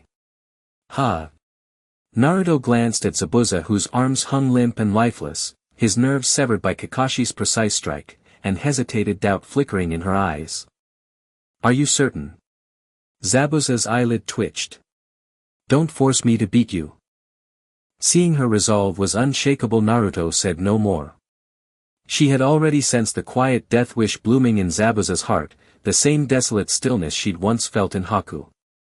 Wordlessly she slipped a kunai between Zabuza's lips, leapt down from the bridge and watched as she charged headlong into the surging tide of enemies, watched her pierced by swords and spears, watched her embrace annihilation alongside Gato. As the little suited man's head rolled from his shoulders, Zabuza's body, still standing despite dozens of brutal wounds, finally collapsed. She fell with a smile. Naruto knew she could not stop this. Nor did she wish to. This was the final hard-won release for a woman steeped in sin. If they could not live together, then what harm was there in dying side by side? Haku, were she alive, would surely scold her for standing idle in the face of death. Naruto smiled, but felt no guilt.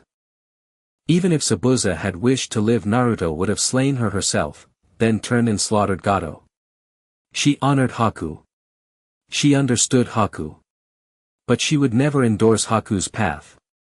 She could not bear the thought of Zabuza surviving alone. Fortunately, Zabuza had no intention of doing so. Damn shinobi. You've killed our hard-won patron, so now we'll storm your village, seize your women and strip it bare of everything of value. Seeing Zabuza fall, the mercenaries instantly regained their bravado, cowardly when defending their master yet swift to prey upon the elderly, the wounded and the defenseless.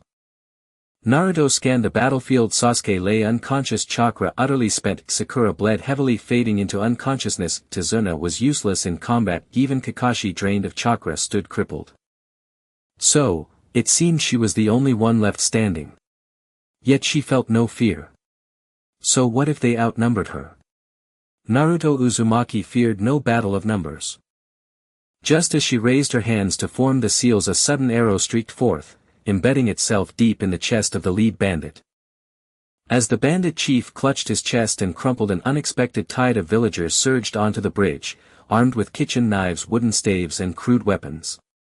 At their head stood Inari, small but resolute, wearing a wok as a helmet and gripping a wooden crossbow. "Take one more step onto this island and we will deploy every weapon at our command, to bury you here forever." Though still just a boy, Inari's face had shed its youthful softness. Tazuna wept openly. "Inari, everyone." Naruto grinned. "Heh, I'll lend you a hand." Shadow clone technique. With a flash of seals, over 100 Narutos burst into being.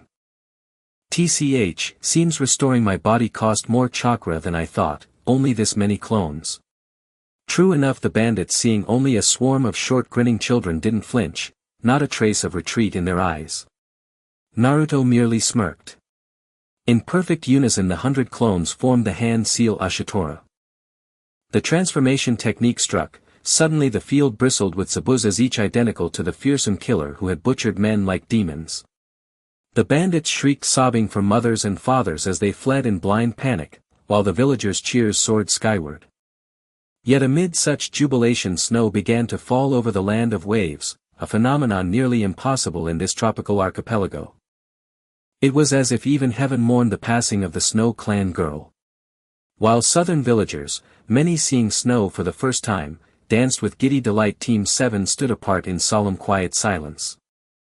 Tazuna carried Sakura on his back, Kakashi bore Sasuke in his arms, both preparing to depart, only to turn and find Naruto lagging behind. There she was, dragging Zabuza across her shoulders, cradling Haku in her arms, shuffling forward one slow deliberate step at a time. Why carry them? They're illumined. Tazuna cared nothing for their sorrows, merely saw two thieves who coveted his homeland. Their deaths were deserved. Naruto ignored him. She simply wanted to bury them together. In life or in death, she wished them never parted. That was all. 2 weeks later, deep within the forests of the land of waves, where Team 7 had once trained, two small mounds rose side by side. Ow!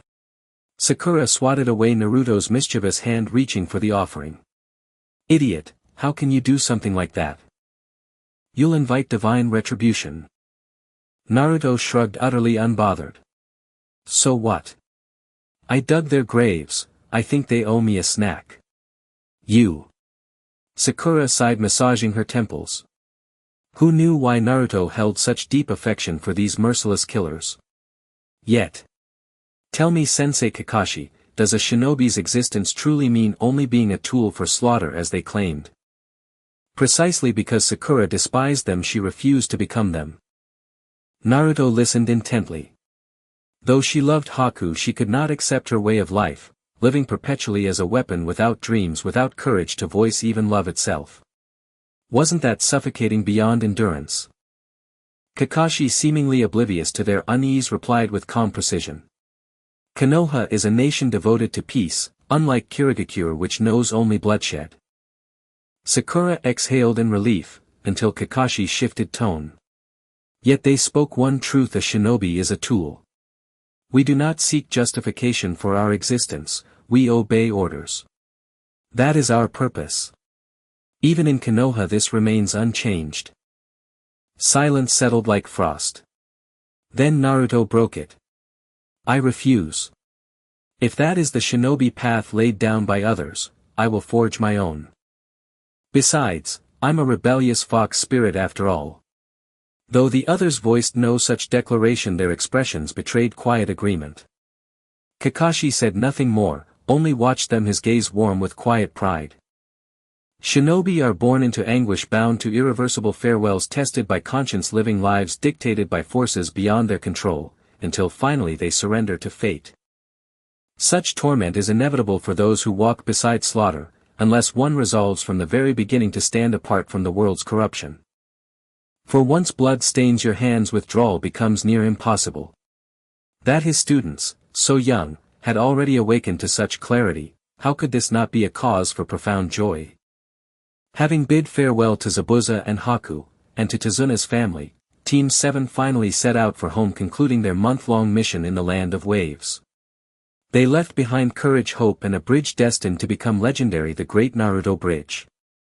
Sakura-kun ran inside the gates of Konoha. A middle-aged woman with golden hair, emerald eyes, and a long white chipao stood shoulder to shoulder with a tall black-clad man sporting pink hair styled into a star-shaped crest, waving warmly.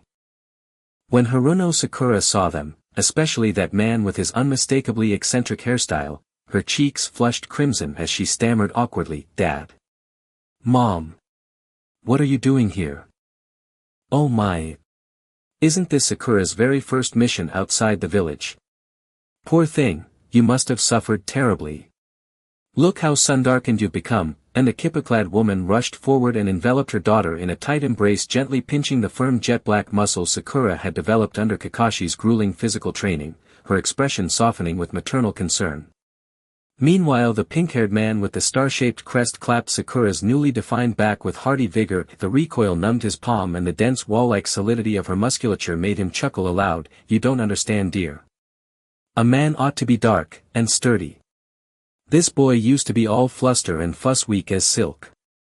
But now he's come back tanned, broad-shouldered, finally looking like a real man." Then, mortified by her parents' affectionate antics, performed right before two female teammates, Sakura's face burned so fiercely it nearly matched a macaque's rump, leaving her speechless with embarrassment. Whoa. So those are Sakura's parents, and this was Kakashi's first encounter with such an effusively warm family, and he recoiled instinctively, toes curling inward as if digging into the earth itself. Sasuke remained characteristically silent, but her gaze lingered on the family, distant and unblinking, imbued with an unexpected quiet desolation. Eek. Naruto actually looks frightened, for once.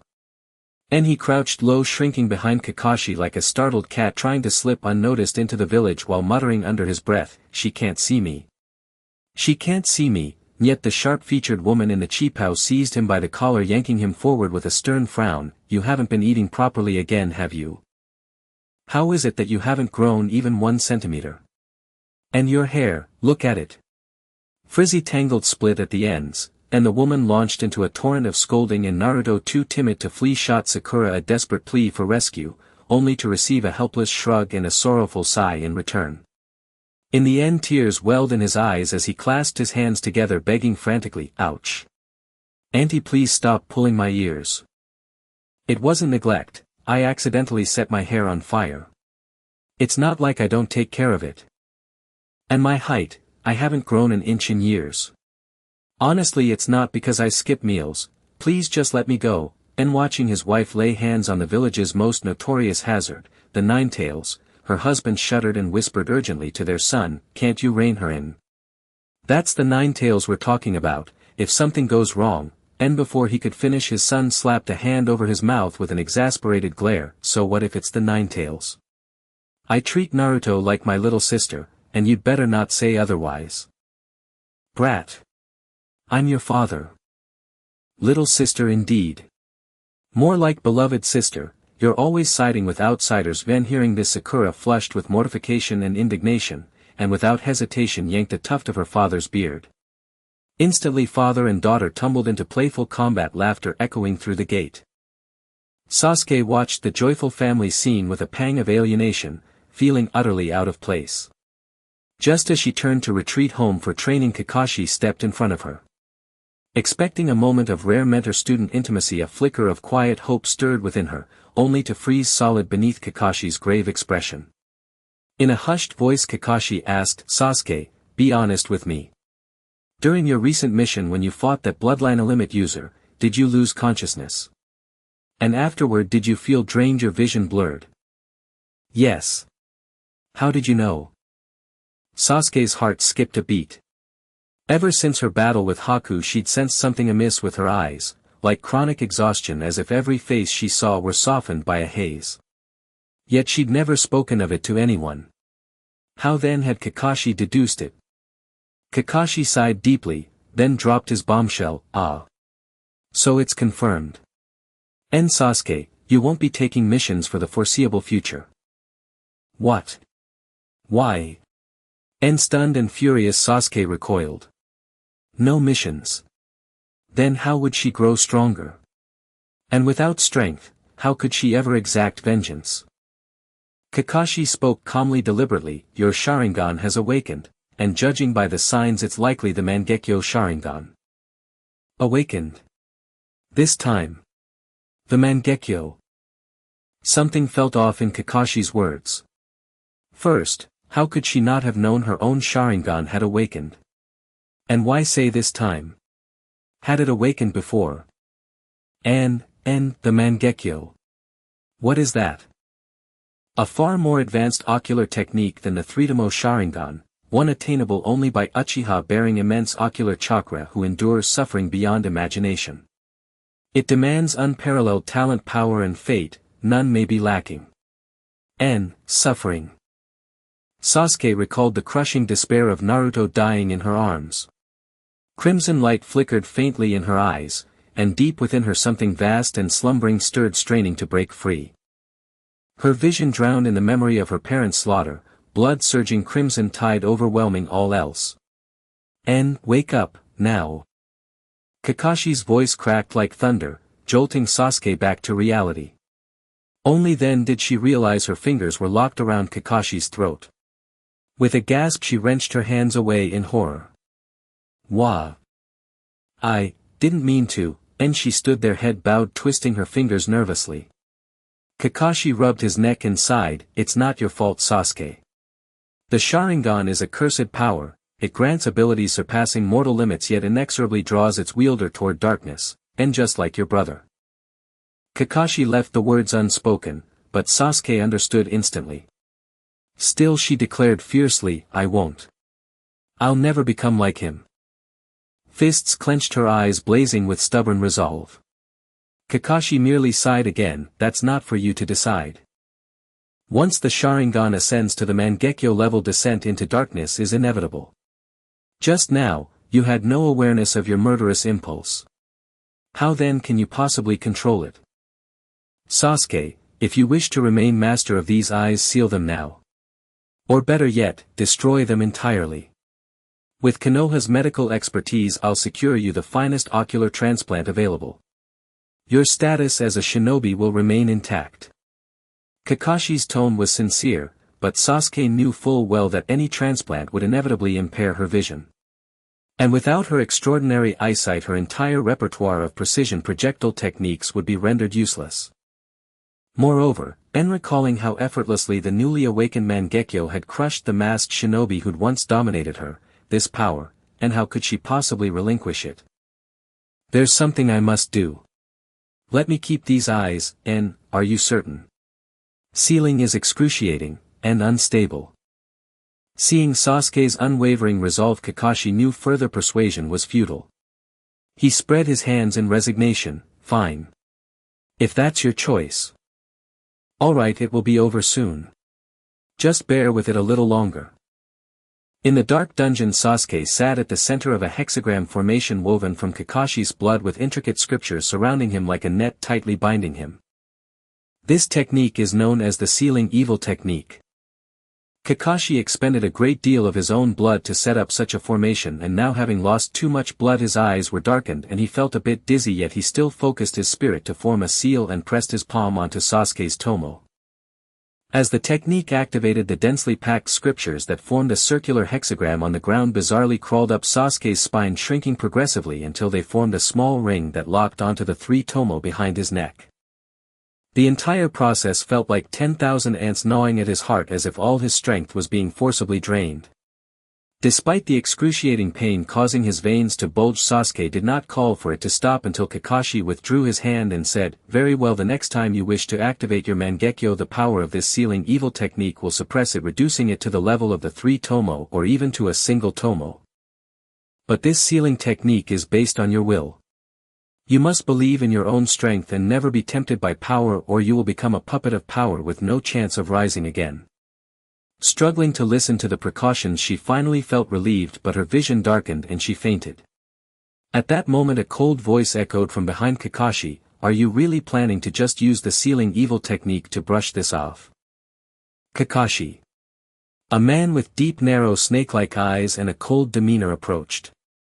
Kakashi retorted, "This doesn't require your intervention, Orochimaru. Supervision of the Uchiha orphan.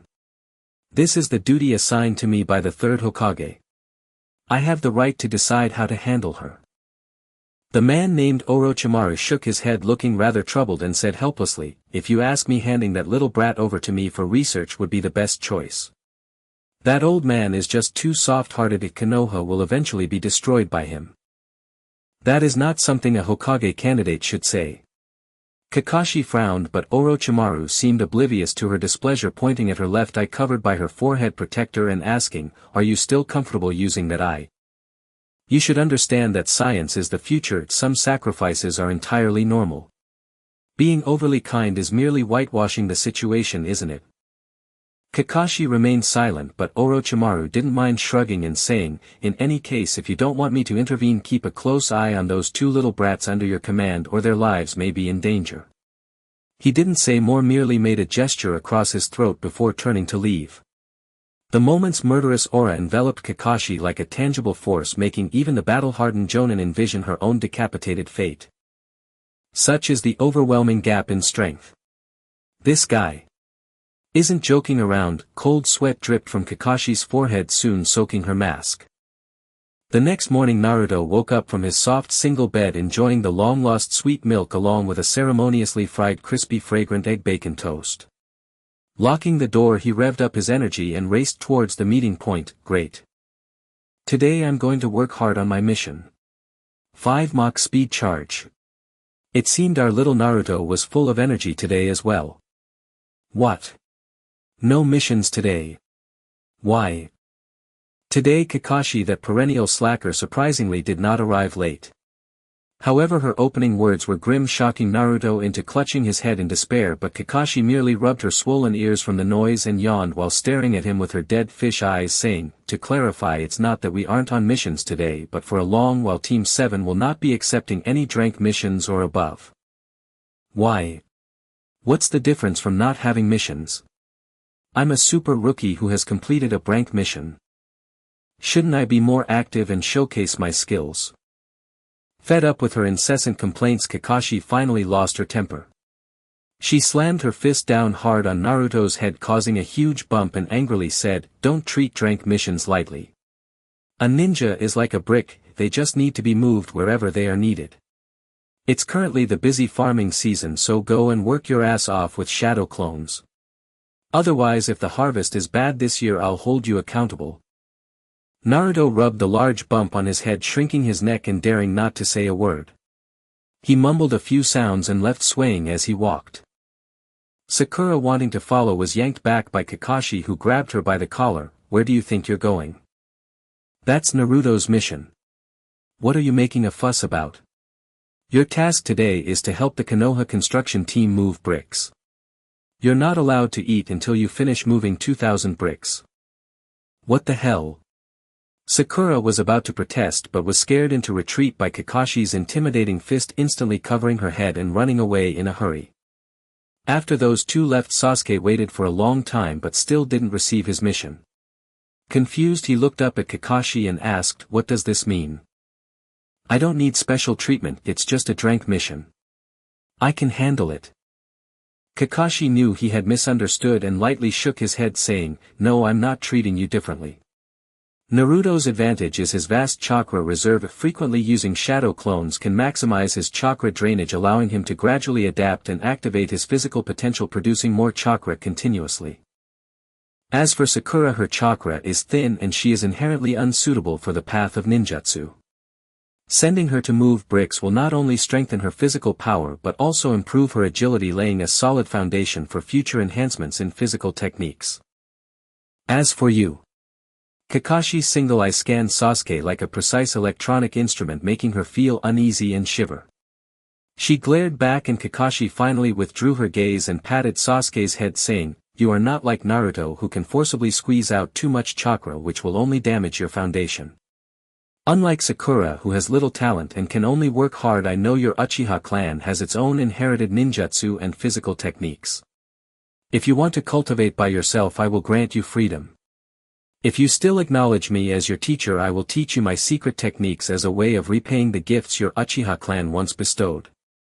What do you think?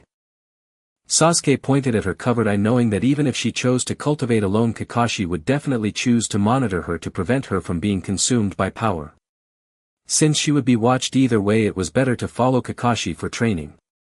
At least she could learn several secret techniques rather than suffer alone in self-study. Thus she nodded in agreement with Kakashi's proposal and followed her toward the Konoha 7th training ground. The story of Naruto essentially concludes here. This book primarily follows the original narrative, albeit with certain character adjustments, such as aligning Haruno Sakura more closely with the image of an intelligent individual, presenting Naruto in accordance with the identity of a fox demon, and transforming Sasuke's tragic massacre into a genuine familial conflict without any interference from higher authorities. However, the data is indeed tragic, and compounded by copyright issues, it has become impossible to continue writing. Given Naruto's identity as a fox demon, it will not be feasible to adhere to the original plot moving forward. Fans who appreciate the original storyline are certainly not inclined to witness a departure from it, hence there are plans to utilize the outline in a new book. That is all. I extend my gratitude to everyone who has reached this point. Should there be any future plans, I will share them in the comments section. Thank you and farewell.